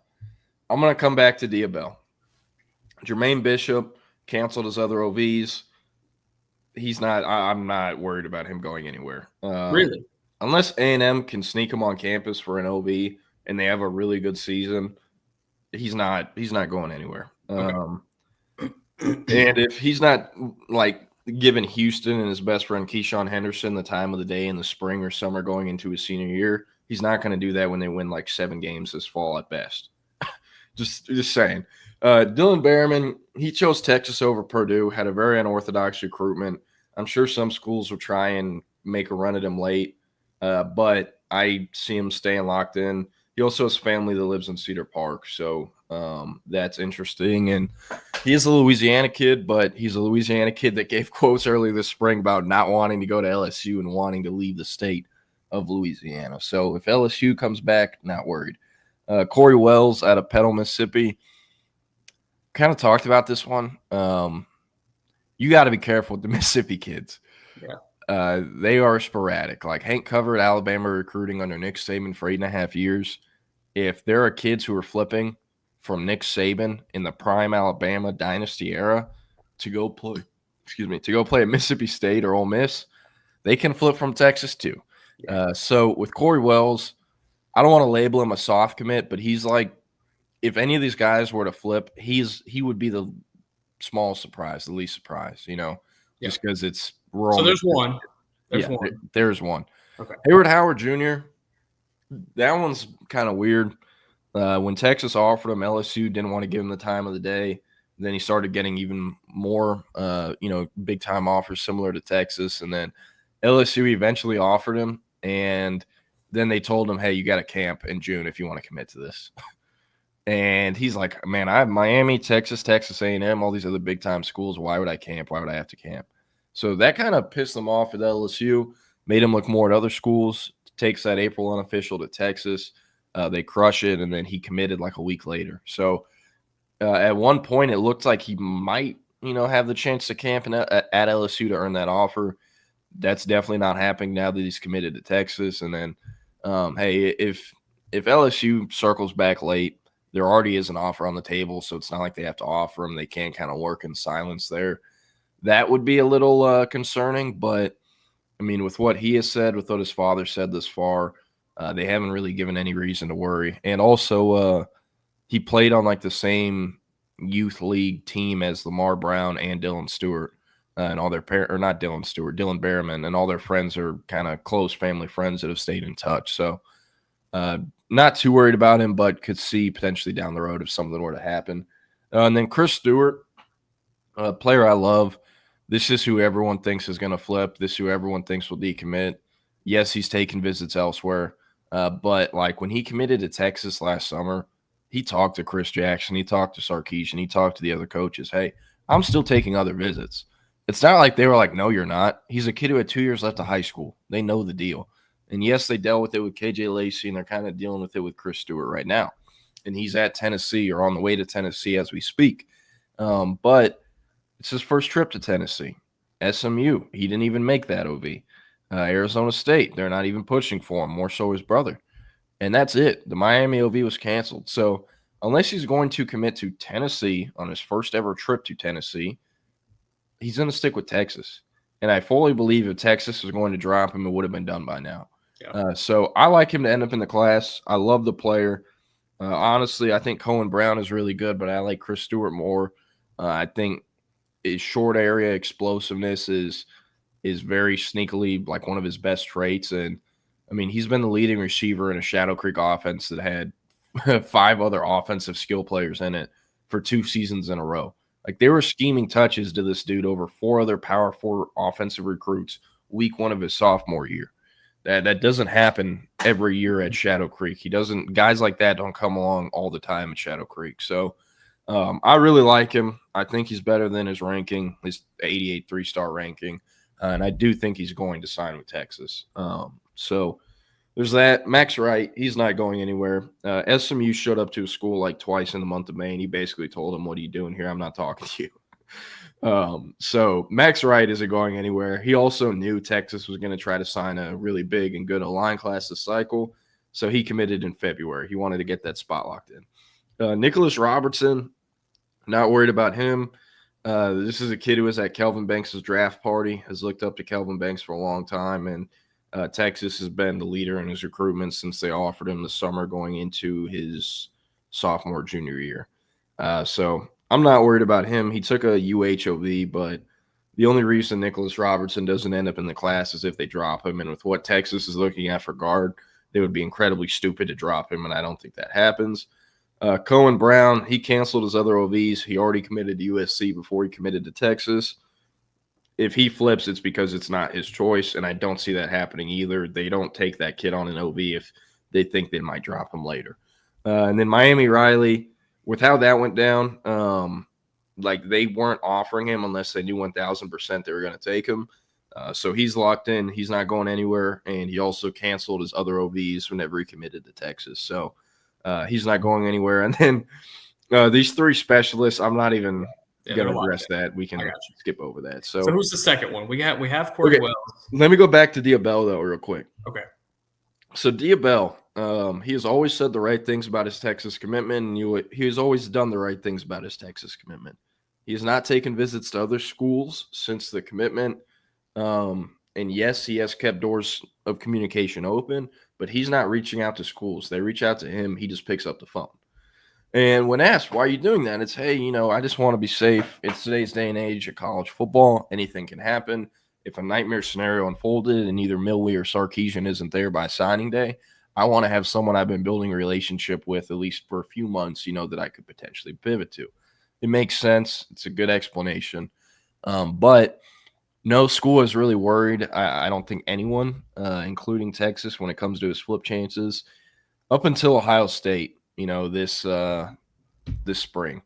There's been communication there. Ohio State still doesn't have a 2026 quarterback commit, and they've kind of looked at a few different names. They looked at Bo Bentley. They're looking at Jonas Williams right now. But like if they're in the season and still don't have a quarterback committed, we're going to be tracking Diabell every week because I think there's a chance they would try to get him up there for a game day visit. And Ohio State was who kind of finished second to Texas originally. So, again, he has not given any reasons to think he's flipping. But if he does, there's no way it wouldn't be Ohio State. They're the main program that's been communicating with him. And, again, they finished second the first time around. So, expecting him to sign with Texas, expecting him to stay locked in with Texas. But if he flips, I very much think it would be Ohio State. And I think if that were to happen, Texas turns to throwing the kitchen sink mode at Keyshawn Henderson. Which I wouldn't mind at all. In fact, Keyshawn Henderson is probably like one of three prospects or two QB prospects I like more than Diabell in this class. Not that Bell's a bad player, but Keyshawn is, the most athletic passer I've ever seen in my life. So there's that, or at least at the high school level. So kind of answer to your questions. Antoine said Caden McCarty from Cy Falls, is he similar to Keelan Abrams? I get what you're saying as far as like that kind of undersized, like sawed-off edge rusher that's super fast. Caden McCarty tests like a outside wide receiver power forward prospect, though. Keelan Abrams did not do that. McCarty also has more length than Abrams did, and Abrams was a 6-foot edge rusher who led the entire state of Texas in sacks as a junior. And then it was clear he'd have to be spun up to linebacker because even in the Big 12, you can't play a 6-foot edge rusher. McCarty, on the other hand, he's 6'2", 6'2.5", I think like 230, 240. He is going to need to either grow or learn to play linebacker. Right now, he's fine at edge. He has 2 years left of high school. But you can't be a 6'2", 6'3" edge rusher in the SEC unless you have God-given explosive ability like Colin Simmons does. Because if you don't check that box, I don't know how it'll work. And now McCarty has tested very well. He has good explosive metrics, but there's only ever been one Colin Simmons I've covered that has that jump off the line. And I have not seen that from McCarty yet. So for him, I think he's either going to grow into a full-time edge or he'll be an edge kind of backer tweener, or eventually he'll just learn to play backer full-time. It's going to be one of those two. But it's still early enough where he has a few different routes he can go. So there's that. Nick, any other broad picture questions? Those were the two that jumped to mind. Okay, commit watch this weekend. Who you have? Let me pull up the list. Give myself a refresher. We had a question here while you're pulling that up. Okay. Question here from Nathan. He said, Nick, did you ever give your thoughts on the Rivals and On3 murder? What are your thoughts? We interested in talking about that real quick? Give us your thoughts. I'm not saying anything. Yeah, I'm gonna be careful here. Floor is yours. Yeah, I guess I don't really have to be careful. I'll start. I'll start with. So obviously, I work at Rivals, and I have a lot of respect for some of their higher ups. I really do. Some really good people over there at Rivals. However, their batting average when it came to personnel decisions, when it came to hiring national talent, I think they would tell you that it wasn't as high as an On3 or a 24/7, et cetera. I mean, there was a lot of turnover, and that was I hated that I ended up being a part of that. I planned on staying at Rivals for a really long time. I just ended up having a pretty good opportunity to go someplace else. But personnel decisions were always kind of a rough one for them. And resources was starting to become a concern when I was there. I mean, I can remember one day specifically, Yahoo, who owns Rivals, they sent out an email to all of their employees. So every single Yahoo employee, they're like, hey, everybody needs to be on this call at 4:00. Like, cuts are being made.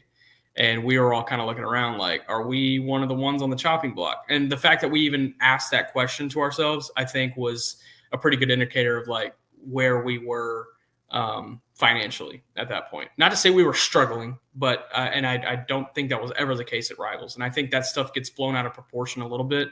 I think some people look at Rivals and it was like, oh, that was a dead man walking. I don't think that was necessarily the case. Like, they were fine. They just needed more resources to compete with On3 and 24/7. So I get it from Rivals' perspective to merge with On3 because they acquire those resources. They have, I think, not necessarily better people in place, but more people in place to make personnel decisions. From On3's perspective, the only way this makes sense to me from On3's perspective is their ability to acquire the Rivals Camp Series. And for them to be able to pick up on that. On3's basically been barred from Under Armour camps. And so that is, I think that's kind of a big hindrance to what they're trying to do. And if they are able to pump resources into the Rivals Camp Series, then that kind of helps adhere that issue, if that makes sense. So it makes sense for both sides. It was still really surprising to me. It was surprising that On3 wanted that asset along with them. I do hate that a lot of really good people are losing jobs over this. A lot of really good people are losing jobs over this. And that's the shitty part about this. And I wish that there was more direction and more, intention in keeping everybody on board that deserved to be on board. But unfortunately, when you do business with Shannon Terry, that's not the case. And, sometimes there are issues where, employees kind of come secondhand to money being made. So those are my thoughts on the merger. I think it's fascinating. I'm very surprised that they're only going to make one ranking from here on out. That's going to be fascinating to see who's a part of that. Well, they've put out the On3 scouting team. So all the recruiting stuff is moving to Rivals. It's going to look like the On3 website, but it'll be Rivals, at least from what I understand. And then the On3 scouting guys, which is, I'm going to say Greg Powers, Charles Power, and Cody Belair. Those are their rankings guys who make the rankings. I don't know what's happening to the Rivals ranking guys. I'm not sure. But they're also changing the rankings model from Rivals to On3, which I think is a good move because I, like everyone else, is very confused by like the 5.7 thing. Shit, I worked there and I was confused by it. Yeah, so I think that's a good move, but I don't know. It is interesting. And like with the Rivals sites or the markets that have a rival site and an On3 market, some of them are planning to merge. Yeah. Others are looking like they're going to like be independent of each other and just compete as a Rivals and On3 site for about a year. And then one of them is going to get picked and the other, I guess, will go independent or something. I'm not sure. Like, it just seems like there's a lot of question marks. And in talking to the guys in the market at the UT Elite Camp earlier this month, it definitely seems like there's question marks. So very blessed and lucky that you got me on with Bayers. Bears Illustrated back in the day with the good guys at 24/7 Sports. So yeah, appreciate that $300 a month, 10 stories a month. Ooh, it hit different. Ooh, it hit different. That's where Nick and I both started. Real quick, I saw this while you were talking about the merger thing. Is this true? Did Rich Rod get fired from West V like months into the job? Or were we all just riffing from when he got fired at one of his previous jobs? And also, Nick, have you looked at this? We can skip this and not talk about it, but have you looked at this? Kind of, but explain it to me. Okay. I want to make it very clear. I have friends who work at On3. I want to make that clear. I am not trying to shit on their company. There are several very, very, very good people at On3, and I wish them the best as a business, as a company. Just want to make that very clear in case I get clipped or something that they see this. I don't. But there's a guy named Grant. Jake Bales. There's a guy named Grant Furking. He was a former walk-on wide receiver at Tennessee who is from the Atlanta area. And he came up with this idea apparently in high school. You know how like for landscaping people use mulch or whatever? Mm-hmm. He said, hey, I'm going to use pine straw. Apparently it lasts longer than mulch does, and it also has like whatever natural thing is on the pine straw where it makes it to where weeds can't grow, right? Yeah. And it's cheaper. So he started this company. It was called Metro Straw. He was in the Atlanta metro area, and they were selling pine straw to like they had contracts with Chick-fil-A. They had contracts with like a McDonald's plant or some shit where they were just laying pine straw. And eventually the business got pretty big. He's running it while he's walking on at Tennessee. And in sometime in 2021, he loses his ownership of Metro Straw, walks away from the business. I don't know if investors bought him out. That part is not clear at all. I don't know if he was fired. I don't know what happened. That part is not clear. Nathan's making a good point. Throw in some allegedlys. Yeah. Allegedly. Thank you, Nathan, for the reminder. I'm just saying what Knox News is reporting, the Knoxville News website. But anyways, he's working it on 3. I still don't know exactly what his role was for them. It was something with NIL stuff. I don't really pay attention to that, the NIL part of their website or whatever. But was doing stuff with them. And while he's been working with them the last few years, he was going and making calls to customers of Metro Straw and acting like he still worked there. And it's like, yeah, you need to pay up front, either the full price or half price. We'll get you the straw. And then he wasn't delivering the straw to people. And he also, like, there's 2 different really high-end apartment complexes in, like, downtown Nashville he owned to combine, like, I think $16,000 to in, like, unpaid rent or other expenses or whatnot. And he got evicted, I think, from both. And that's, like, public information because you can access those files. So that's all kind of what happened. And then Shannon Terry kind of set the timeline on fire a few nights ago when he dropped that graphic that, you know, there was someone they didn't know about who was doing illegal things that had been fired. And then like 4 hours later, the story comes out from the Tennessean, from Knox News, that it was Grant Furking, and this is what he did. So he has not responded. He has not said anything online, but it is a fascinating story. I guess you could probably just find it if you want to read about it. Grant Furking, Frerking. So why did he leave the straw company? I think I missed that part. I don't know. It's not like that's not in the stories. It doesn't say if his ownership got bought out by like investment people or if he had a falling out with other co-owners. It doesn't say why he walked away. It just says he hasn't been with the company since 2021. Now, what's also interesting, this was not originally reported in the initial reports, but apparently the University of Tennessee has paid him $30,000 over the last 2 years to consult head coach Josh Heupel on off the field stuff, on the field stuff, problems in the locker room, make appearances for the university, go on Feinbaum for the university.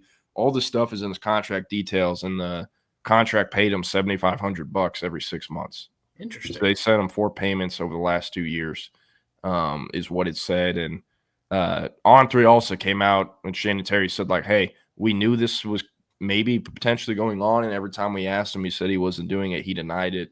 Like, he clearly lied to us as part of why he was fired. So I only know what is online. I don't have any inside information to this whole scenario, but that's what's going on. Some more recruiting questions. Antoine says, Jordan, do you see anyone joining Taven Epps in the 27 class soon? I could see one of the quarterbacks, either Peyton Houston or Kavian Bryant, doing it.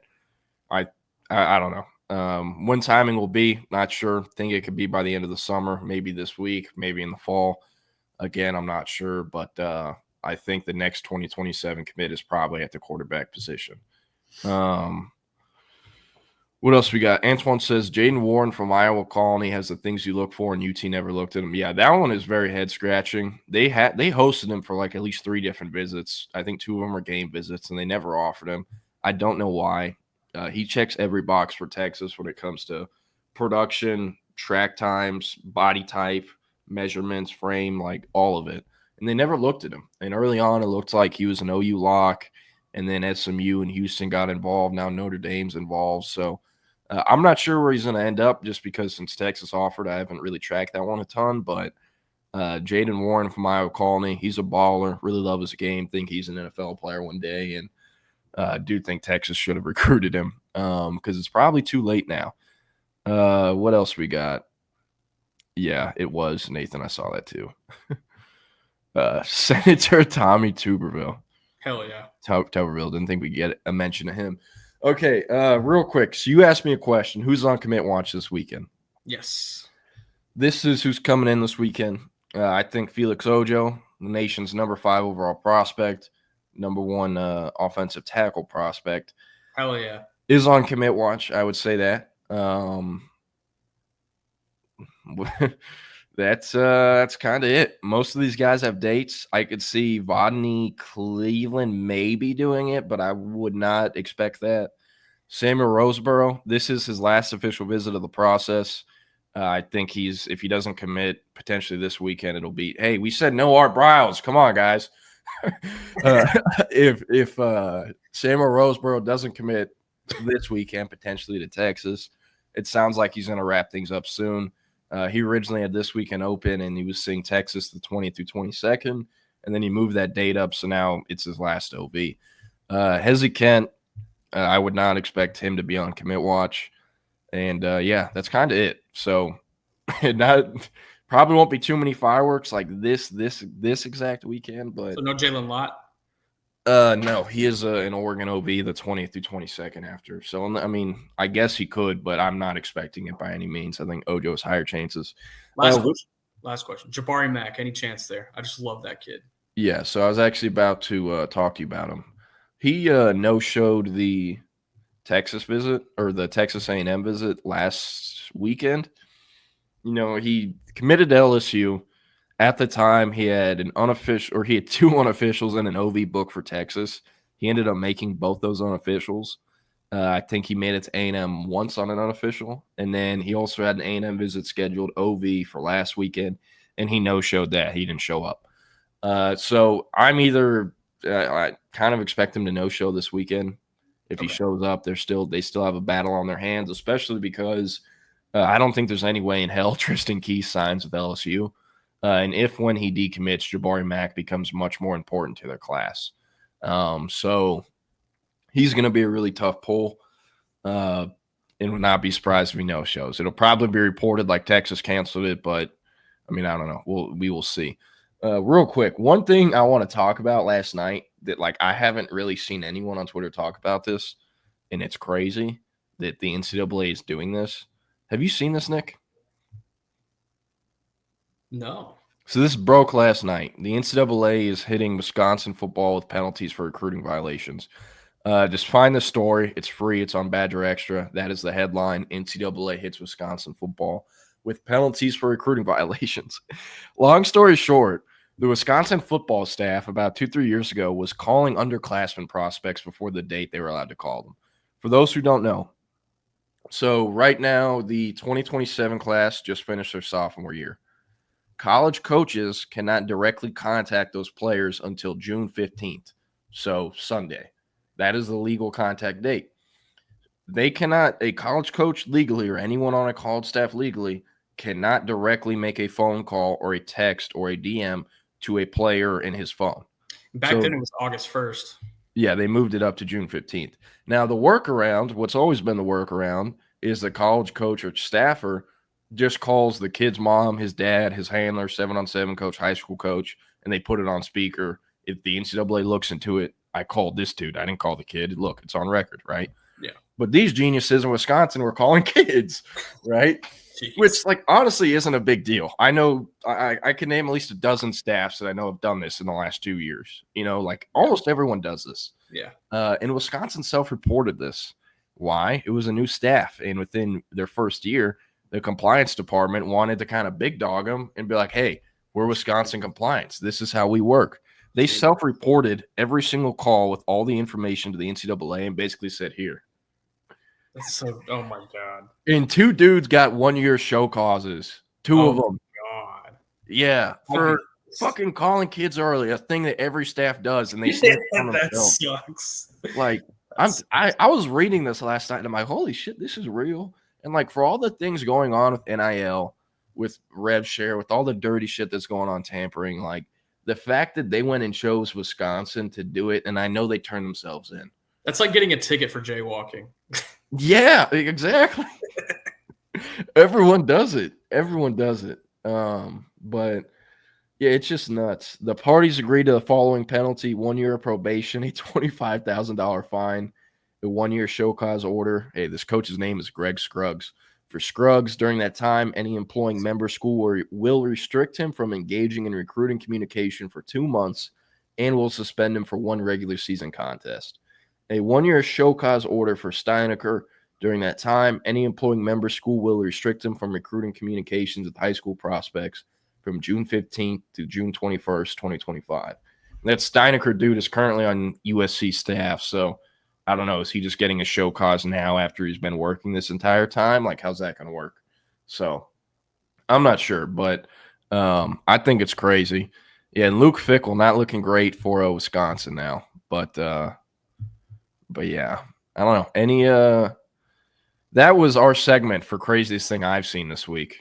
You have anything on that before we want to close it out? Yeah, it was just my craziest thing. It actually happened right before you hopped on. I was discussing it with Wags. The double eagle that happened in the U.S. Open yesterday. 286 yards out, hit a double eagle, an albatross. That shit don't happen, Jordan. I don't want to see your face. That's crazy. That's Talk to me like I'm 5 years old. I don't even know what that is. That'd be like throwing for 700 yards in a game. Like, that's how rare that is. I know, but what is it actually, though? It's a double eagle. So, like, it's a par 5, you get it in 2. Oh, okay. Got it. Yeah, it's funny. Mr. East Texas over here schooling like Travis Moore on golf. You know, how the tables have turned. How the turns have tabled for sure. Okay. This is how we will close. It looked like AI. Thank you. For those on audio only, CB said thoughts on Sark on the Dave Campbell's Texas Football Magazine cover. I saw it and I'm like, bro, what fucking fan page made this BS? Like, the font looks weird. It looks like it's like an alternate CFB 26 cover. Like, it looks AI, like you said. The lighting's weird. Sark looks weird. Of all the different things they could have chose, why is it like a close up of his face looking like? I don't know. I just thought it was weird. Like, hey, Texas is on the cover. When's the last time Mike Elko was on the cover? Can he fit on the cover? I don't know.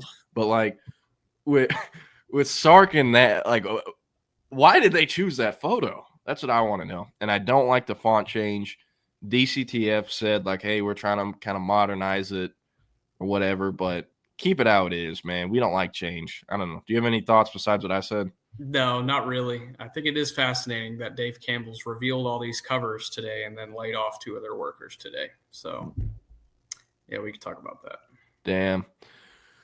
Damn. I did not see that. Yeah, I saw the video, CB, but I did not watch it. Just bookmarked it. But anyways, up next, Longhorn Republic continues its Texas football opponent preview with a look at the Arkansas Razorbacks.